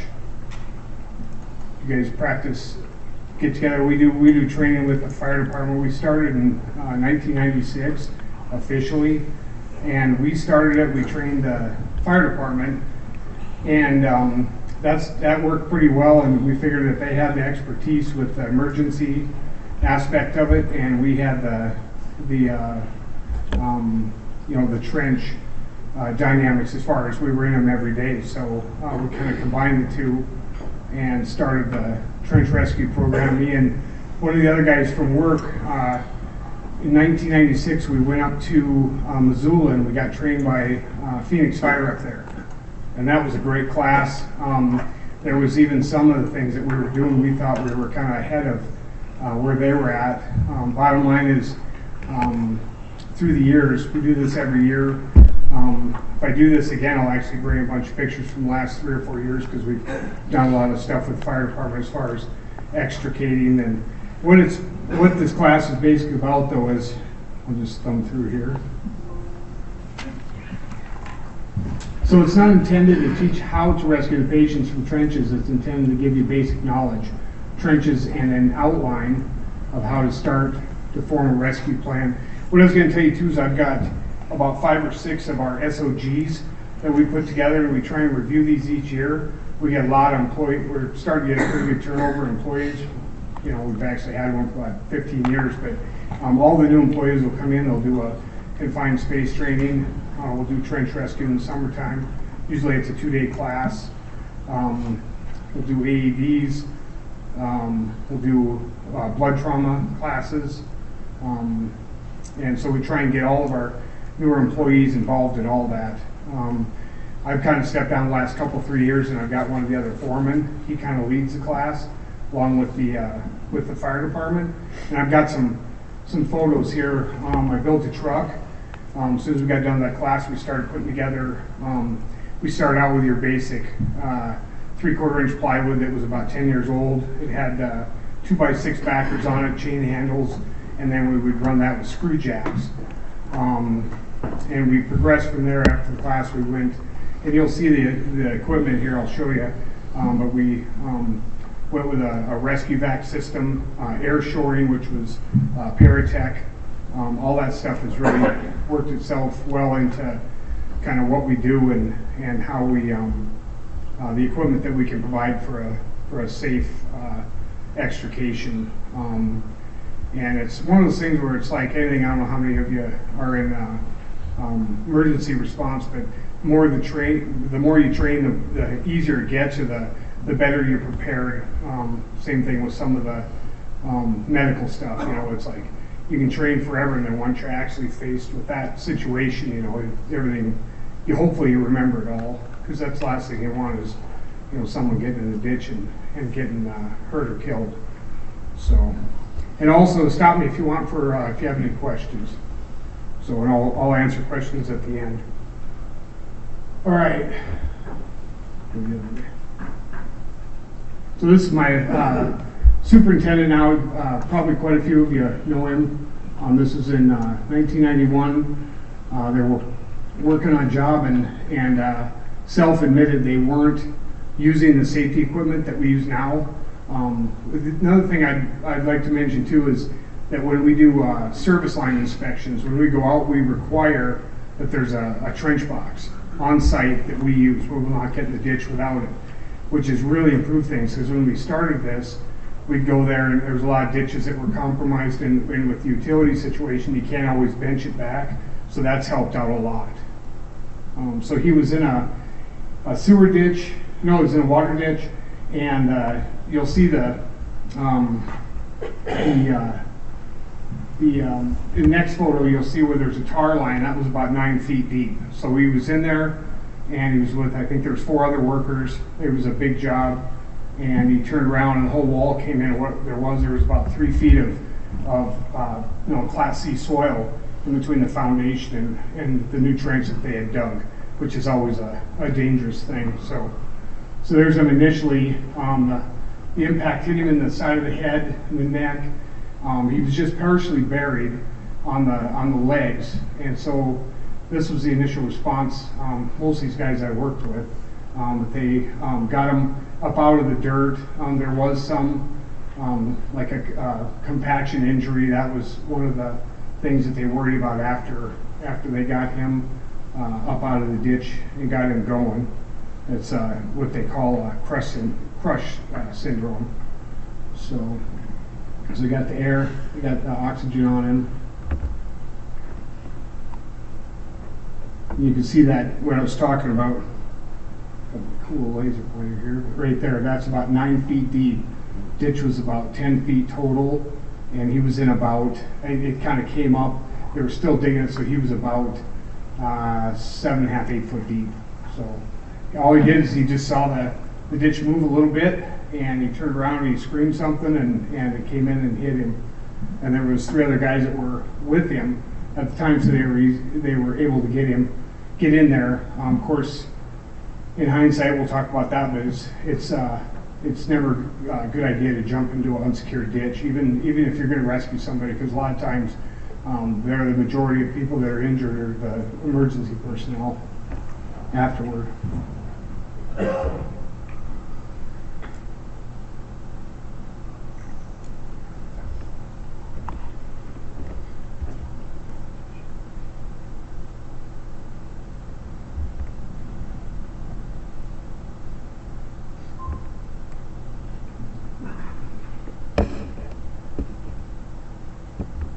Some of the major things that he did have, though, he had contusions on the shoulder, and then he tore a bunch of ligaments in his neck. Because what it is, it was kind of the whole top of the wall, like from the belly and the top, it came in, and as it did, it pushed him against the other side of the ditch. And that's where he sustained most of the injuries to his neck and some to his shoulder.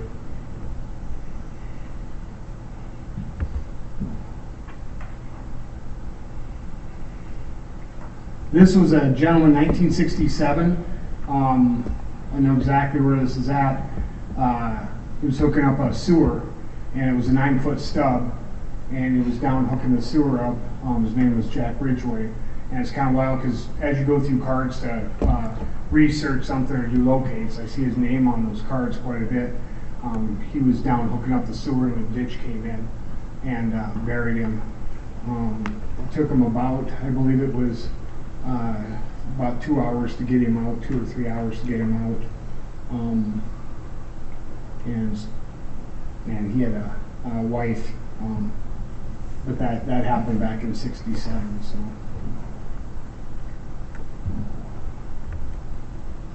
some of the OSHA figures: 1,000 trench collapses a year, 140 injuries with permanent disability, resulting in more than 100 deaths. Many of those injured are rescuers, contractors, fire rescue, EMS. That's one thing we saw, especially when we took the class up in Missoula with Phoenix Fires. Everybody wants to help. Most of the time, even like we tell the guys that we're training, you know all the contractors. So eventuality, you're going to be on that job site. Somebody's going to be trapped. You're going to probably know them. So then emotions take over, and a lot of times that's when all the problems really start.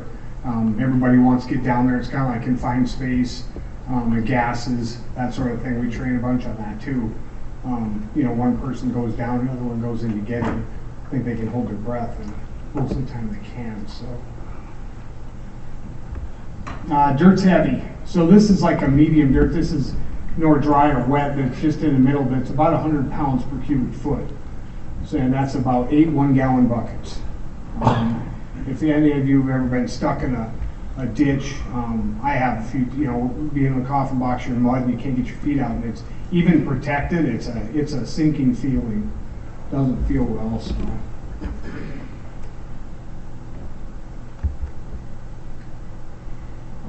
Talked about 4 feet of soil in the back, chest or back, about 750 to 1,000 pounds. Same thing there with down pressure versus horizontal pressure on the bottom. That's one of the things that we're dealing with a lot in Bozeman. We're growing like crazy, but we got a lot of groundwater, and that's always tough because a ditch is always more dangerous when you have a water introduced into the ditch. A lot of times you'll lose the bottom, you'll lose the belly and stuff, and that's something that we constantly train with. We even started with some of the new equipment with airbags, so you can put normally we try and use a trench box and put that in there, and sometimes like say under curbs, sidewalks, that sort of thing. If we're keeping them, then we'll have more of a tunnel. So what we did with the fin forms, and I'll show you a picture of that. We've got standards of 4x8 fin form with backer plates with 2x10s, and you jack to those. We also have 4x4s, which is good for underneath, like the curbs and stuff. And then we've also got some that I built, started out with for fixing curb boxes, it was a 2x8. So we did that with a 2x6 backer, and those seem to work pretty good. We were using them with screw jacks, and then we got to the point now we're not using those anymore. And you'll see on the truck that I originally built, we were using aluminum hydraulic jacks. They just didn't have the range, and they were kind of a scissors thing. So if you lost part of the ditch, a lot of times they would kind of move on you. So now all we use is that Paratech air shoring, and we found out too, a lot of the cave-ins, we had troubles when you were taking it back out because you're compressing that soil. As soon as you start undoing screw jacks, or then all of a sudden the creep sheets will start coming in. That's when you lose the ditch. Now we can stand up top with ropes, and I'll show you some pictures of that, and we can lift those out of there safely.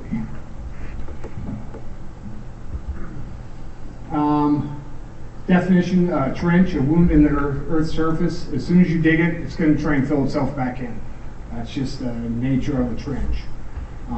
We're kind of lucky. We treat everything as Class C soil, so we didn't have to, there's doing the ribbon and all that. We classify everything as pre-dug Class C, so it makes it kind of easy for us, and we don't have a lot of the real hard clays and that sort of thing, so kind of makes it easy for kind of what we do.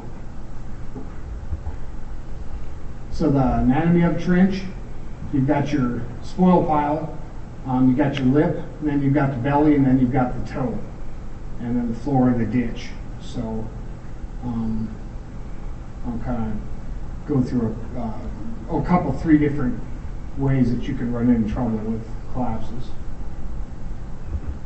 So trench collapse: natural and man-made forces acting immediately to close the trench once it's created. Trench rescue stats: undisturbed soil, there's 50% chance of a second collapse, and in disturbed soil, there's a 75% chance of a secondary collapse. I'd say that's in the immediate, maybe an hour, 2. Ultimately, it's 100% chance of a collapse. Anytime you got a ditch, at some point in time, it's going to come in, unless it's in some sort of, hard clay and that sort of thing. But like I said, Class C soil, that's pretty much what we go with. This is one of the mess we came up to. We had contractors will do their work, and a lot of times one of the difficult thing for us was trying to figure out a way to safely trench it. Now we've got trench boxes. One of the worst jobs that we ever had was just a regular curb box repair. A lot of times you'd be in water, and what we do is we'd run a 2x8 set of crib sheets. We jack in between it. Normally you'd have 3 jacks in there, or you could have 2 jacks. You'd have one 2 foot down, one 2 foot from the bottom. Then you had to figure out how to get down in that trench and do your work. And then if there was something that ever went wrong, you know, it was always spooky when we first went there. So we figured what we do, I don't have a picture of it, right around 94, 95, John had given me about, I think it was about $8,000, and he said, we need more trench boxes. We had a couple Cundels, and then we could put them on top of each other for the really deep stuff. But we ended up buying one that was 4x4. So anything now, we'll go in there a lot of times, and we have a vac truck, so we'll vac it down, and we'll put that 4x4, actually, I'm sorry, it's 3x3 trench boxing. And that's changed things immensely. So there's a lot of really good products out there, and it seems like every year you see more and more things that a person can buy for safety. How tall is your 3x3? Huh? How tall is your 3x3? 7 feet. 7 feet high, yeah. Yeah. And even if we were deeper than that, like our boxes say we're at 9, we'd bring it up, we'd slope it back, then we could crib the top. We'd crib across it. And because you're supposed to be 18 inches above the level of the, and I guess I'm not, like I said, this is just kind of an overview, so I'll try and stick with that. A lot of the stuff's pretty cool though. So there, what we were doing, they were doing a water tap down there left-hand side. You've got all these utilities, and that's what we deal with a lot. But the one coming across there, you can see how it was sloped. There was another gas line that was in the far side over here. This is a mess down here, and the guys had put in a 4x4, two 4x4 railroad ties with a little kind of a screw jack in between it. So they ain't gonna get it. So, and that was another thing too. When I started out, we were digging in service lines, so we would come in there and we would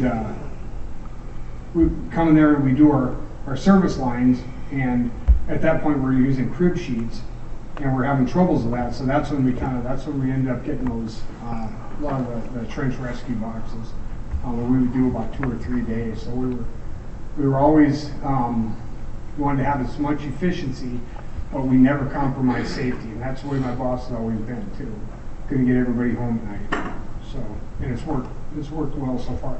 One thing I was going to say, a lot of times you'd have, say in the wintertime, we'd have frost, and then you'd have a gas and power, and maybe a fiber or something. Cable coming through, and the ends would want to come in. You got to realize that when you're down at point, you got electrical coming through. You're usually in groundwater, and if that gas line, power, whatever breaks, which we had that happen on a few occasions, but then you can about imagine you're in the ditch and how bad that can be. So we always looked at that really close. Then we would run like a 6x6 rough cut timber across, and then we would support those utilities if we had to.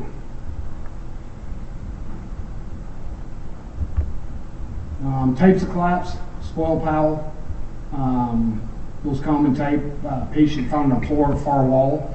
And this is a big one that we train with a bunch, is a spoil pile. How tall is it?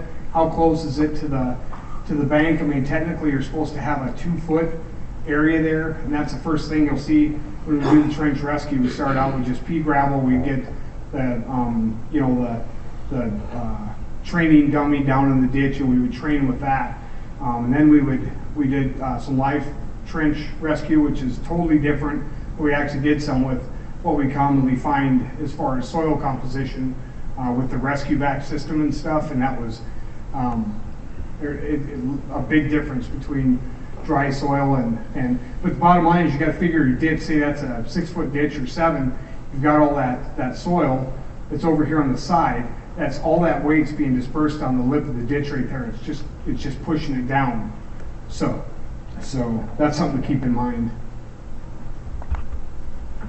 And this is a slough in like the belly of the trench. Secondary collapse almost a given. And that's where I was talking about. We've done a few other things especially with the fire department when we're cribbing something. If we can't get a coffin box there, and we actually bought 2 coffin boxes. Now they're aluminum. We can take them apart quick. They had a kind of a screw jack to them, and those didn't hardly work if they got muddy, so I ended up getting some standalone supports for them with pins. We can take all that, and the panels are probably only about, I don't know, maybe 150 pounds, 140. We can actually take these off the road if we had to, and we could assemble it, and we could roll it with ropes. We could roll it into a ditch. But what we do is, if we're going in there, we have to crib something for rescue, then we put a one of those inflatable bags here. And of course, keep in mind, anytime you start pushing crib sheets out against this stuff, you're going to have problems. It's probably going to bring this down. So like I said, this is just kind of an overview, but there's always something to, once you train, you keep training, and you get like, 10, 15, 20 people together. People come up with new ideas. We usually have kind of the heads of our training program. They kind of get together at the end, talk about a big kind of a review.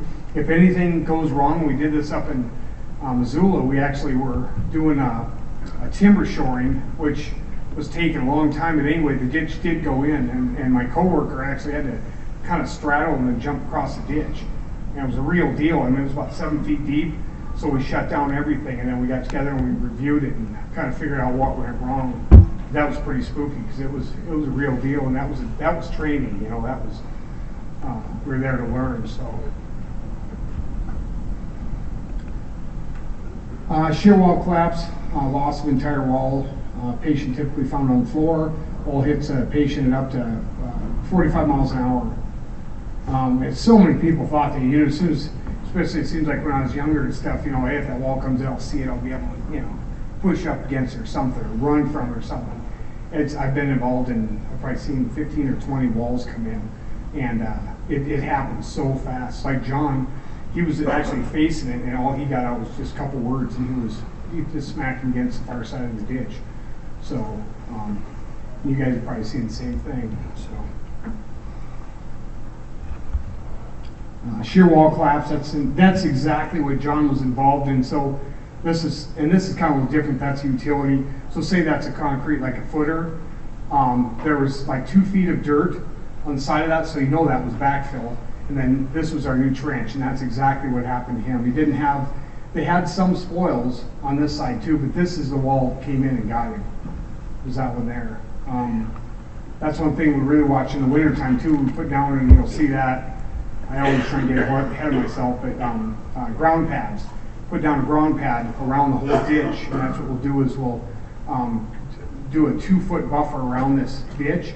Put those ground pads down so you're dispensing minimal weight per square inch on the edge of the ditch. But a lot of times we had one I was on, and it was a main leak, and it was about 30 below zero, 35. I think that I was right next to the MSU weather station, and they had us at about 55 below. So we're working, I got a guy down in the ditch doing something, and I started seeing, I started seeing the bank was moving a little bit. You kind of look at it because your eyes play tricks on you. Sure enough, I got Pat, he was one of our coworkers, I got him out of the ditch, and right then that whole thing came down. So you've got this ground pad that's beside the ditch, so if a crack develops underneath that, you got to be careful of that too. And that's exactly what happened. I just happened to see something move. Told him to get out of the ditch, and it was just a matter of seconds, and the whole ditch came in just like that.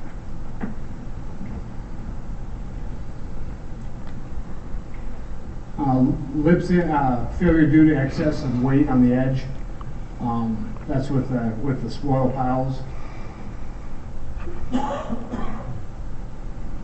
We've gone to some of the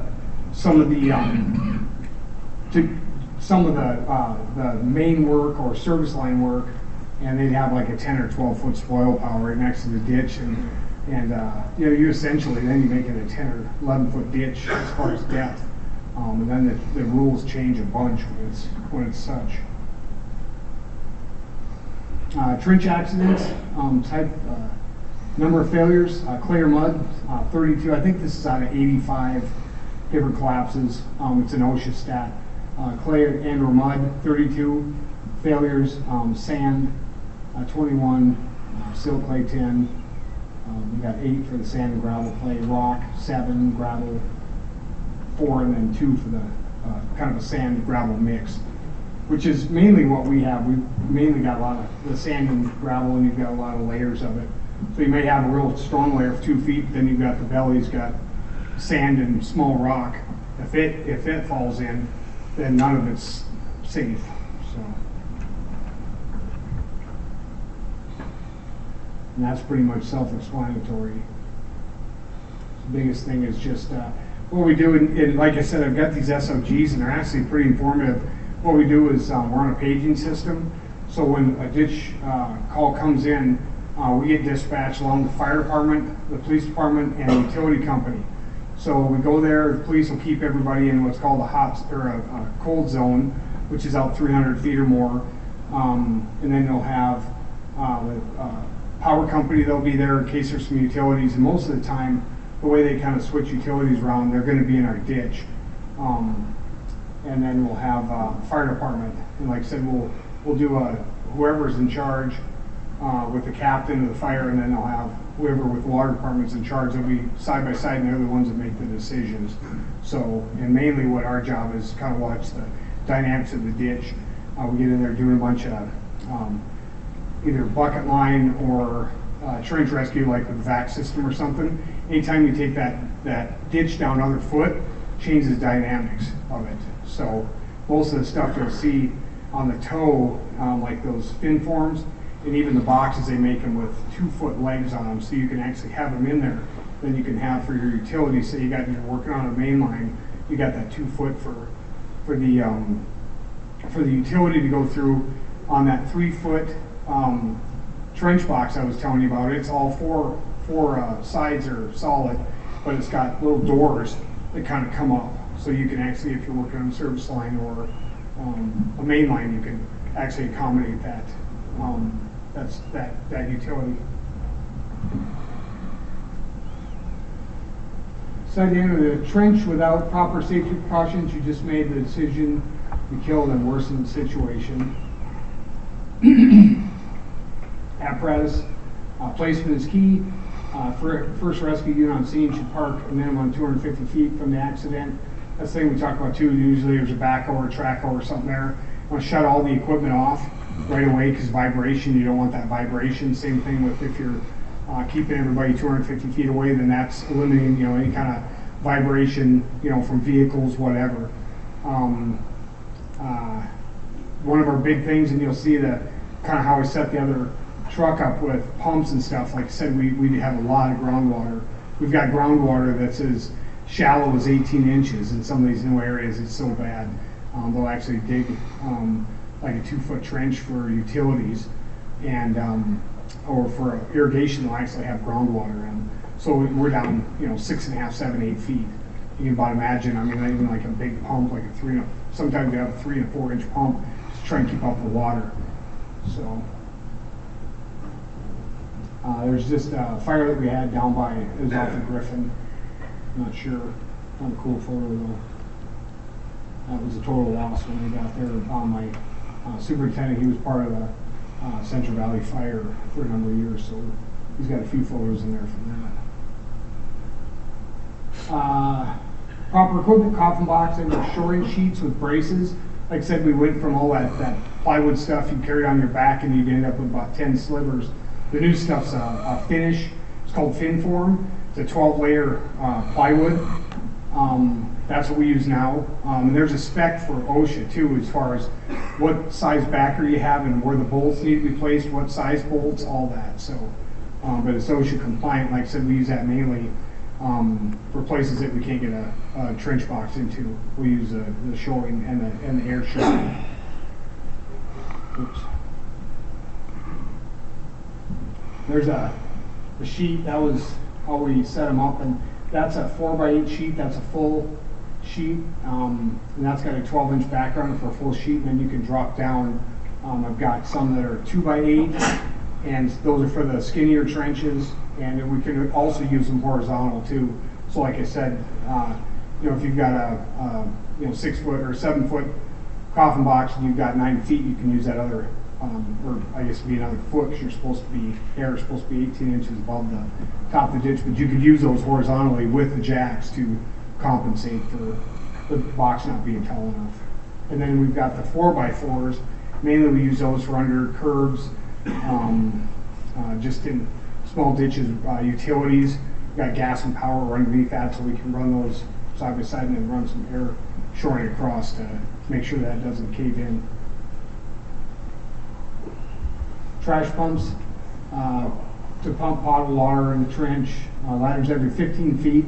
That's a OSHA standard and a good idea anyway. We usually even try and have a couple ladders, kind of depends. The rescuer's entry, exit from the ditch.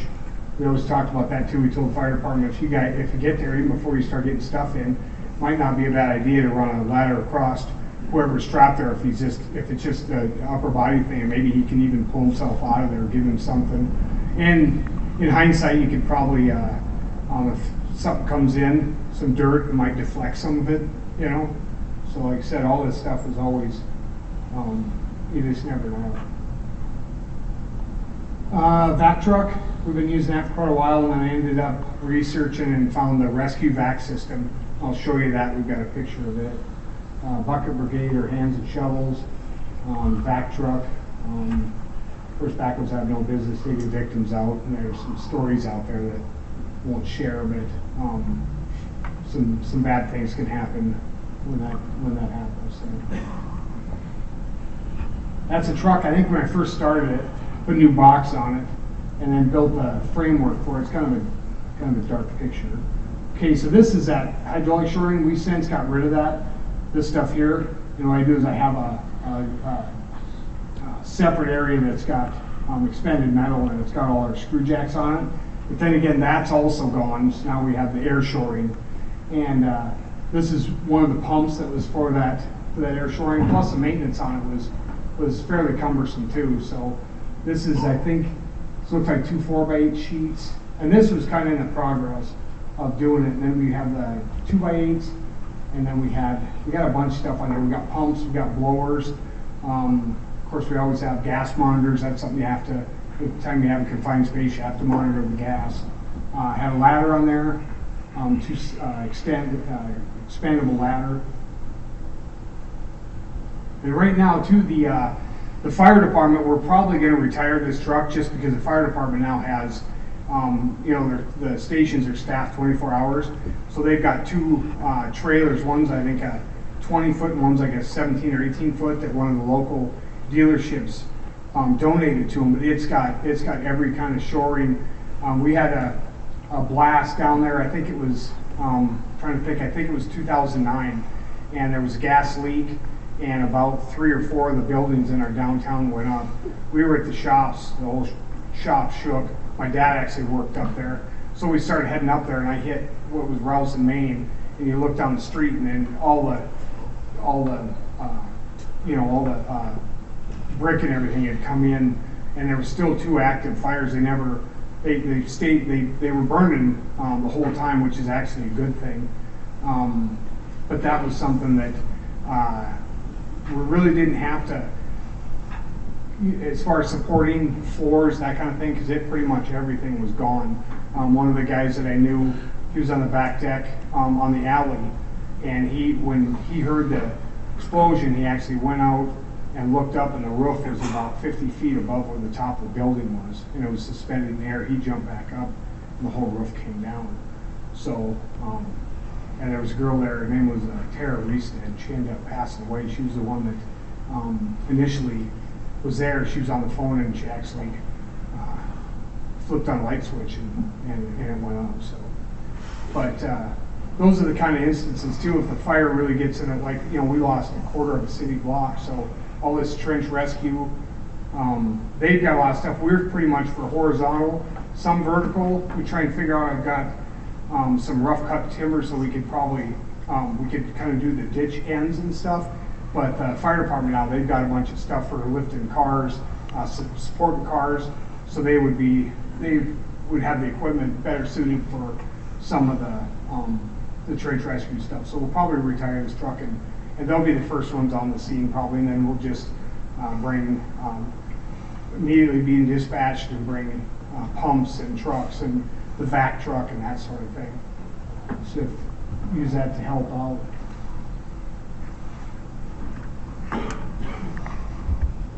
And that's that rescue vac system right there. I'll show you kind of a picture of it. That's the ladder, that's the other side, and then there's just a whole bunch of stuff in here for gloves and tape and spikes for roping in the ladder on the edge of the ditches, that sort of thing. Safety glasses, and we have everything on there. Hard hats, and just because you never know who's going to show up and what equipment they're going to have. Oh, there's, I think that's a bottom section right there. We got, bottom section right there, and then we've got a valve right here. You'll see that in place. That's for if something were to get like this vac system, once it's going, if you actually get into somebody's arm, it's got enough suction, it'll actually pull an arm off. So that's something we got a person on the side of the ditch and they just watch. If they need that vac shut down that quick, then they'll throw their arm in and you pull that cap off and then it would stop sucking. The same thing if you've got what's called an air knife. And the air knife we use with our big compressor, you can actually break up the soil again if you run into, keep it well away from wherever you're trying to find, because it will do a lot of damage to regular tissue. That's a trench box. We figured out this would be a good way to, this is actually, I had to dig it up and then I had to transfer to another spot, and then I didn't have the video at the third place I had to change to, but we got a Anderson precast did this for us. It's 11 feet deep. We've got 3 concrete lids on it, and one of them's got a manhole, like a 24 or 27-inch manhole. So we can use that for the trench rescue stuff, and we can use it for confined space training. So we'll set up tripods, all that, get the ladder in it. We got manhole ladders, and then we can actually go through. We can use the gas detectors, go through all that, and then we train on that for the confined space, which we do every year. We got a lot of like manholes and pressure reducing vaults, and we do a lot of that type of work now. There's it in the bottom. Tried to slope it so the deep spot was over here so we could back it out. So, and that's kind of where we're starting it. That's kind of the sheets I was talking about. So you got one guy over here, he's shoveling. We'll shovel it away from here, 2 feet back, and then we run these in.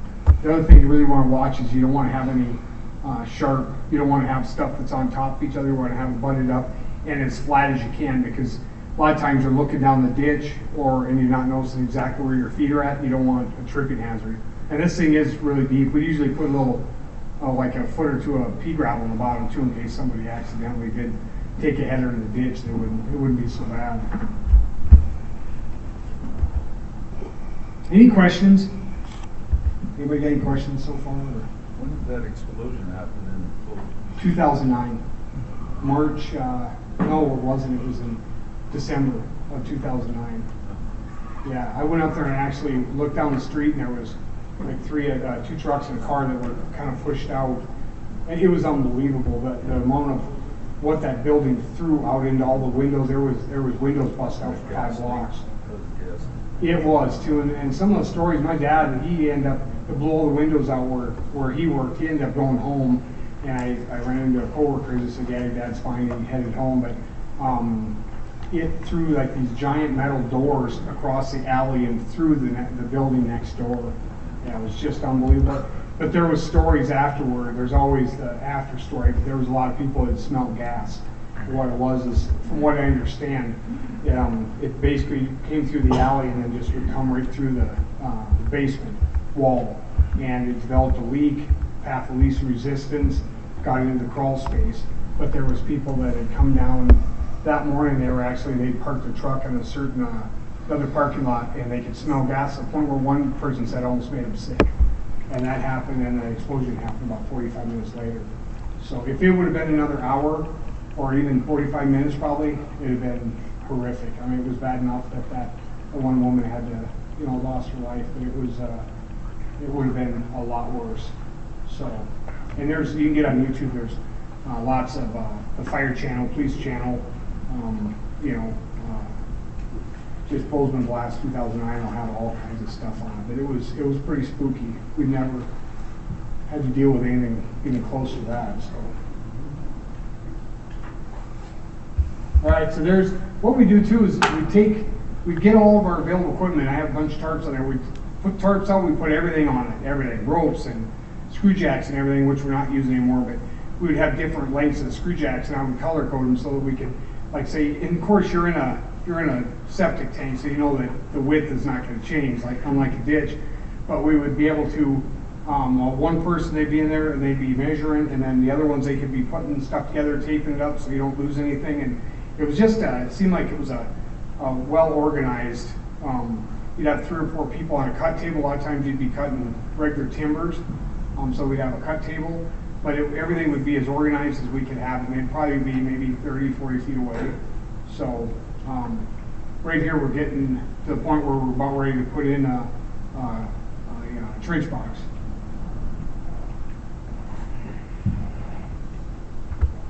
So there we've got what's considered a safe box. We've got 2 4x8 crib sheets. Here's 1, 2. Where we've got the 3 screw jacks. We've since learned that you can do it if you had to with 2, which sometimes we do with the air shoring. So lift the ditches here. You want to be 2 feet below the top and 2 foot above the bottom. But that's how we would start out. And also, when you're putting those in, you always want to keep your diaphragm right here. You want to keep it the same level as the support that you're putting in, which is really tough when you start taking them out. Like I said, now we've got air shoring, so you can pretty much just hit the button and it'll bring in air shoring. You can pull them up with ropes. And then if you do have a secondary collapse while you're in there, we leave that stuff hooked up, so if you had to reshoot it again, you could do so, which is kind of nice to have. Plus, we would actually put screws if we were actually in a rescue situation. We've got nails that we can nail these in so they won't come off. But when we're training, we just use screws. So there's our, I can't remember what we named him, but there's our patient down there. A lot of times what we do too is, and then also another thing, we first get there, if it's somebody that was there, ask them, look for tools, ask them, hey, where's the last place you saw whoever it was, maybe give you an idea kind of whereabouts we're looking for somebody. So there it looks like we're just initial patient care. Got the vac tube in right here. Looks like we're going to start vacuuming some of the stuff. We put a hard hat, maybe a tarp or something over the victim's face. All these guys have gloves, face shields on, because that once you start the vacs, man, all that, the pea gravel especially, but it'll start flying around. You got to protect your eyes and stuff. That was that was a TV crew. That wasn't one of us, but he was filming. What we did is we did the coffin box. That was the aluminum one I was talking about. We got 2 of those, so we can take those apart and we can transport them in the field. Then we used a crib sheet over here. I can't remember what the situation was, but we used the cribs over here, and then we had that regular box here. So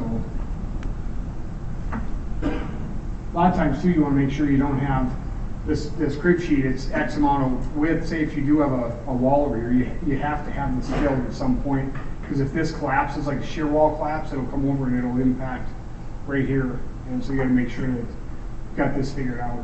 A lot of times when we go out and do inspection, they'll have something like this, and they'll put a couple of scoops of dirt on this side just to kind of limit that. So normally what we do, here's our vac truck, and then we've got another truck that came in. That's the compressor on there. We use that air knife, and then this is that valve I was telling you about. So normally we would probably have it back here, and then you'd have somebody on that. That way, if the guy at the ditch, a person at the ditch, if they drop their hand, then they would pull that to alleviate potential problems with the victim, and for training too. So it gets pretty intense up there. Something that a lot of people don't realize too is when you've got all that stuff working, vac trucks, and you've got a compressor, all that stuff, you can't hear anything. So really that communication, and the fire department's used to it, so they were kind of showing us kind of how to do that. But now we've got, I can't remember what it's called, but anyway, it's got the headsets with the 3 or 4 different headsets, so you can talk to somebody. It cancels all the noise. So a lot of times we're working on this stuff now, and we have the headsets on so we can hear each other talk. So that was the day we used some dirt in there for whatever reason, and man, it was tough getting it out of there. It kept clogging up the hose and stuff, so we had to bring water in and try and clean that out. Got to a point where we couldn't even haul that thing around, so we transitioned over the edge of the ditch and keep it from hitting the edge of that concrete so it didn't wear a hole in it. But It's good training though.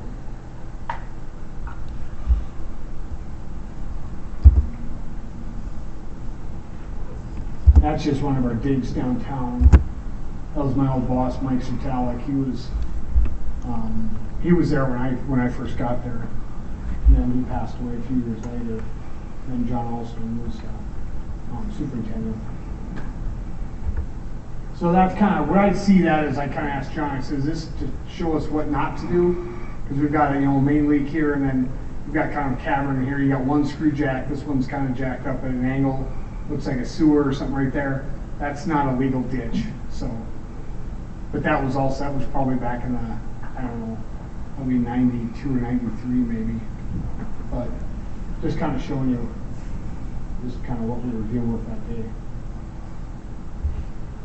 That's one of those condels I was telling you about. So you can take this one and another one, and then you've got plates that go between this one and the one that's up above it.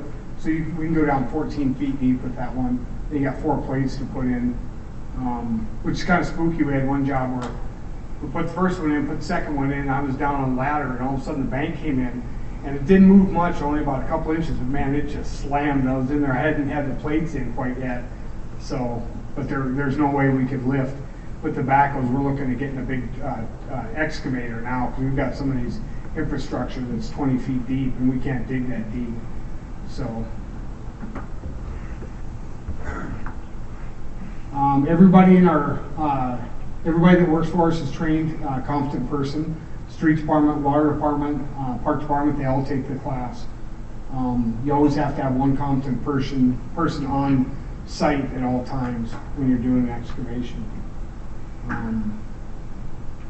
Experience heavy equipment, trench. Are you trained, seek out qualified persons from your own staff, find other departments, private contractors, and equipment, gear, top training is your best bet for a safe rescue. This is one that it's out on Confined Lane, but who can see some issues with this ditch? Yeah, spoil pile. Right? No ladders. Yeah, wow, it looks like unsecured pipe too. And this is up above, but still you shouldn't have unsecured pipe right there. There's a guy down there. Huh? Yeah. Yeah, this is never good here, leaning over like that. He doesn't have the level in his hand while he holds the pipe. Right. Yeah. It's a private contractor, so who knows? Probably worked on that 4 years later. Who knows? That's one of the things we're doing right there is bringing that spoil pile back a couple feet. So we try and just maintain the locates too, because you'd have usually 3 or 4, now there's about 6, but we try and maintain, we take pictures of them. So if something does go wrong, because we've got into gas lines that were unmarked, and now we have a private company we couldn't keep up that does all our locates, but we always take pictures of it and keep that for information, and we'll keep that record for years now, just to show that what the locates look like. Do those get added as overlays on their maps then, or your maps? Not necessarily that, but just if we do hit something, otherwise they're usually on the pavement, so if we pull that pavement or rip or go in and take the pavement out, we don't have a record of it where the locates are at. So, but now the company that took over for us doing that, they have a permanent, they have pictures of it and goes on their paperwork to what they did. So. Now the gas lines are plastic, so they're really hard to find. Yeah, and then they're not always got the locate, tape or anything. It's not the case all the time. Yeah, I had a couple where, in fact, we thought we'd kind of rush in. We were just pulling pavement, and the friggin' gas line was up in the pavement. Came up, blew my hard hat off, and wow. Good thing it didn't flame on us, so had a few of those. That's down doing some work. I don't know what. I'm not sure what's going on here. It almost looks like some snow or something, maybe some ice. So down doing some work in there. And normally this should be inside the trench box. Inside, it looks like a water main kind of shining in there. And that's a private company, I think, was, yeah, they were putting in some manholes. And I think at that point it was pretty good. This was kind of filled in. Can't remember, I think this was open trench.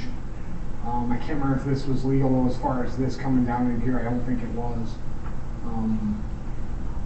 I can't remember what we did to have them remedy that. We did Main Street, put fire lines in all the buildings, and about half of them were being used, but man, there's so many rules to try and get people into the businesses while we're doing the work. Main Street that part was kind of closed down for about 3 or 4 months, so we learned a lot about how you safely do it and handrails and all that stuff. So yeah, that was a job. Looked like we got it. This is not ours here. I'm not sure. That's the knife edge too. That actually looks like it's upside down, because normally that would be on the bottom. The top's always flat. So there's a private company doing some. Oh, I bet they put that on there to meet their 2 feet above the ground though. Could be. Maybe that's what it is they've got the 7 foot right there, and then that could be. Yeah. There's probably, if we looked at closer, there's probably some plates in there or something. All right, here we go. What's wrong with the following trench?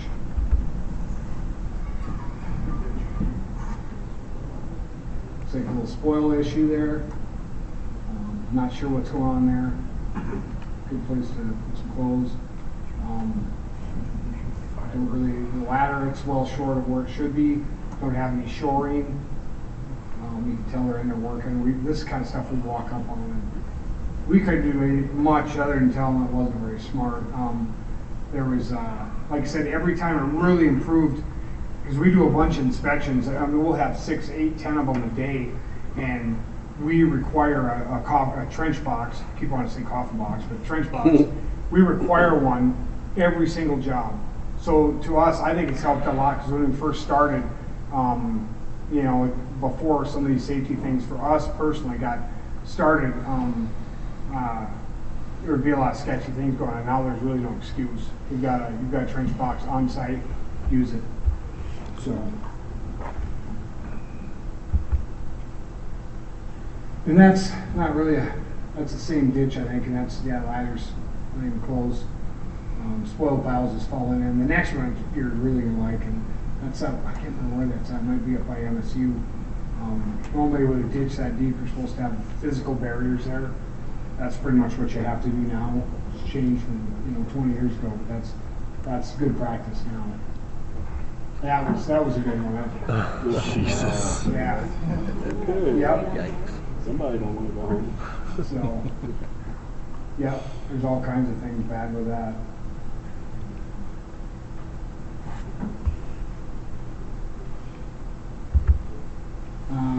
Potential OSHA fines, no competent persons on the crew, spoil pouch close to the ditch, ladder did not extend over the lip of the trench by 2 feet, no shoring.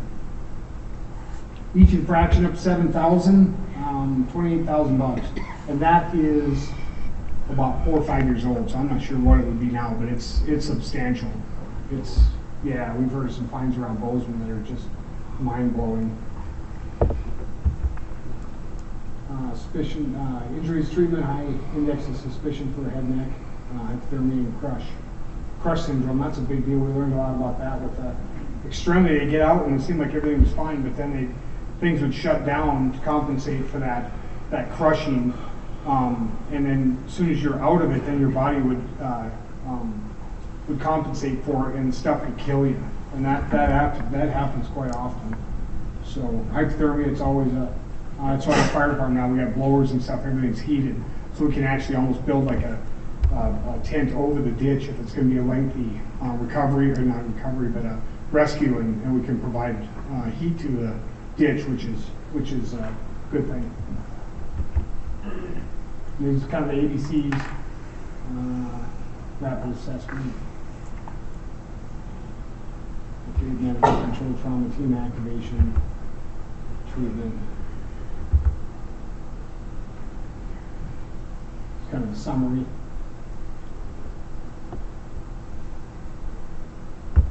That's a kid that was, I think, 22, had a wife, I think it was he had a son also, and just a plumber's helper, and he was in the ditch, kind of a slurry thing, and you don't ever want to see that. So.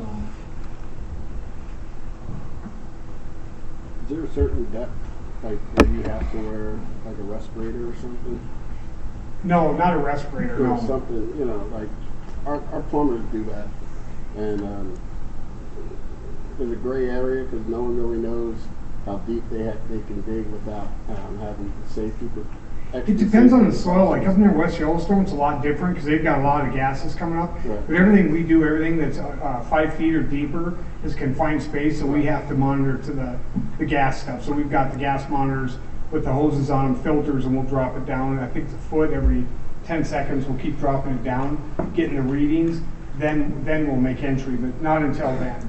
Ooh. So, but as far as the depth, once a ditch gets to, I think it's 16 feet, 18 feet, something like that, it changes everything. It actually has to be engineered by a certified engineer to be able to go in. You can't just start stacking boxes and it just changes the whole thing. That's why we're kind of entering a whole new realm with the whole 18, 20 foot depth thing. It's going to be a pretty good learning curve. But as far as the respirators and stuff, no, we won't. We always monitor for sewer and stuff. The other thing we have to do too, there's so much to this program. That's what's really cool. We train every year. There's so much to it. I'm just trying to kind of highlight a few things. But the other thing we have to do is every time we make a confined space entry, we have to call the fire chief so that they're aware, give them the address. We have sheets that we have to fill out everything, where we're at, what we're doing, all the numbers on the gas monitors. We have to do that every single time. So. And it's always different too. A lot of times, if you're going to say you're going to have a kind of a water reducing valves in systems like that, or it's a water mainline stuff. But when you're in a sewer, it's a whole different deal too, because you can we always have the tripods, we have the equipment on, we're hooked up. We have the PPE. That's a must. That's eye protection, hard hat, the whole bit. If it's a sewer, we'll put on tagout suits. We always do all of it. And if someone were to get caught, be big trouble. That's just where we're going to, because everybody, it was, the days of, hey, I'll just jump in there, no problem. Those days are gone. We just, it's really worked out well. Like I said, we haven't had any major injuries I've been there for over 29 years. So that's something. Not everyone's practicing their safety. No. I'll tell you that right now. No, we see these contractors out, and we've come into probably 5 or 6 fairly major injuries, but they always want to try and get people out or do this or that so that OSHAs are called. And some are called, some aren't, but that's usually the deal. By the time they call us or we find out about it, they've already gotten that person out, gone to the hospital and stuff. So we haven't physically used our trench rescue system, but we're ready, if need be. So. What brand is your air shoring? The air part is Paratech. Paratech air shoring. That's what we've got, and the fire department have the same system. It's a really cool deal. We always like, when we buy something, we want a demo of it, and we want really good customer service, So that was one of the companies that they came down. We got to go through actually the whole trench rescue scenario over 2 days. They used their equipment. That was impressive for us. And the fire department, they've got the same stuff. So and again, so you're not, back and forth. We know how to use their stuff. They know, and in case they need more of the stuff, we've got a bunch more too. But Paratech seems like a good company. And then when you go into the fire aspect of it and sporting cars and building walls and stuff, they've got so many more things that we ever would need. But they're always looking to the future and providing new for corner. It's a neat website though. You get a chance to go to it. It's interesting. So, and it seems like it's fairly, there's some maintenance to it. You always want to, use it hard, but you also maintain it. But it seems like it's good stuff as far as being tough. So. None of your big portable air compressors. No, those are just tanks. So they're just small tanks like the CVDs of the fire department. We get their aluminum tanks. That's all we have for those. So we'll have like a couple of them, and then we'll have them. I've got them in kind of a enclosure that I had built, but you just have a green and red button, and it tells you the pressures. And basically, you get ready, and you'll screw them out to the point where they're almost contacting the fin form, and then they shoot on one, so you hit it, and it just comes out. Then there's a safety collar that you can actually do from the top, so you don't have to be in the ditch. You can actually roll it, so you roll that safety collar down so it won't accidentally come back. So you could, depends on the job and what you need, but you can leave those hooked up. So like I said, if there is a secondary collapse, something behind the wall, the belly or toe, whatever collapses, you can actually shoot it again and then turn that collar and secure that, that support. So.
This is Mark Solberg. We'll give a little demographic on what we do, how long we've been doing it, and then we'll get into the dangers of chlorine. We'll visit with about some PPE and some things like that.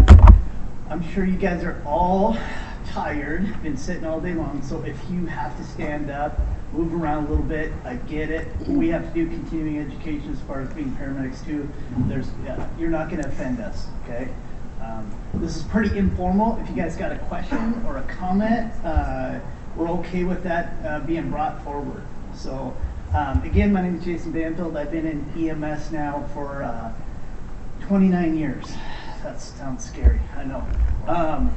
Been with the fire department in Billings now for 14. I'm an acting captain, part of the regional response team. I am also a hazmat specialist for Billings Clinic, and I teach here at the university. I teach the hazmat technician training. So this is Mark. I'll let him introduce himself. Hi.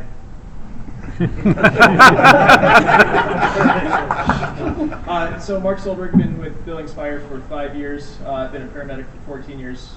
Before that, took a while to figure out that's not as awesome as it sounds. So made the switch over. It's been good. They dragged me kicking and screaming into the hazmat team, and that's been good as well for the most part. That's about it. That's it. So we're going to jump into it. A couple objectives. Jason already kind of covered them, but we want to kind of give you characteristics and information about what makes a chemical hazardous. Develop awareness of the ways in which chemicals can cause damage to humans, environment, and lead to fire and explosions. Create healthy respect for potential dangers which may follow a chemical release, and provide reassurance that the proper training and careful response actions will minimize the risk to humans and the environment. So on that, what we really like and what we're really pushing for is this relationship that you guys are going to have with your fire departments and pre-hospital people in your hospital. We'll get into that a little bit later, but that's what we really thank you guys for inviting us, and we're going to push that you guys start having your own relationships in your own communities. Great Falls, Helena, everybody Missoula, everybody's from everywhere, right? In smaller communities. Anybody on the volunteer fire departments where you work? Couple of boys, good. Anybody got any military experience? So we kind of know who's, so you understand. And then of course, all the PPE that we're going to get into and things like that. So obviously defining what a hazardous material is, I view it as something that's going to get out of its container and harm us or the environment, right? It's just that simple. There's a bunch of definitions out there as you look at things. And mostly this is just an uncontrolled release. You guys deal with chlorine daily, correct? Like, and you understand that. We use liquid forms. You guys use liquid forms. Any powder forms out there? Powder forms. And then a lot of gas, too? A lot of gas rolling. Okay, so we've got all liquids, gas, right? All of our foundations for the physical matter. So, go on from there. Okay. I talk a lot. All right.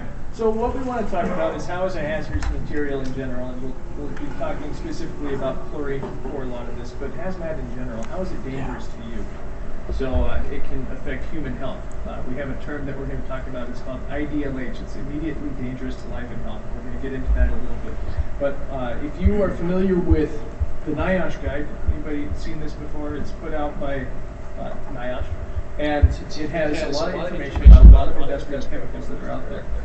If you open up to any page, there's probably at least two of those pages or two of those chemicals out of the four that has an IDLH level. So there's plenty of chemicals out there that are what we call immediately dangerous to life and health. And that's within the first 30 minutes of being exposed at that level.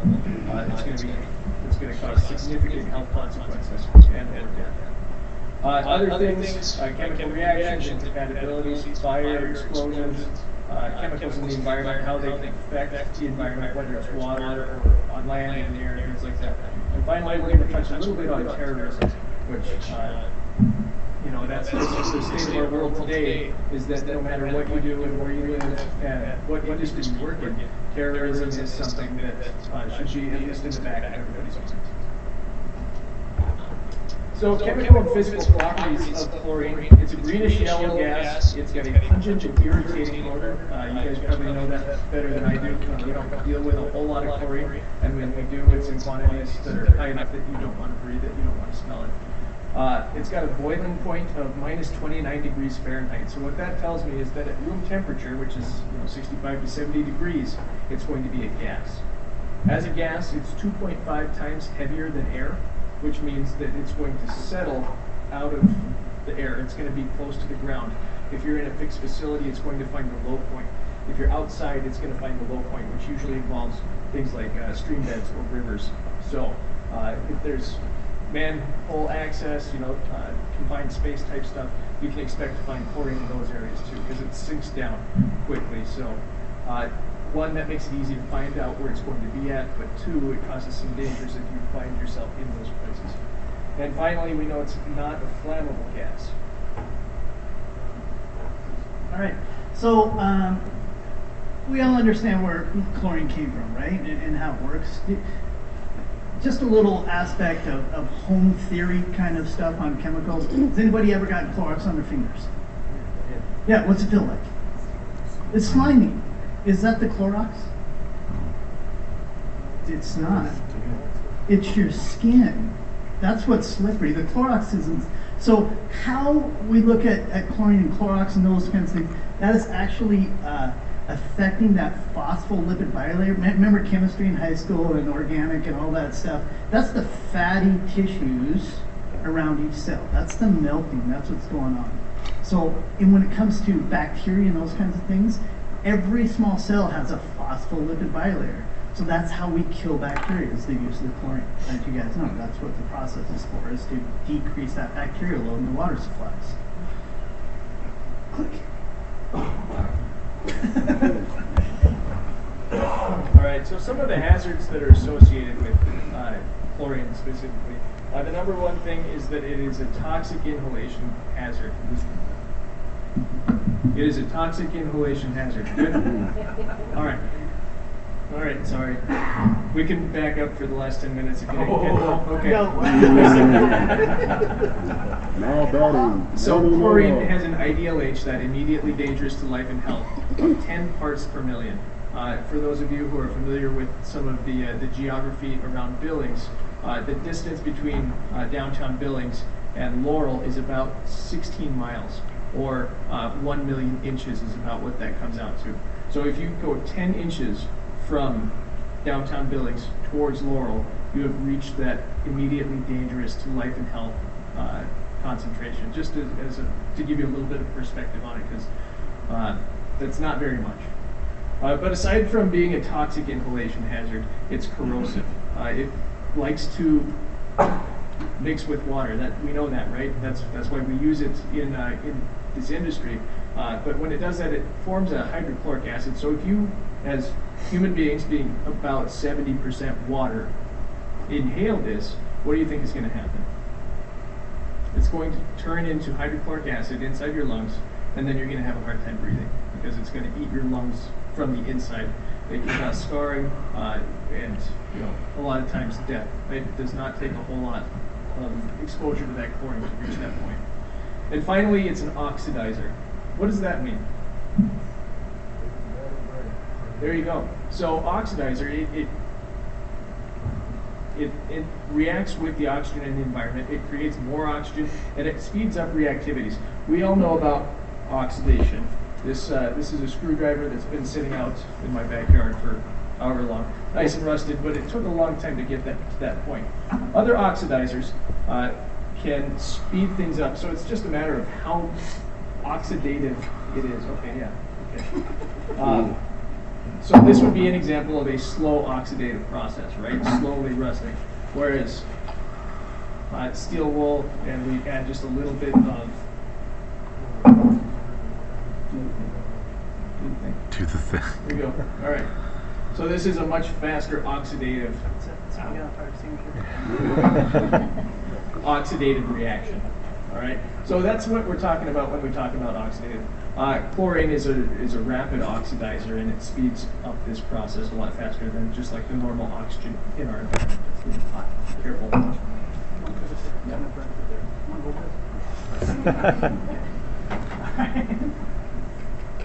Perfect.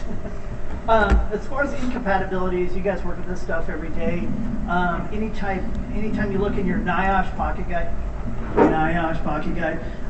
you're going to be seeing what those incompatibilities are, and not to mix those. And obviously, the acetylene's huge.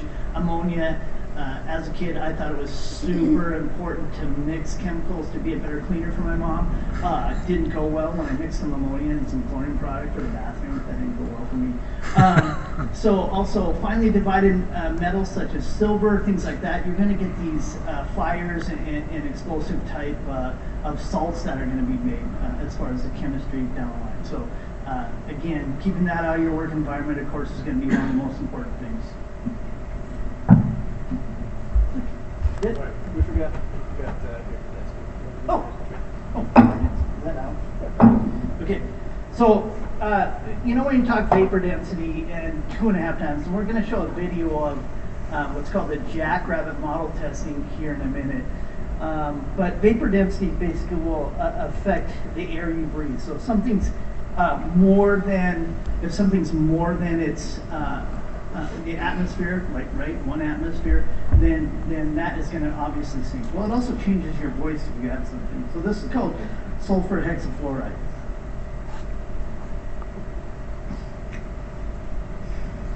He's a professional. Well, hold that for a second.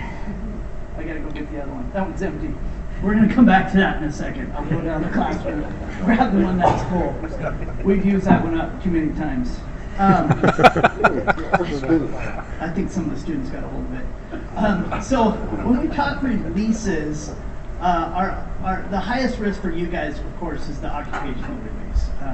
It's super important that you guys are doing all your lockout, tagout, you're wearing your PPE and those kinds of things. But as you guys know, that chlorine's such an oxidizer, are you going to have issues with the equipment that it's running through? You're constantly looking at those things. So the high concentrations that you're going to get out of that is super dangerous for you guys. Of course, industrial accidents are number one. Transportation accidents, that's where we end up coming into play typically. By the time we show up on an industrial accident, usually that's over and done with, which is kind of a bad thing. We typically have household exposures, and we've had some swimming pool exposures. We literally had one of our hotels ship us a family of 4 because someone turned up the gas on their pool system, and the concentration got so high in the pool system that it became very acidic, and we had 4 patients show up from a local hotel here in Billings. So the downstream effect and what the hospital is going to see is a huge impact. So also the intentional reason for the weapons of mass destruction, of course, and that's why your guys' security measures have changed since 9/11.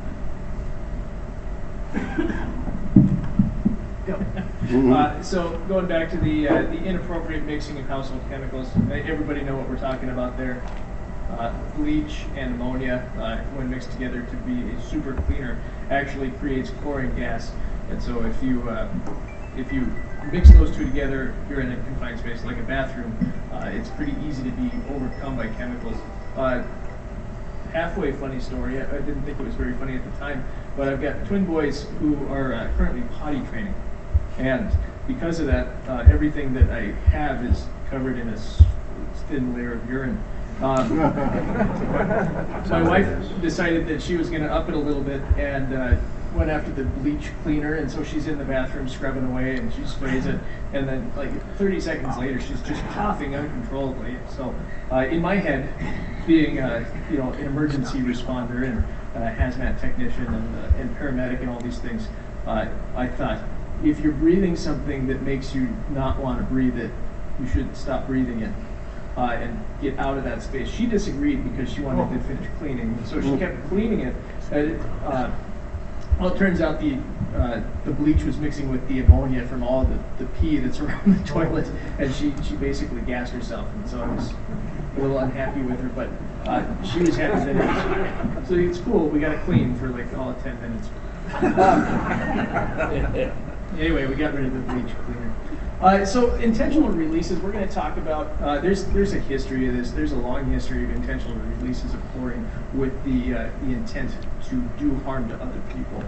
So World War I, we had mustard gas, and we used chlorine to actually try and kill, everybody was doing it. We were bombing each other with chlorine, throw chlorine bombs over, and it would settle in the trenches because it's heavier than air, and it would gas the soldiers in there.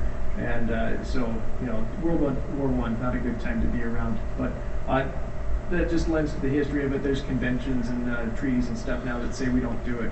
But then you go to something like Syria, which is this middle picture. There are still chlorine releases going on, you know, with terrorism, you know, faction infighting, things like that, in a lot of places in the Middle East, where they're just looking for an effective way of killing each other a lot of times. And so they will release chlorine. They'll take one of those large cylinders, hit the regulator with a hammer until it falls off, and they'll drive through town just releasing chlorine, trying to gas as many people as they can. And then finally, this guy here on the right, they've taken propane tanks or whatever and filled it with chlorine and attached them to rockets so that when it launches, it goes off to wherever, it explodes and it releases a cloud of chlorine. So, you know, this is stuff that's going on in the world today still, and it's not unreasonable to think that it couldn't happen here, or that it could happen here. So when we talk about things like fixed site security, you know, paying attention to who's around you, you know, just a higher level of awareness and alertness of your surroundings. It's important because it's not impossible for somebody to come to a place that you work with the stuff that you have there and try and use that to further their cause and hurt people. So just throwing that out there. That's my little blurb for right now on the WMD stuff, but it is out there, and people have used it in the past to hurt other people. Hopefully this works. Don't make it big, because it won't play on the university system. Just try. There you go. So this is a 20-ton container of chlorine. This happens to be the University of Utah. A gentleman named Andy Burns is part of this study. And what they're looking at is to make sure if there is an intentional larger release in a town, what those toxic inhalation hazards in those action distances, if they're matching the emergency response guidebook that everybody uses to keep away from this. So that's semi. Yeah, and they basically plant explosives on the bottom of this, drop it out, you know, pump that out, drop the bottom out of it all at once, and get all the liquid to vaporize. And as you can see, the vapor pressure is pushing upwind. That's overcoming about a 6-mile-an-hour wind when they were doing this study. They get to do this study like every 2 years to see, because you know you just can't be releasing stuff like this into the atmosphere, right? So this is special permissions. Here in a little bit, this drone coverage that you're seeing up above it will push out, and you can see how far this plume develop is. So when you think about this, think about your town and where you live in and where your plant is and where the wind direction normally is and where this is all going. During this study, they had vehicles parked.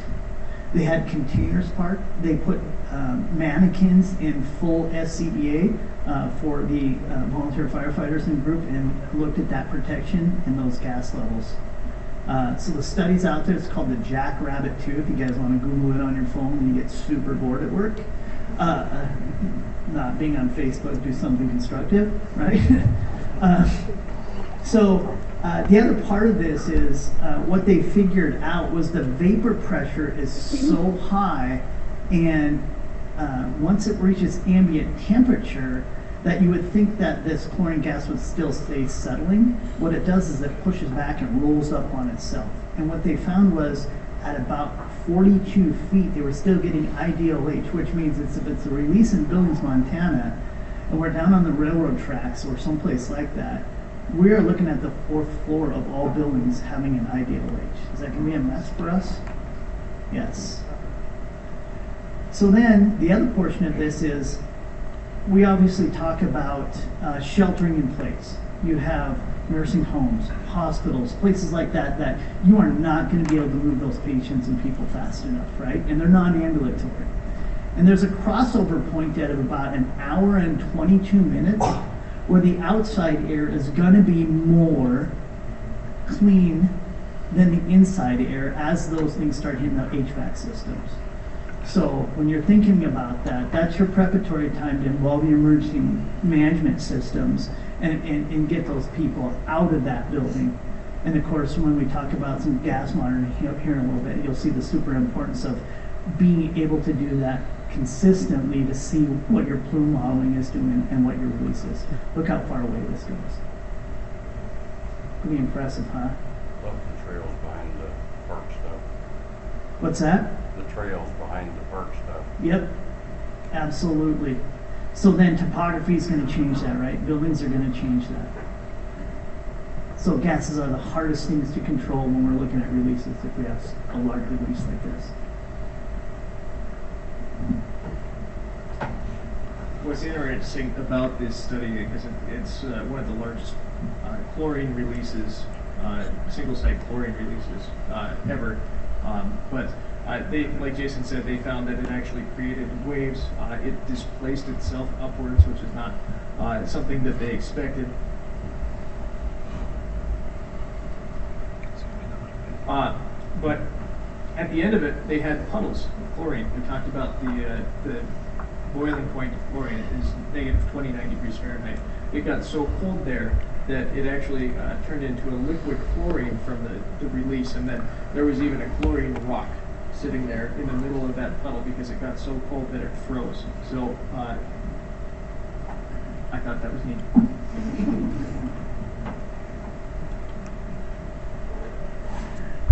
That's when it folded back in on itself. Yeah. All right, so how do chemicals hurt us? We use the acronym TRACEM. So there's a handful of different ways. Thermal, whether it's really hot or really cold. Radiological, not something that we run into a lot of chlorine, but it's out there. Ionizing radiation can be from a handful of different sources, and it's able to get through just about any PPE you wear, depending on the type of radiation. Asphyxiation, so when air is displaced, it's not necessarily inhalation hazard like chlorine is, which is toxic to our lungs, but things like carbon dioxide, other gases that are heavier than air can actually displace the oxygen around us. There was a story out of Phoenix not too long ago where this McDonald's had a basement, and in the basement there was a liquid CO2 container that they used for their drink carbonation because it's cheaper than to keep bringing gas cylinders in. And so one of the workers got gases passed out. The fire department was called, and the fire department, being the heroes that we are, acted quickly and maybe without thinking, and went right down there, and then they also ran into a lot of those same symptoms. So what they ended up finding was that this liquid CO2 container had a leak in it, and as that leaked out, it turned into a gas and it displaced all the oxygen, so that we were basically, as people went in there, they were suffocating. They had to put on SCBAS and go pull the people out. So there's a lot of chemicals out there, a lot of gases out there specifically that are heavier than air. You guys probably wear chlorate, maybe sulfur dioxide monitors, things like that as you're working. A bunch of those are heavier than air to displace that. We talked a little bit about chemicals that can hurt us. They're toxic, they're corrosive, things like that. Etiological, that's with bacteria. Coronavirus seems to be a big thing this week. I don't know if you heard of it. So that's things that can be used to harm us using our own biology, and that can be on accident or on purpose. And finally, mechanical. When things explode on you, parts and pieces go flying by and maybe hit you. So that's how these chemicals, the different mechanisms that they can hurt us. The 4 routes of exposure that we're going to be exposed to these chemicals by, the number 1 is inhalation. So I'm going to make up a statistic here and say it's probably at least 150% of all chemical exposures are inhalation. But really, if you can smell it, it means you're being exposed to it. If we're not looking for it, we're not using our monitors, we're going to breathe it, and that's just how that goes. Second, absorption, it gets on our skin and works its way through, like the saponification with the Clorox that Jason was talking about. Ingestion, we get some chemical on our hands, and then we go, that's why washing our hands is really important. Make sure that we're not introducing that chemical orally, and finally injection, needle sticks, things like that. A little bit of toxicology. So low levels, what you're going to see in this when you're dealing with your own exposures or people around you, obviously is the eye tearing, the throat irritation, the sneezing, the general excitement and restlessness that this will kind of cause. When you're looking at high levels, upper airway swelling, the nausea, vomiting, the lightheadedness, chest pain, muscle weakness. So this is kind of like keeping an eye out for your coworkers, right? When these kinds of symptoms are coming up for you. And then what you're going to see physically, not your complaints so much, is you're going to see the cyanosis, the blue around the lip. You're going to see some nasal flaring. You're going to see the urticaria. That you're going to see the lacrimation, the salivation, and those things. So that's all. Basically, all the water coming out of you, right? So as Mark was saying, the importance of getting gross decontamination for yourself and others is huge. So what's that mean for you guys? Getting your clothes up, right? Because if you get liquid or a lot of gas on you, it's imperative that you move your clothing away from you, because basically it's like acting like a fentanyl patch or a nicotine patch, and you're going to keep dosing yourself. So getting that off, getting into the shower right away is going to help move some of these problems away from you. Okay. All right. So we know what chlorine is. We know where it's at. We know what it does. We know how it hurts us. Oh, vapor pressure, right? Things heavier than air. I'm gonna get this. No? Don't breathe it. All right.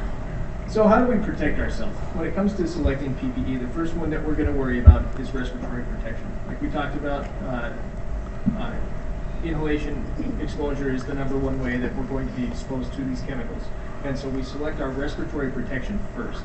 Now, concentration matters in this kind of thing, less so with chlorine than some other ones, because we have such a short, small range of nothing to where that ideal H point is. But if you've got a concentration that's less than 5, there are APRs out there with a chlorine filter. You can use that. If it's less than 10, you can use a powered air purifying respirator, things like that. Personally, with me, if I was dealing with any amount of chlorine in a confined space, I would just stick with the SCBA, the self-contained breathing apparatus. You guys have those in your workplaces? Some of you? All right, a couple of you. So, with any of these, though, you need to have a face fit. You need to make sure that you've got a good seal. You need to be aware of how to use it, when to use it, and be up to speed on everything before you go into an environment where you're going to use something like that. SCBA specifically have a lot more to it. There's yearly compliance checks and training that you have to go through per OSHA that you're supposed to be compliant with. But respiratory is the #1 thing. If you can help it, try not to breathe the chlorine. It's bad for you. And then after we've selected our respiratory protection, we're going to pick our suit. Now, normal workwear is what what we're in here. That's level D. Maybe a hard hat, eye protection, hearing protection. That's level D, just normal everyday functions of workplace environment. Level C is going to be more of a splash protection and an APR respirator. So it doesn't have to be a full face, but you need to have an APR, that air purifying respirator, to protect your respiratory system.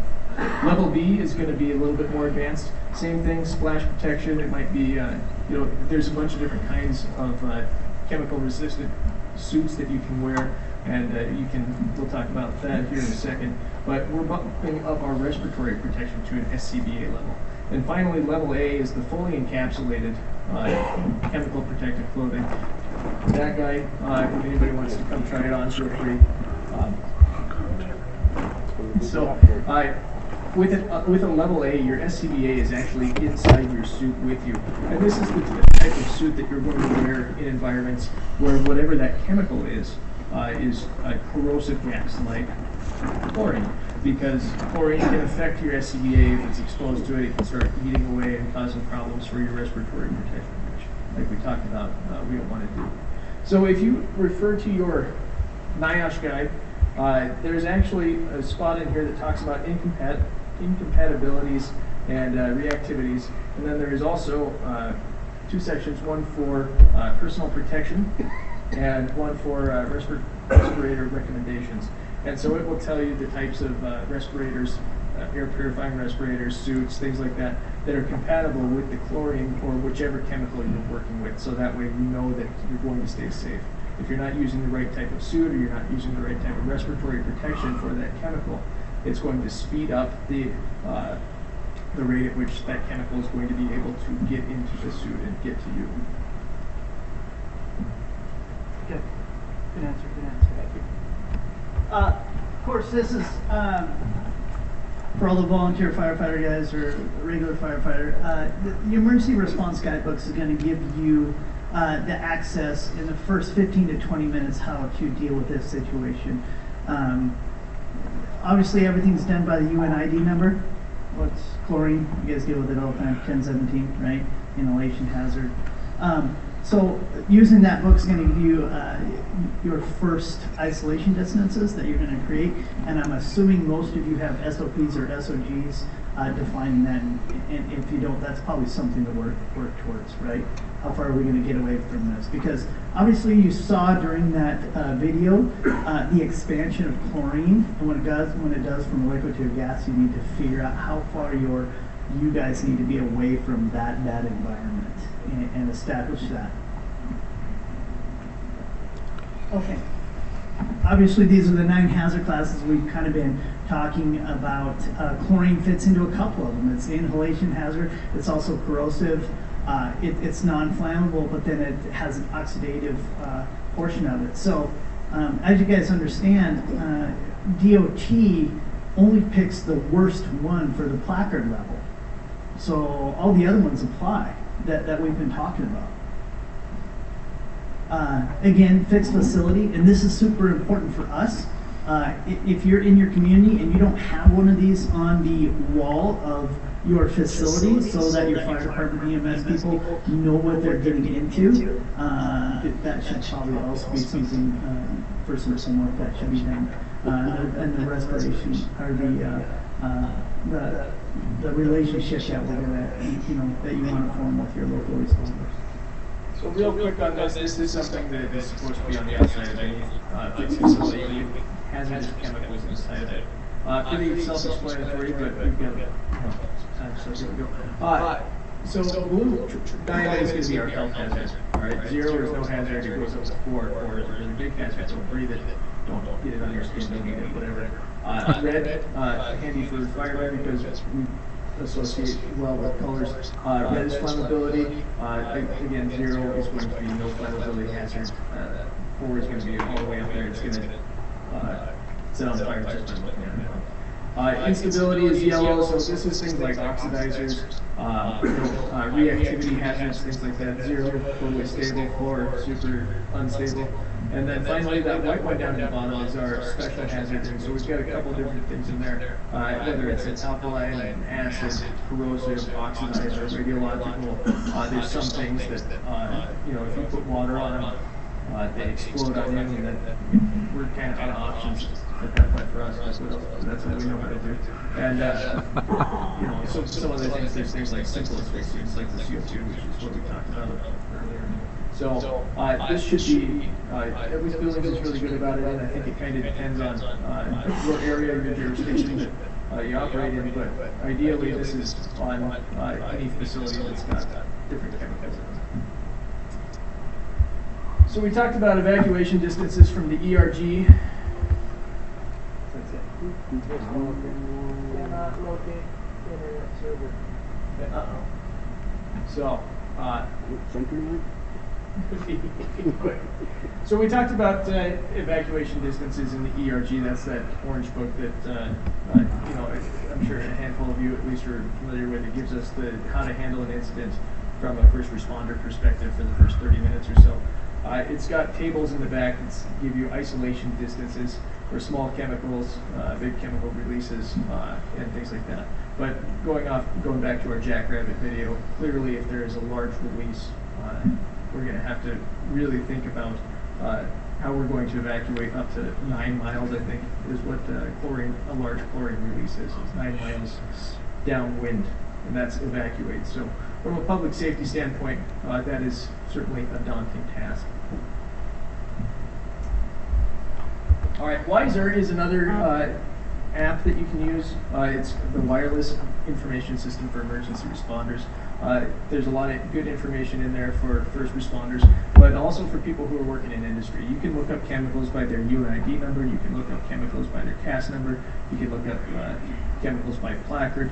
It tells you all sorts of stuff, your key info up there, how to identify it, what PPE you should be using to deal with it, symptoms if people are exposed, and it goes into a good amount of depth on what to do for symptoms and exposures, ranging from mild to severe, all the way from first aid measures to hospital treatments long term. So there's a lot of information in there. It's a free app, really handy. You don't have to necessarily be a first responder to download it. You can just have it, and when you're driving around, you can see those UNID numbers or placards on semis and look up and see what's in there. My wife doesn't think that's a very fun game, but it talks about things like the hazmat properties of it. It talks about medical and then even environmental aspects of it. So it's a nice resource to have, and there's just a ton of information in there. So basically, right now, you guys have already been talking about some safety measures and some plans for your facility. So really, what is your guys' plan? Is it well defined for you? Do you guys talk about that quarterly, every 6 months, once a year? How are you handling that portion of that? So one big part of that is what we've been talking about is that community interaction. I like to know who I'm talking to at midnight, right?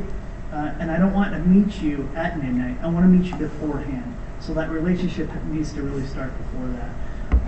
And it's super important. We work very closely with our water department, water and sewer. We do drills with them at least once every 2 years. We familiarize ourselves with their facility. And how you can really come together is that local emergency preparedness community. Every community has one in the state of Montana. Participation can be light sometimes, but if there's an investment in this, it has a huge downstream effect for Arizona if you were to ever have an issue. Also, sharing your Tier 2 reports, how much quantity you guys are getting into your facilities is super important for us when we're coming in. Also, the hospitals receive those as part of the community right to know, so they know what the possibilities, how many patients they're going to be dealing with. Commodity flow studies. We do this not just for chlorine, we do it for all the other hazardous materials that flow through our system. Just got one from Burlington Northern the other day. So it's super important to have that information for us. Like I said, facility tours seems to be the best thing for us. As you know, we are out doing business inspections, and if you invite us in, we can see your process in your plant and where things are located and our egress and how we're going to enter that building, and it's super important.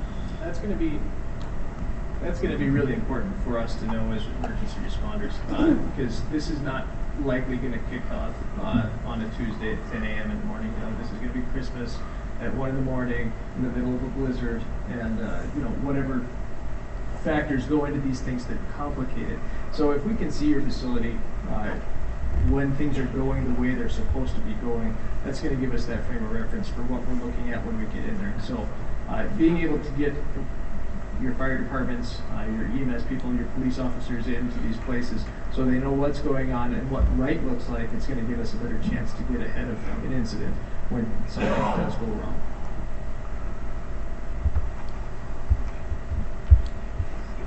Skip. Got it. All right, so what Jason was talking about, relationship building is where it's at. We've got fire departments in every community across Montana and Wyoming. We've got police officers all over the place.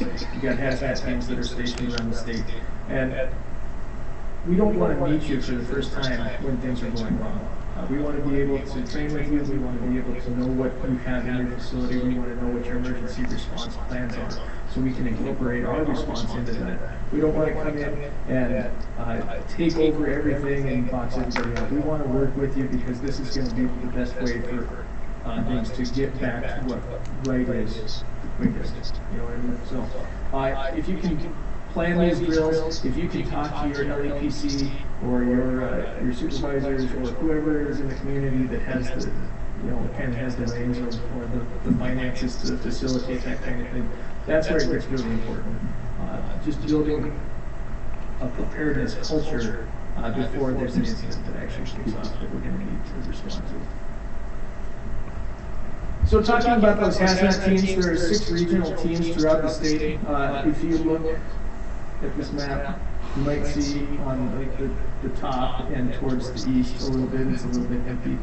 So if you are in one of those areas, then you should know that a hazmat team is going to be a little bit further away than if you're, you know, in Butte or, you know, one of the cities that's listed up there where you've got a bunch of teams gathered around.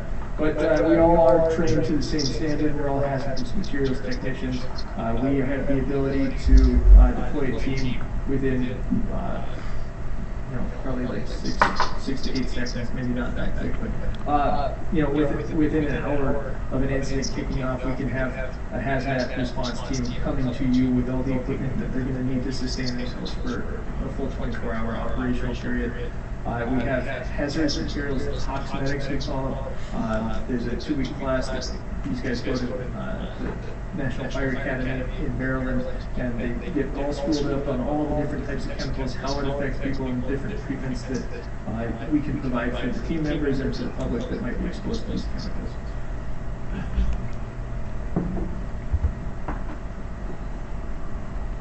Do that? I just said all that. The other thing that we have, though, is a 24-hour resource line. So we've got hazardous materials technicians that are always on staff.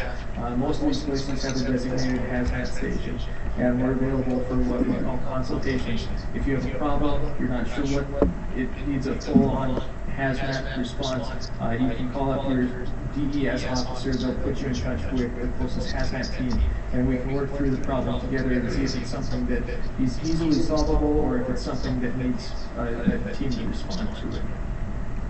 So that's always the place to start, and just for the sake of making sure everybody is following the proper procedure, your DES officer will call the duty officer at the state, who will then okay a response. So that way, it opens. This is what's important about that is the state opens up the checkbook as opposed to your department or your municipality or the hazmat team. The state pays for that response as opposed to you know, us. Lastly, we've got a WMD civil support team, it's called. Not a lot of people are familiar with this. Stationed out of Fort Harrison in Helena. So these guys are always available 24/7, 365. Their only mission is hazardous materials response, and they kind of specialize in the WMD terrorism aspect of it, but they are available for all hazardous materials responses. They have the coolest toys, they have the neatest equipment, they have the biggest budget, and they have, what is it, like 40 of them? They have a full-on physician's assistant in their own ambulance that comes with them on deployments. They have a industrial-grade certified laboratory that's attached to a pickup that they will pull to the place, and they can do all their testing and sensing. They got it all. We got a lot of cool stuff, and they are, I think, a 3-hour window for deployment anywhere within the state. So, neat thing to have, and they get fun around on C-130 from time to time, which sounds cool. So, that's kind of it for what we've got for you guys today. The big things that we want to stress though, really, is start reaching out to the people in your community that are going to be involved in a response in an emergency incident.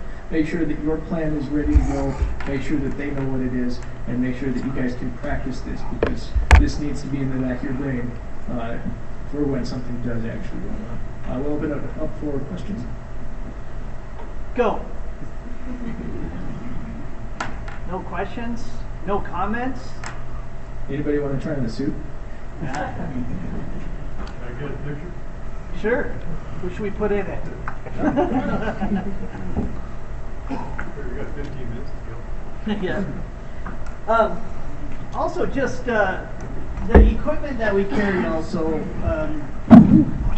a lot of that is grant funded, and some of that comes from industry. Obviously, some of that comes from your personal taxes and things like that. So that's why we go through the duty officer, is to make sure that that money is available to pay for a lot of that. We have the ability to also the technology we have now. If you look on our masks, we have thermal imaging and a camera inside our mask. So that means I can see temperatures. So if you're having a leak or a problem, I can see that through my mask if the vapor pressure or the colorization of the chlorine is not there at night, right? If we have some issues with lighting at 3 o'clock in the morning, I can see that temperature change on that. And that's brought to you by grant funding. So we're always looking for that and support of that from the industry. Are you torturing you? They're going to make you run around the block in that? It's a great weight loss program. If you want to wear it for about an hour, you're going to drop about 10 pounds of water. It's a good time. It's a really good time. The worst part is if you have to go to the bathroom in it, in your downrange. That's horrible.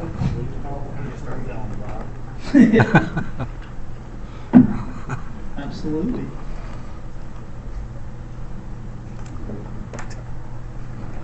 Any other questions or comments? You guys want anything else? It's got a lot of space in the back for the respirator. Yep, that's for the inside of that. You'd wear that SCBA. By the time you're geared up in this, we're usually, a normal firefighter weighs 80 to 100 pounds more during daily operations on a fire. Adding this is about 45 to 50.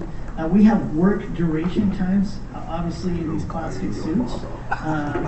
If it's 100 degrees outside in Montana, which it can get that way, work duration is about 15 minutes or less. So we go through a lot of people on a hazmat situation. Yep. You got those high-tech tanks, how long do they last? Our tanks, we have 4,500 hazmat, and they're 1 hour bottles. I'm old, and so that only lasts about 32 minutes because I get winded peeling an orange. So, yeah. So the young guys can make it last a long time, but I can't. Yeah. I need to run more, obviously, and eat less. Are those suits cleanable or are they disposable? This suit right here is disposable. The level A's that we have are for the team. We have both. And this suit can, what is this? Is this $1,200? 16. $1,600 for this suit. Disposable. Yes. But the idea is that if you need that suit to protect yourself, you probably don't want what's on the outside of that suit going back to your station. Yeah. And you don't want to clean whatever's on the outside anyway. Yeah. I'm sure there's another procedure to learn about from that process. Oh yeah. 12 steps. Suits and testing. Yep. Any other equipment questions? Okay. Well, we'll be hanging out for a little bit. Thank you guys for your attention today. We appreciate you inviting us to come talk to you and kind of share a little bit about what we do. Hopefully we'll get to see you again, and not in a professional setting.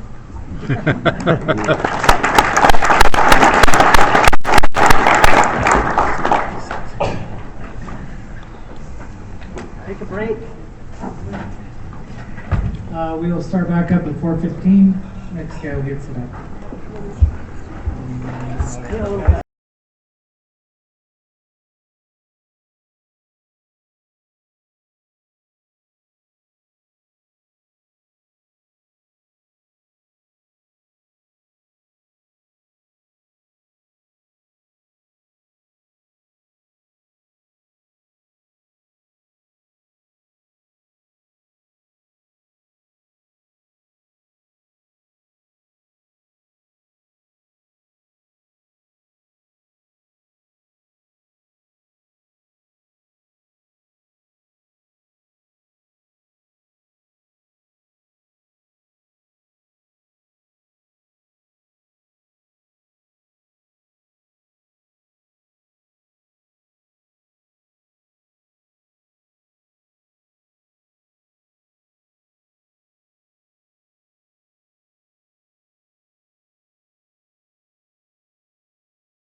something. I ain't just going back to that damn hotel. Okay, my name's Jim Weber. I'm the manager of engineering at Yellowstone Valley Electric Co-op just down the road here in Huntley. Been at the co-op there in Huntley for since '03, so about 16, 17 years. I'm a degreed electrical engineer. Kind of bounced around a little bit, got my degree from Washington State, and I worked out at the Hanford Nuclear Reservation for a few years, up at the aluminum plant in Columbia Falls, and then at another co-op down in Oregon. So before getting a chance to move back home. So grew up in Roundup and everything. So finally got a chance to move home. So it's worked out pretty good. Just kind of some general things about Yellowstone Valley. We've got a pretty good service territory. We go from Custer in the east all the way out Park City. We serve the rest area on the interstate down towards Columbus. And then up to the north, we go up to Cedar Ridge subdivision, which is about halfway up to Roundup, and then on down to Pryor. So with the big hole in the middle, we don't have anything in Billings itself, but you get out here on Shiloh, start going to the west, and that gets into our service territory. Got 21,000 meters. We got about 65 to 80 megawatts of load. We do peak in the summer. In past years, when electric heat was popular, we'd peak in the winter, but we haven't had a winter peak in quite a few years. So, got about 2,600 miles of line out there, spread all over the place. About 40,000 poles, I think about 41,000 actually. So, got 20 distribution substations, one transmission substation, where we own the transmission line out of that. We get points of delivery from Northwestern Energy throughout the west end of Billings, and then we have a point of delivery from WAPA, which is the Western Area Power Administration, and that's down in Custer. Our power supplier is actually Basin Electric Power Cooperative. They're based out of North Dakota and Bismarck, and they're a co-op of other utilities, and they go out and buy the bulk power for a whole group of other public power entities throughout the central U.S. and the West. So, this is hopefully it'll be a little interactive. Make sure and speak up, ask questions. I did get a list of questions from Jen that I assume you guys had sent to her over the last week or so. So I kind of condensed those and got a few bullet points to go over, but yep, make sure and say something if you want to have a discussion on it. So, one of the questions was, what's the life expectancy of the overhead power lines, and what's the schedule for repair?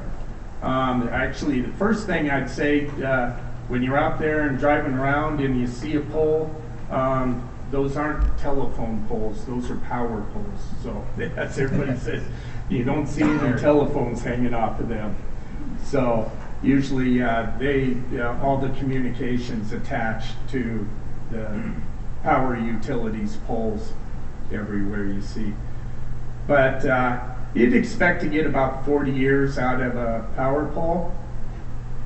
We try and test about 10% of our system every year. So that's around 4,000 poles. That's quite a few poles to test. We've got an outside company that comes in, Osmos, and they test and treat the poles out there.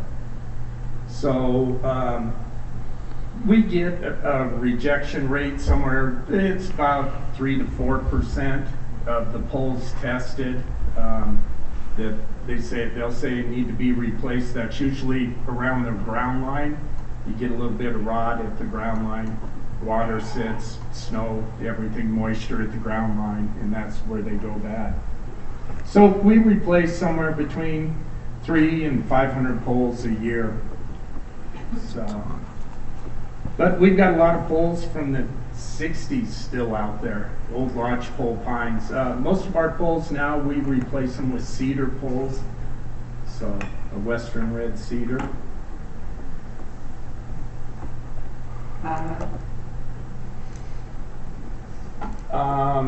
So then another question on our underground facilities. And the underground's pretty good if it just stays in the ground and nobody puts a fence post or digs through it. It usually operates real good. We will get faults in, there was a batch of underground cable that was popular in the 70s and 80s that had an XLP insulation on it, and that stuff was prone to failure. So we're going through and replacing quite a bit of that when we can. We've got new underground cable that's got an EPR rubber insulation, and it's a whole lot better. In fact, if it doesn't get damaged, it's going to last a long time, 50 years plus. So, and then got the meters, kind of the same questions there. Utilities used to have old electromechanical meters. Those are the ones you'd see that it'd have a dial and magnets on them spinning around and around. And those things were pretty much bulletproof, except they'd start slowing down over time. So the accuracy really dropped off over time. And the only way utilities would ever know it is if the customer would ever complain about a high bill or something, or it just looked like to the utility that people would be using more than they were getting on the meter readings. So we changed over to a totally solid state meter, kind of a part of an AMI system. We can talk to the meters. At your computer, you can tell if the meter is energized or not, if what the voltage is. And in fact, for all our residential meters, we bought the new meters with a breaker in it, and so we can actually do a disconnect from the main office. So that's pretty handy, which then allows you to do prepayments for people can load up and on their account and prepay, and then when they run out of money, the software shuts the meter off and they load it back up again. So did that a couple of years ago, and the systems worked out real well.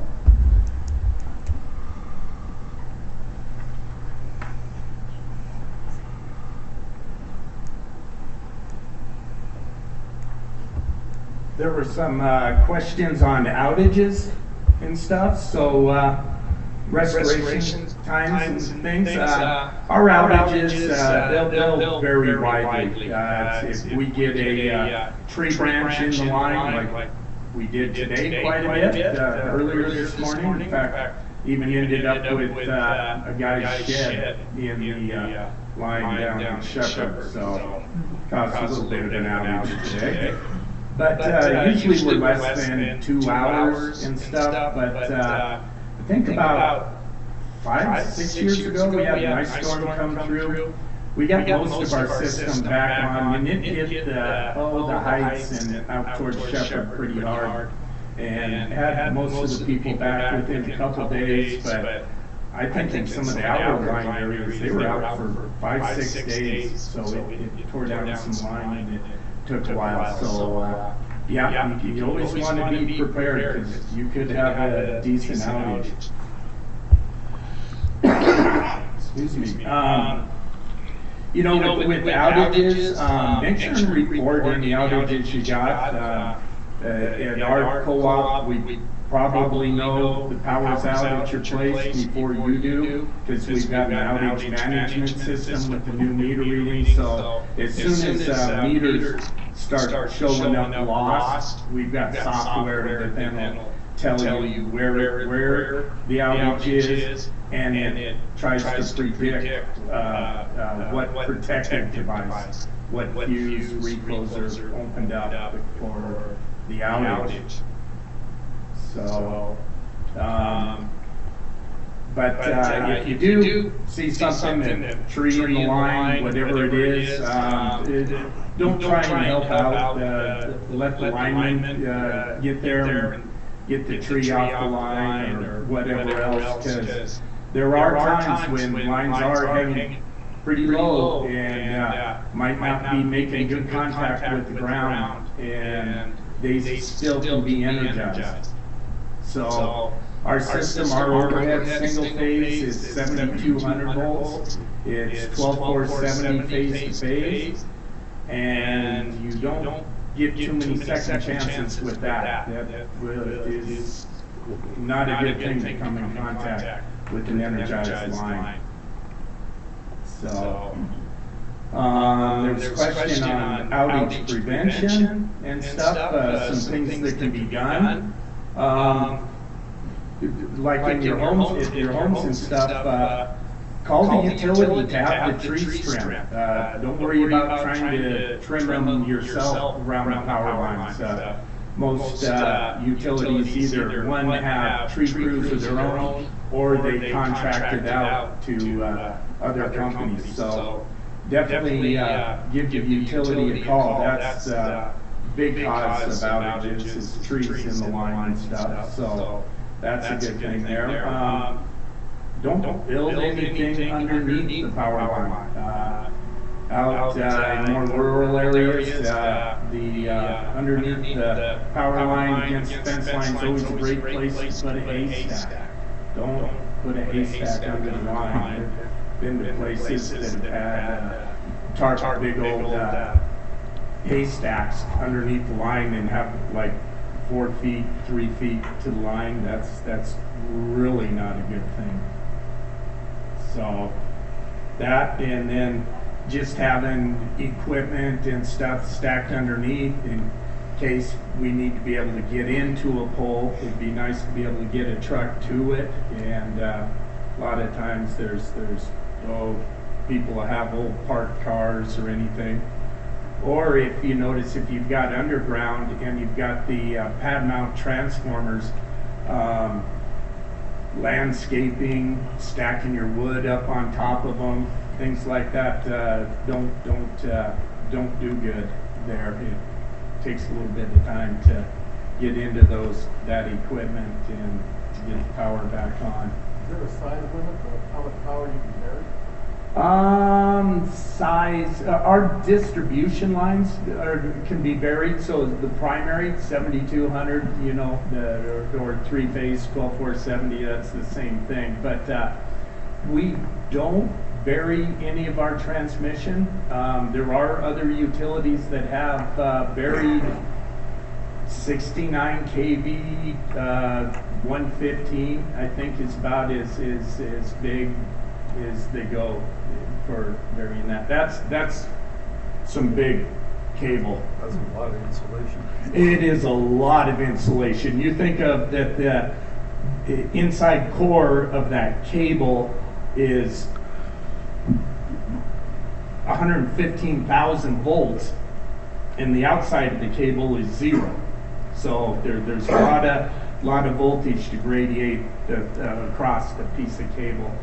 Our cable, our 1/0 cable, is about 1.5 inches, a little less than 2 inches in diameter. Especially with that new cable that's talking about the EPR rubber, it's real flexible, so linemen will abuse it pretty good, putting it in the ground, and it holds up. That old XLP was very stiff and didn't have a very good bending radius. Good. Yeah, any other questions there?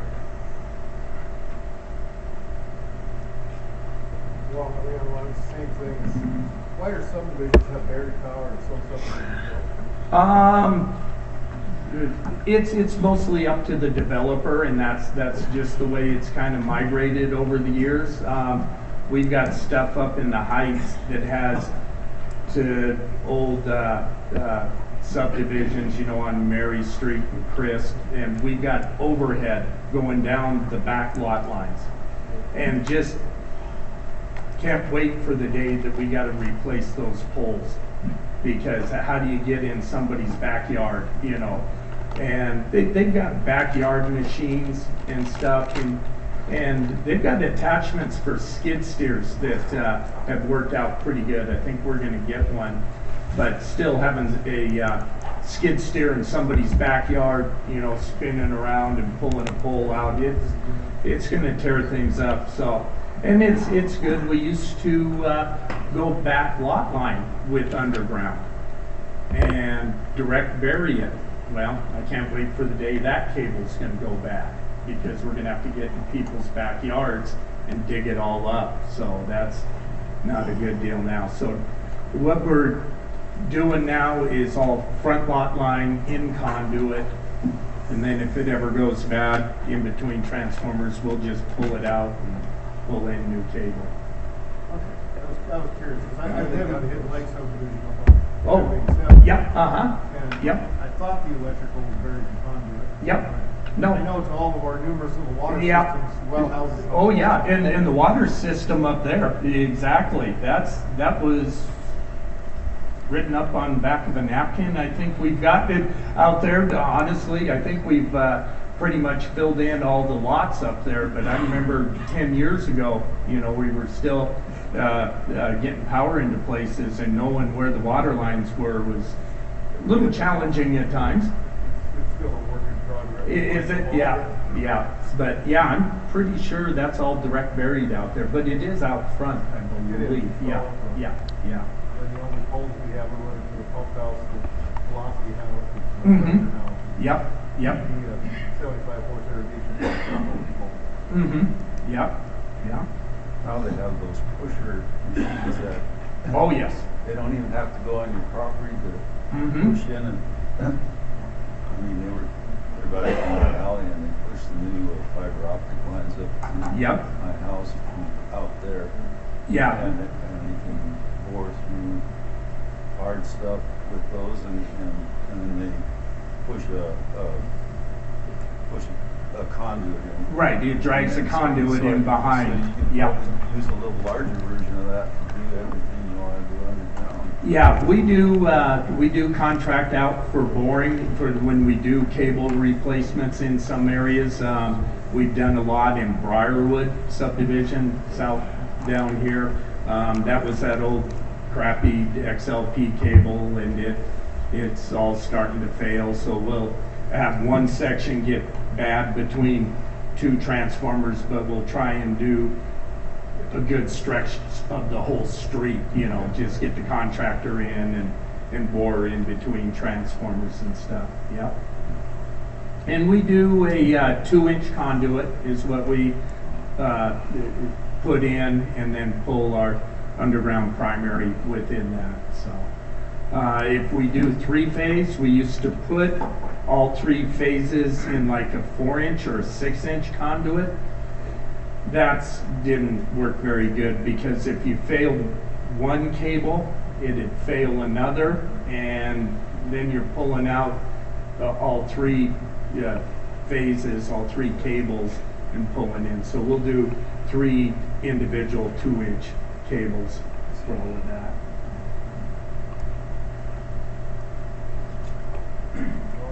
Question, because I'm a water operator out here, those electrical beds that you guys put in the front of the house, how much damage can a homeowner do with a skid steer before I even call you? Well, if they're knocked off their foundations, you know, they're on, some of those old, the transformers are about 3 by 3. I think they're 2.5 by 3 foot is the transformer. And those out there are on kind of a little poly pad flat. They don't have a basement on them. But if they're knocked off their pad a little bit, we should know about it. Yeah. I'm curious, because landscaping, they all seem to go down to Village Grove and get a skid steer. Oh yeah. And then the taller ones that look like a phone pedestal, the green one's taller, a little bigger. are the secondary pedestals, and that's where it branches out to multiple houses out of those. But yeah, it doesn't take much to damage those.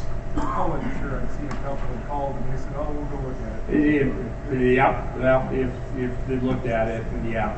So, no, the wind doesn't blow on up there, does it? No, not at all. That's. That just means most of the poles you're replacing are on what, Highway 312 and Burl Road, probably. Yep. We're down through there. We've done quite a few. Our last we had Osmos come in the Pompey's area, so north up Bundy Road and out through the hills.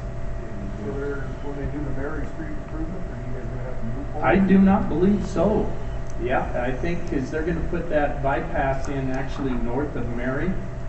So yeah, we had to change some stuff. We're going to have to do a ton down in Lockwood when they redo that interchange there. But oh yeah, highway projects are always fun. The whole 212 deal down Laurel to Rockvale was kind of an albatross. Yep.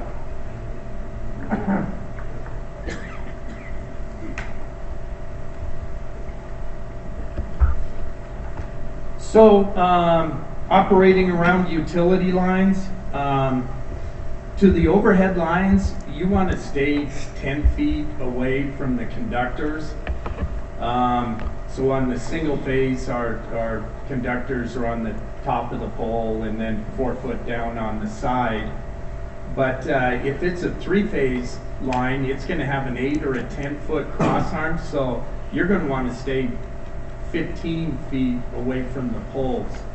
I don't know, do you guys have to pull pumps and get cranes in or anything like that?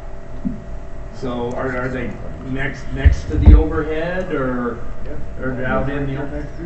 Yeah, I definitely get a hold of the utility and just talk it over with them, because sometimes we can put cover up on them. You'll see that the orange, some of it's flexible stuff, some of it's a hard plastic, but that stuff's not meant to put a crane into it and lean on the energized conductor. It's more of a visual that you look up and you see it. But yeah, you want to stay 10 feet away and then go from there, because it's way better to get the utility involved than to have an accident, and then that's really not a good thing. And most, in fact, I'd say all utilities would work with you on that. Either get the line de-energized, reroute stuff around, but come up with a good way of working around it, because it's just not worth it. So, yep, just call the utility with questions, concerns, be able to figure something out, that's for sure, because, yep, there isn't much for second chances making contact with something like that. It's hard on equipment. Yes, it is. Do you guys have any kind of system to determine brownouts? I have an alarm system that trips out in the middle of the night. We have an outage management system. You know, when you say brownouts, those are usually due to loading issues and not faults that out on the system. We don't have any issues, our co-op, with capacity out of places and stuff. If there's an outage, it's somebody hit a pole or whatever, we don't bump up against. Well, this happened for like 3 or 4 nights in a row, and you go in the morning, there's nothing wrong, reset, and it goes, and the pumps start and run great all day, but in the middle of the night, they trip out. Yeah, so you know that there has been an outage. You don't know how long it was or something? Is that? Well, it stayed down until I got there to reset it. Okay, but it always happened in the middle of the night. But the utility was back on? Yeah. What utilities do have is reclosers out on the line. Somewhere like 70 to 80% of faults on the utility system are transient. Wind slapping the lines together, birds, tree branches, stuff like that. So we have reclosers out on the line. So they will see a fault, they'll open up, they usually stay open 2 seconds, 3 seconds, and then they'll automatically close back in.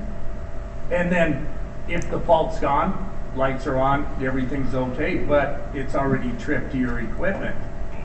So if you've ever noticed at your house or whatever, you'll see the lights blink once, come back on, go off twice, come back on, go off 3 times, come back on, and the 4th time it's done.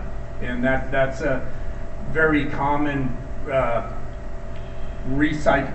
reclose cycle. And so, yeah, you can count at your house 1, 2, 3, done. Power's out if it gets that far. So, okay. Right, whatever the fault was, it didn't clear. And that kind of goes back to what I was talking about before. If you see a lying down or something happened, tree got into it, you don't know when that line can become re-energized. So just don't mess with it and let the lineman work on that. Well, I had one incident to where a pump in one of the systems that I worked with had 20 years of issues prematurely burning the motors up. Mm-hmm. Well, they had basically a bad neighbor, crusher plant.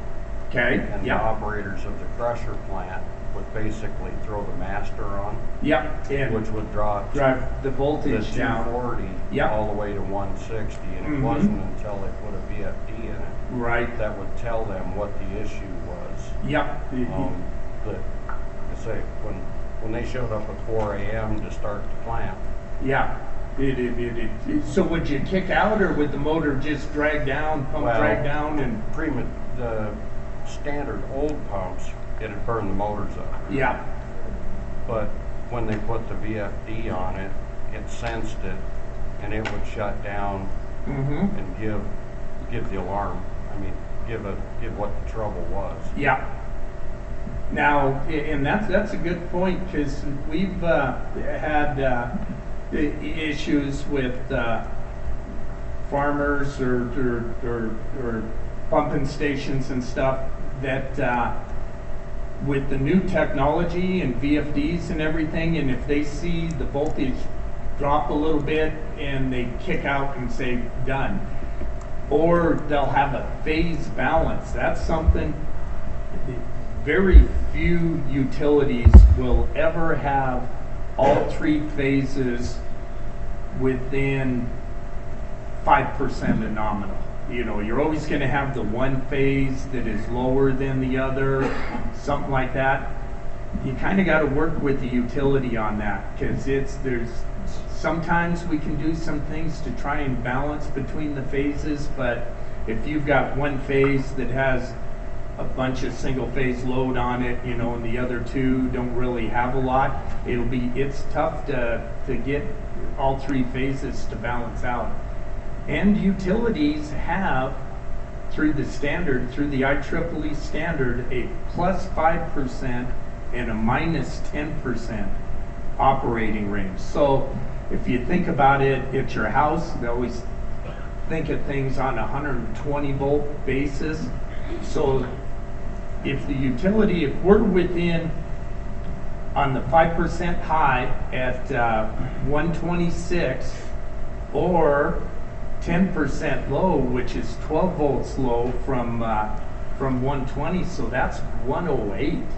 I mean, that's pretty dang low. We get real twitchy around 115, 116 volts. We're usually we kind of run at the higher end from 120 to 122, 123, but we'll get down to 118. But yeah, anything below that. But sometimes that's the way it is too. Sometimes you might have to live with 112 volts for X amount of time.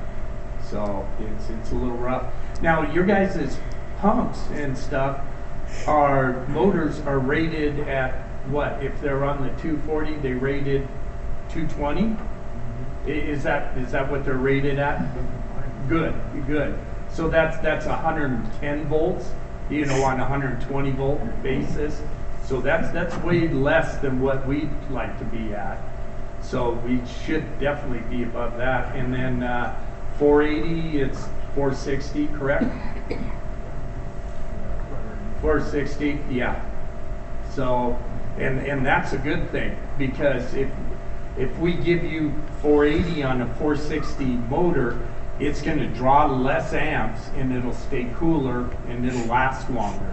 So that's a good thing. When I worked out at Hanford, they built a new building out there, and the engineers sent all the heating and air conditioning units. They were on the 240, I believe, and because they showed up as being 220 volt compressor pumps, and they wanted 240 volt, so they specially made them, and then had issues with that. So yeah, don't overthink yourself there. Good. Any other? Was that a recent change then for the four? The last 2 years we haven't had any problems with that 75 horsepower pump. Yeah. But the previous 5 years, you had to keep a shade on that thing. They do it all the time. Something to keep that motor from overheating. Yeah. Did you change something out there, or? We get that motor rebuilt every year, but you guys came out last year and redid the box and everything was connected to. Okay.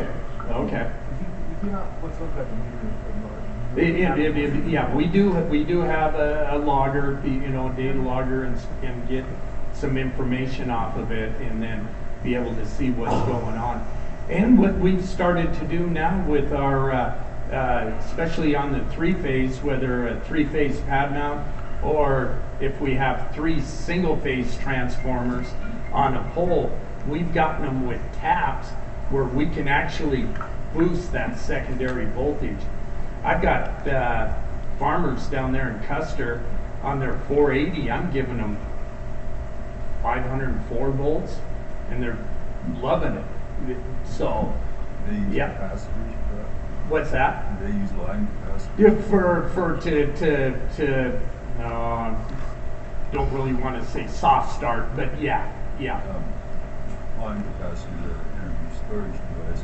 Oh no, it's just windings in the transformer. Oh, in the transformer. In the transformer itself. Yeah. So we can boost up the voltage a little bit with taps. We can give you 5% more. I used to consult over the tool co-op and they use line capacitors.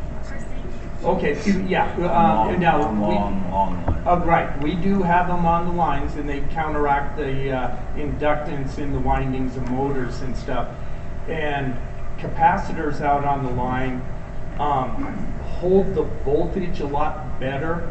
You can't change the voltage instantaneously in a capacitor. So let's say a big motor did kick on, it resists that sag in the voltage. It'll still go down, but it won't go down real fast. It holds it, supports it a lot better. So, yeah. What's going to happen when Colstrip holds all the way down? Well, I kind of had that here at the end, and let's do this. Talk about that. So yeah, I'm sure everybody heard, and I believe 1 and 2 are down now,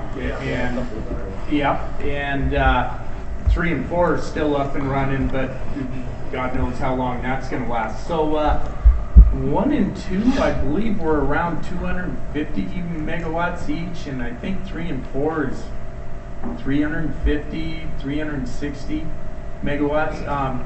So right there in Colstrip was about 1,000 megawatts of generation. If you've ever been out in the Northwest and seen the big dams, on the Columbia, not Grand Coulee, but like McNary and the Dalles, they're about 1,000 megawatts of generation. So if you kind of thought of coal strip as like having an average dam on the Columbia River. So as that starts going away, Montana's been a net exporter of power, of energy. So the effect on Montana, probably not a big deal, cost and everything, but there's going to become a point where it will. But what is going to happen is it's going to affect the tax base. You know, there's a ton of taxes being paid. When the Correct plant went down here in Billings, if you noticed, as soon as they shut that off, boy, they cut that thing up, boiler gone, generator gone, I got nothing to pay taxes on. So, and then you think of everybody in Billings, I think the school district passed like a $100 million maintenance bond or whatever. Everybody's taxes going to go up because of that. So, yeah, it's a little bit sad to see, because Colstrip was just a cash cow, you know, back in the Montana Power days. I mean, the whole deregulation deal, that was not a good deal for Montana at all. So, yeah, somebody shot the golden goose on that one. So, what's the megawatt capacity of the wind farms? Anything at all? You know what? I don't know what Judith Gap's rating is, any of that. I believe each turbine is like 600 kW, and I don't know how many of them there are. And the wind, they generate when the wind blows and don't when it doesn't, you know, kind of a deal. So, and it's good, I mean, to have that generation out there, but if you think of the system out there, it's like a big spring, you know, it's all interconnected through the Northwest, and you shove a bunch of generation in. Everything that's generated has to be consumed that instant.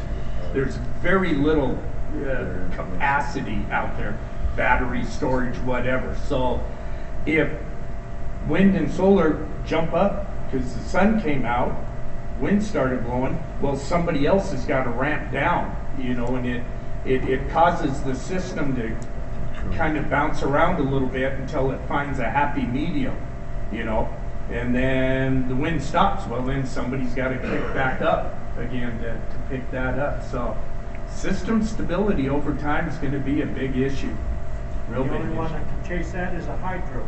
A hydro works out well. That's what they're trying to do in Martinsdale, you know, pump storage, you know, kind of stuff. Interesting. And it sounds stupid, but there are facilities that in the off hours will pump water from a reservoir, pump it uphill, wait for the high load hours of the day, run the water through the turbines, and then wait till the off hours and turn around and pump it back up. So, and you're going to lose efficiencies on that all the time.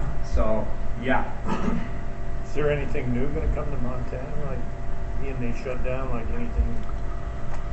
Not that I've really heard, you know. Nothing. Yeah. No big generation projects, no and everything. So, yeah. Is MDU and Hardin going to stay running? I don't know. I haven't really heard that, because that was. Are they still going or not?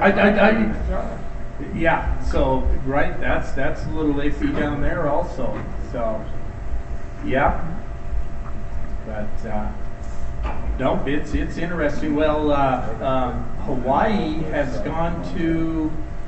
They're going to be supposedly 100% renewable in X amount of years, 10 years or something. Everybody's putting solar cells and windmills and everything, you know, on their private property, and they've got some issues. I know an engineer that moved from out here in the Northwest. He's over there, and ran into him a few years back, a couple of years ago, and they're having issues, and it's system stability stuff, you know. So somebody's got to be able to be on all the time, you know. So yeah. Good. Any other questions there? So I think I just got one more slide here. There was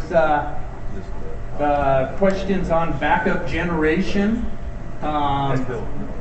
So like I was talking, that we've got reclosers and stuff that could have the line de-energized for like 2, 3, 4, 5 seconds.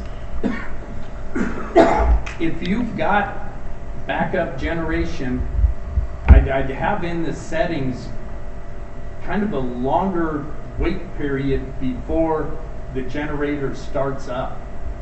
And I'm going to assume any backup generators you got are going to be a drop and a pick, that it would disconnect from the utility and then transfer over to the generator for the local consumption. Is that correct? I don't know. Is anybody? It has an automatic bypass system. Right, and it flips from the utility to generation. Right, so it doesn't. Right, so it doesned sync up to our system and then disconnect. You know, so that's a good thing, because you could be backfeeding, you know, out onto the utility system. One, that's dangerous for linemen, and two, if there's an outage, your generator is going to try and pick up all the load and feed the fault that caused the utility to go off. We had here, 6 months ago or something, we had a little outage out in Shepherd, and a gal hooked up her generator from her camper straight in line into her breaker panel without disconnecting her main breaker connected to our system, and it burned up her generator. Well, she was trying to, one, power the whole neighborhood off the generator, and two, it was feeding the fault, and it burned up the generator. So yeah, that's not a good thing. So we've got a deal we sent out in flyers to our co-op members that if you've got a backup generator at your house, go ahead and give us a call if you're wondering if it's set up right or whatever. So we'll send one of the meter guys out and just kind of look it over, see if it looks sanitary and stuff. But as per the operation of it and the internal wirings and things of backup generation, that's probably going to be an electrician call there. So we're supposed to have a switch that takes it off. Right, exactly, an automatic transfer switch. Yeah, so that it's and a visual disconnect that you can see that it is no longer connected to the utility. So that's line safety. Oh, definitely. Yeah. There's nothing worse than to be out and big outage, everybody's lights are off, and then you hear a generator going and somebody's lights on over here. You know, go over and check it and make sure that it's not backfeeding the system, because transformers work both directions. So our transformers take it from 7,200 volts on the primary side and drop it down to 120, 240 volt on the secondary. If you put 240 volts onto the secondary with the generator, you will produce 7,200 volts on the primary. Jesus. So it doesn't matter which way it goes. So wow. Yeah. Wow. So good. Any other questions? I was kind of worried about getting 45 minutes worth in, but kind of went quick. Anything else, guys? Perfect. Thank you. Appreciate it. Let's go to post.